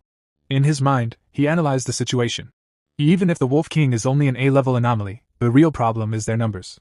And the city lies just below this mountain. If they break through, it will be a disaster. The moment the plant touched the soil, a violent surge of desolation energy spread outward. The Wolf King roared furiously, and at that signal, the entire pack charged at once. Our hero smirked. Good. Let me see how strong your desolation power is when it acts alone. Far away, a patrol team monitoring the mountain immediately sensed the disturbance. One of them frowned. The Wolf King's evolution succeeded. What's the pollution level? Another checked the readings. It's at 90. 90? Someone gasped. a researcher quickly added. And it's still rising. The Wolf King's strength is at least Ghost Axe Realm 3-star, possibly even Spirit Creation Realm 1-star. The others fell silent in shock. And the rest, 2-star to 3-star Ghost Axe Realm across the pack. A hunter clenched his fists. Then we don't have enough manpower. We can't win this. Suddenly, the instruments began fluctuating wildly. Wait, dark energy detected. Someone shouted. Confusion spread through the group. The researcher stared at the screen, realization dawning. Dual attributes. The Wolf King has both wood and dark attributes. That's why the pollution level is so high. He glanced again. The reading had jumped to 100. His face turned pale. Even if we can't defeat them, we must stop them. If that pack descends into the city, everything below will be destroyed. I'm calling for reinforcements. Before they could react further, the ground began to tremble violently. Do you feel that? An earthquake? No, this isn't normal. Their devices flickered again. 100, then suddenly 1,000. Silence fell, then panic exploded. What kind of power is this? This is destruction-level energy. Run! Get to the safe zone. They turned and fled down the mountain, shouting orders. Evacuate all nearby residents immediately. But then something changed. One of them suddenly stopped. Wait, the desolation energy, it's gone. They looked ahead. Massive vines were erupting from the ground, spreading across the mountain like a living network. The energy sank into the mountain itself. The captain muttered. Another hesitated. It feels like the danger just disappeared. Should we still report this? Back at the battlefield, everything had transformed. What was once barren land had become a sea of blooming flowers. At the center stood our hero, facing the Wolf King. The beast raised its claw, fury burning in its eyes. Our hero spoke calmly. These flowers will keep growing, multiplying, until every last bit of your energy is drained. He glanced at the surrounding wolves. You can protect yourself with your spiritual power, but can they? The answer came instantly. Vines burst from the ground, wrapping around the wolves. One by one, they were drained dry. Their bodies withered into skeletons before collapsing lifelessly, their energy completely devoured. As this continued, the flower itself evolved, growing stronger with every life it consumed. The Wolf King barely avoided the vines. Watching its pack die, it let out a furious roar and unleashed a massive energy blast toward our hero. But before the attack could reach him, gigantic vines surged upward, forming a dense barrier that absorbed the blast completely. Our hero looked at the Wolf King with a faint smile and said, It's useless. Haven't you realized it yet? The desolation power of this spirit flower has already rooted itself deep beneath the mountain. This endless sea of flowers draws strength from the forest and returns it to the land. You may have gained intelligence through evolution, but surely you've heard the saying, wildfire cannot destroy it, for with a spring breeze it grows again. He nodded in approval. Not bad. You even managed to locate the flower's true origin. By now, the spirit flower had turned a deep crimson. Glancing at it, our hero spoke softly. Little flower, it has found you. So, what will you do now? As though it understood his words, the flower suddenly opened its petals and lunged forward, swallowing the charging Wolf King whole. The beast howled and struggled violently as countless vines wrapped around its body, draining every last trace of spiritual energy. Within moments, the mighty Wolf King had been completely devoured, leaving behind nothing but a pile of bones. Watching the scene unfold, our hero thought to himself, what an overbearing desolation ability. I never imagined that after infusing it with desolation energy, this spirit flower would develop its own cultivation method without any further guidance from me. A moment later, the flower spat out the Wolf King's bones, scattering them across the ground. Gazing at the crimson glow surrounding it, our hero murmured, Once trapped within this endless sea of flowers, no anomaly can escape. Even if the flowers are destroyed, they'll simply bloom again, fueled by infinite desolation energy until everything is reduced to white bones. I'll call this technique Endless Spiritual Sea. The flower's crimson radiance intensified as it transformed once again, releasing an immense wave of power. At that instant, a system notification appeared before him. Spirit Flower has successfully developed a desolation attribute technique, Endless Spiritual Sea. Seeing this, our hero smiled faintly. So you've evolved too. The surge of energy shook the surrounding region. Far away, the research team monitoring the area detected it immediately. A-class anomaly contamination detected, one researcher shouted. They hurriedly reviewed the surveillance data. One analyst reported. 2 completely different spiritual signatures appeared inside the polluted zone. The Wolf King evolved into a dual attribute anomaly, but another desolation-type energy emerged out of nowhere. Standing behind them, an elderly senior and Su Kinging watched in silence. The old man asked gravely, Where is this happening? The low mountain forest. Someone replied quickly. Captain Su was overseeing that region earlier. The old man frowned. Wasn't the Demolisher squad dispatched to eliminate the wolf pack? Just then, his communicator rang. On the other end, the researcher stationed on the mountain reported anxiously. Demolisher squad reporting. During the Wolf King's mutation, an overwhelming surge of desolation energy erupted. It completely erased the A-class Wolf King anomaly. However, instead of spreading outward, the energy burrowed into the mountain itself. Strange blossoms are now blooming across the area. We can't approach safely and have no idea what secondary effects may occur. If this unknown anomaly loses control, it could be even more dangerous than the airborne ghost vines. We request reinforcements immediately. After hearing the report, the old man's expression darkened. Deploy 2 elite units to the location at once. Behind him, Su King quietly lowered her head in thought. A sudden realization struck her. The back mountain, it has to be him again. Then she spoke with certainty. Wait, the source of that desolation energy should be Fang Yi. His home is in that area. If it's really him, then everyone there will be safe. Meanwhile, back on the mountain, the spirit flower had completed another stage of evolution. Its aura grew stronger and more stable than before. Our hero observed it with surprise. After devouring the Wolf King, you're evolving again, and you've awakened a second attribute? Fire? I didn't expect that. He gently touched the flower and chuckled. To think you can become stronger simply by devouring others. That's an absurdly convenient way to cultivate. The flower instantly shrank and floated into his palm. Another system notification appeared. Spirit Flower has devoured the mutated Wolf King and its pack. Evolution complete. Desolate Flame Spirit Flower. Rank: A-class anomaly. Attributes: Desolation Fire.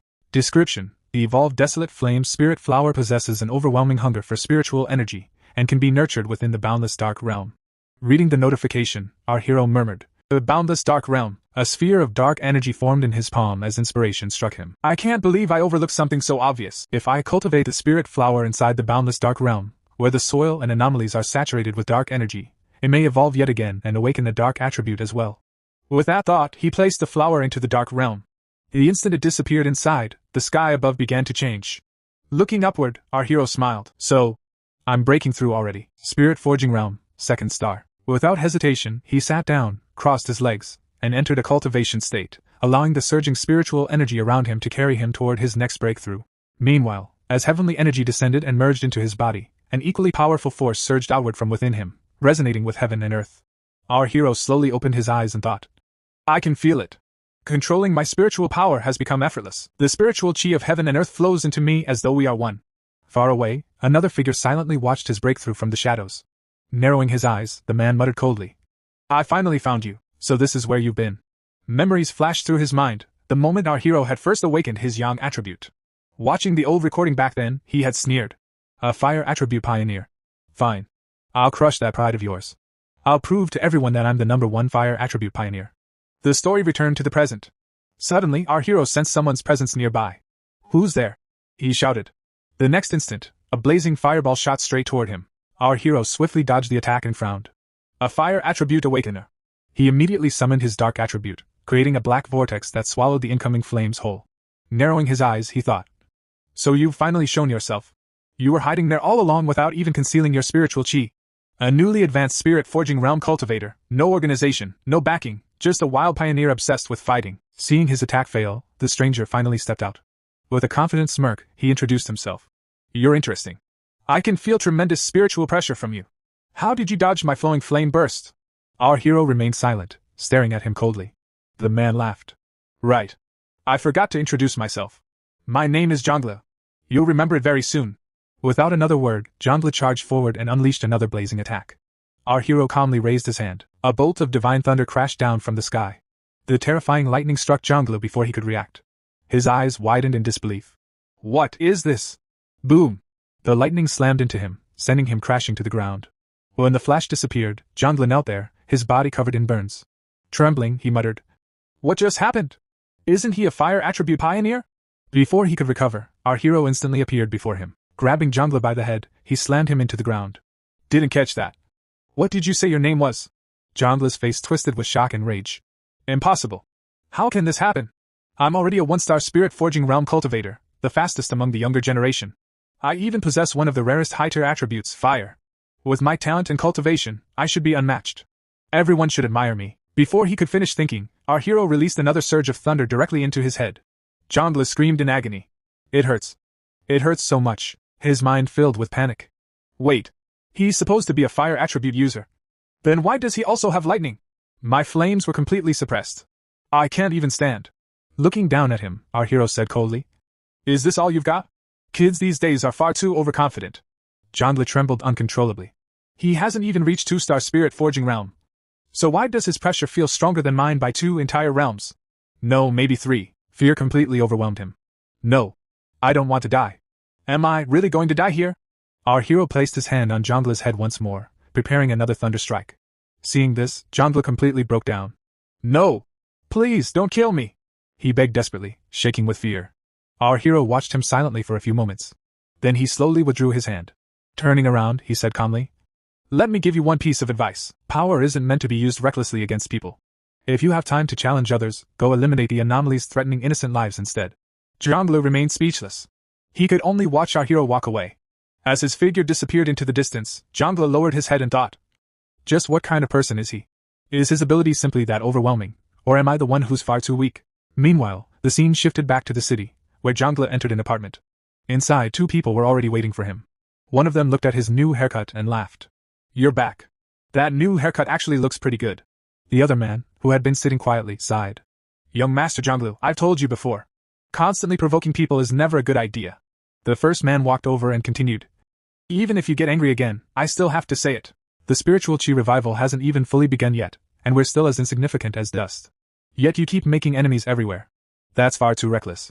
You're always looking for a fight without even caring whether someone's friend or foe. One day it'll come back to haunt you." The second man frowned. "That's strange.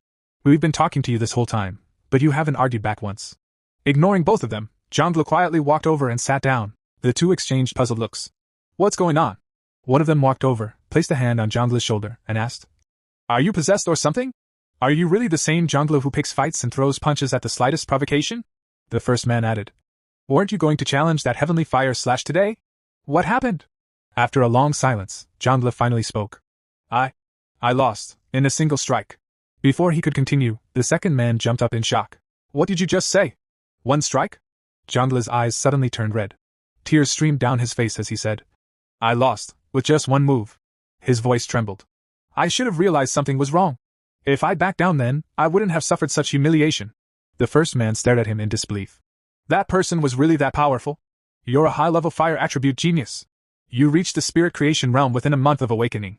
There are barely a handful of people like you across several provinces." Remembering the battle, Jongle said, "It ended with 1 attack. My strongest technique, the blazing firebolt, was shattered instantly by his lightning." One of them frowned. "Could you have challenged the wrong person?" The second man patted Jongle's shoulder. "Your fire attribute has 50% purity. That's already terrifying. Unless your opponent came from one of the top war zones, who could possibly overpower you."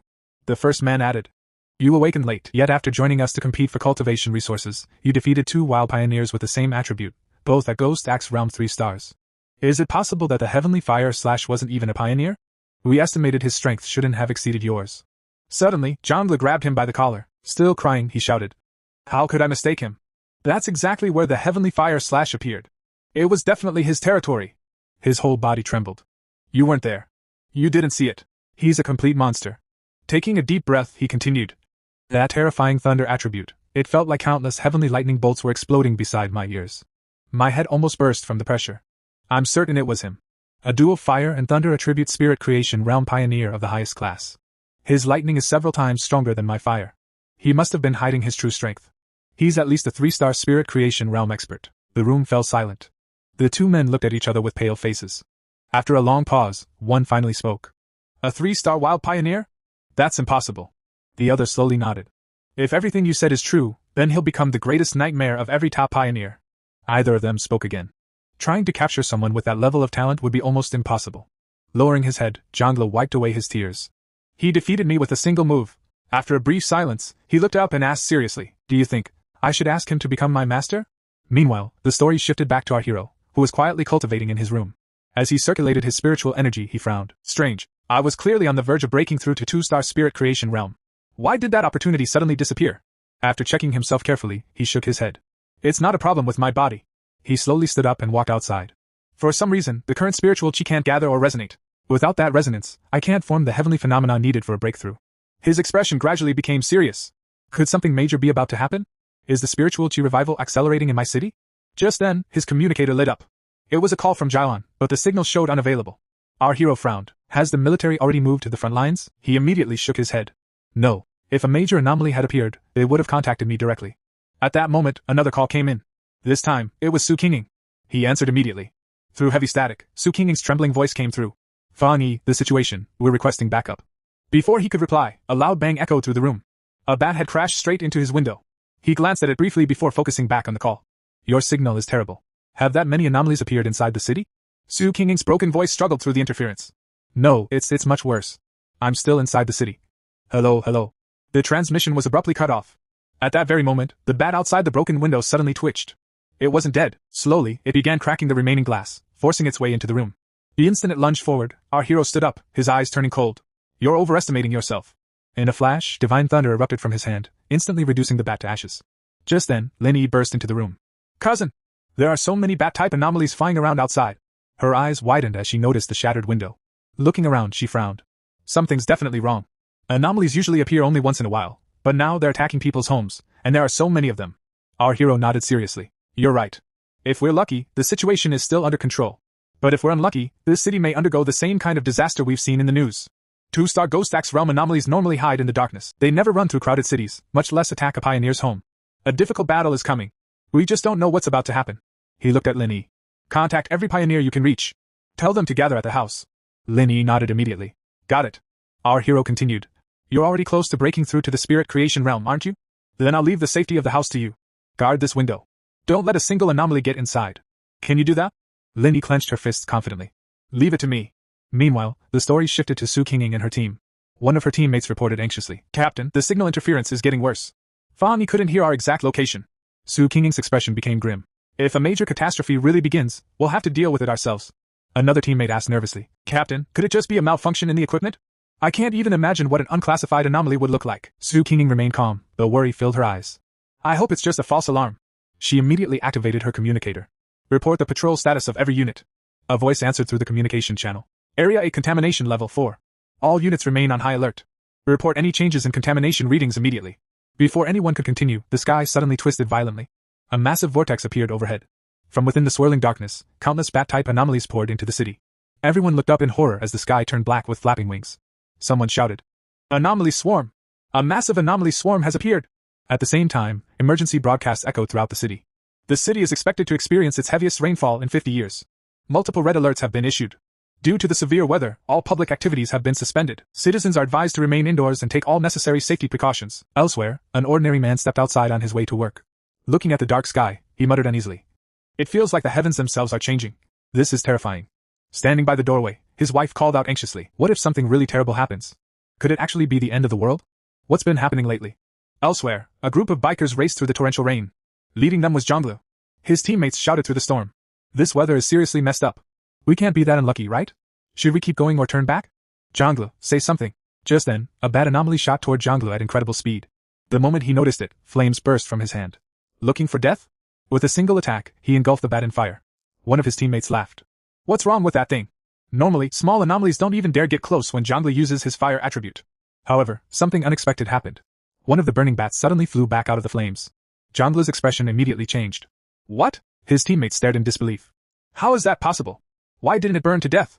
To everyone's shock, the bat wasn't weakened at all. Instead, it became even more active after being engulfed in flames. Fear spread through the group. One of them swallowed hard. This place is insane. It's not just the people who are monsters. Even the anomalies are terrifying. Without another word, they immediately decided to return home as quickly as possible. Several hours earlier, an emergency meeting had already been held after abnormal readings were detected across the city. Su Qingying stood before the assembled officials and reported. We should immediately request support from the Spirit Association's highest-ranking personnel and establish direct coordination with Fan Yi. Before she could finish, new surveillance footage appeared on the large screen. A wounded hunter was shown desperately fighting a swarm of bats. While struggling to stay alive, he shouted, Special Anomaly Alert! An A-class anomaly is expected to descend into the city center within 24 hours. Massive bat swarms have already gathered around the outskirts. Everyone in the room froze. An A-class anomaly, someone whispered in shock. The moment Su Qingying saw the report, she immediately gave her orders. Deploy the teams immediately. Notify me the moment preparations are complete. I'll head there myself. Meanwhile, the footage continued. Countless bats completely surrounded the hunter. As they overwhelmed him, he screamed one final warning. S-Class, the latest prediction, the descending anomaly is S-Class. No upper limit! His desperate screams echoed through the speakers. Then the transmission suddenly went silent. The connection had been lost. The story then shifted to the military district. A fierce battle was already underway. Soldiers fought desperately against endless swarms of dark bats. At the center of the battlefield stood Commander Zhang. Completely surrounded, she continuously cut down wave after wave of anomalies with flawless precision. She had already slain countless monsters. At that moment, she activated one of her advanced techniques, Spiritual Energy Mutation, a rare evolution of the metal attribute that allowed her to reshape spiritual energy into any weapon while increasing its power to 200%. As she continued cutting through the endless swarm, she thought to herself, "These dark attribute bats just keep multiplying. No matter how many we kill, they never seem to disappear. It's almost as if they're deliberately trying to stop us from reaching something." Just then, a man with lightning attribute powers appeared, rushing in at incredible speed. As he landed, he called out, "Commander Jailon, your wounds have healed nicely. Your power is even stronger than before." Looking up at the dark sky filled with countless bats, he continued grimly, "But things don't look good. Only the two of us senior officers are left holding this district. Please give your orders." The sky above was once again swarming with endless bats. Hearing this, Jailon replied sharply, "Our district's signals are being jammed by the anomaly. The interference systems have failed. We can't contact our field units or the other districts. I expect they're facing the same situation." All the soldiers immediately took their battle positions. Jailon raised her weapon and shouted, "Team 1 and Team 2, stay here and hold the line. Don't let them reach the restricted zone. Everyone else follow me. Break through and link up with the squads from the other districts." At her command, everyone charged forward at full speed. Meanwhile, the story shifted to the city, where most citizens were still completely unaware of the approaching catastrophe. The anomaly's true target wasn't the restricted zone, it was the entire city. A torrential downpour had already thrown everything into chaos. Amid the storm, a young live streamer pointed her camera toward the sky and said excitedly, "This rain is insane. Let's grab a raincoat and keep filming. This creepy weather is trending everywhere." Beside her, however, the young man accompanying her suddenly froze. His body trembled after spotting something horrifying overhead. Before he could react, a giant bat swooped down and slashed straight through him, killing him instantly. The girl screamed in terror and ran for her life as a swarm of bats chased her through the flooded streets. One bat landed on her shoulder, preparing to strike. Suddenly, a blast of spiritual energy shot across the street and obliterated the bat instantly. The girl froze in shock. Su King stepped forward calmly and said, "My team will escort you home safely." Turning toward her subordinates, she ordered, "You two, be careful. Make sure she gets home safely." By now, the entire area had been surrounded by countless bats. One of Su King's teammates shouted anxiously, "Captain? The number of C-class mutant bats keeps increasing, and they're showing signs of evolving again." Su King's expression hardened. "If you know they evolve by feeding on human flesh and blood, then stop wasting time. Get every civilian to safety," she continued firmly. "After that, regroup with me here. This area has the highest concentration of anomaly contamination.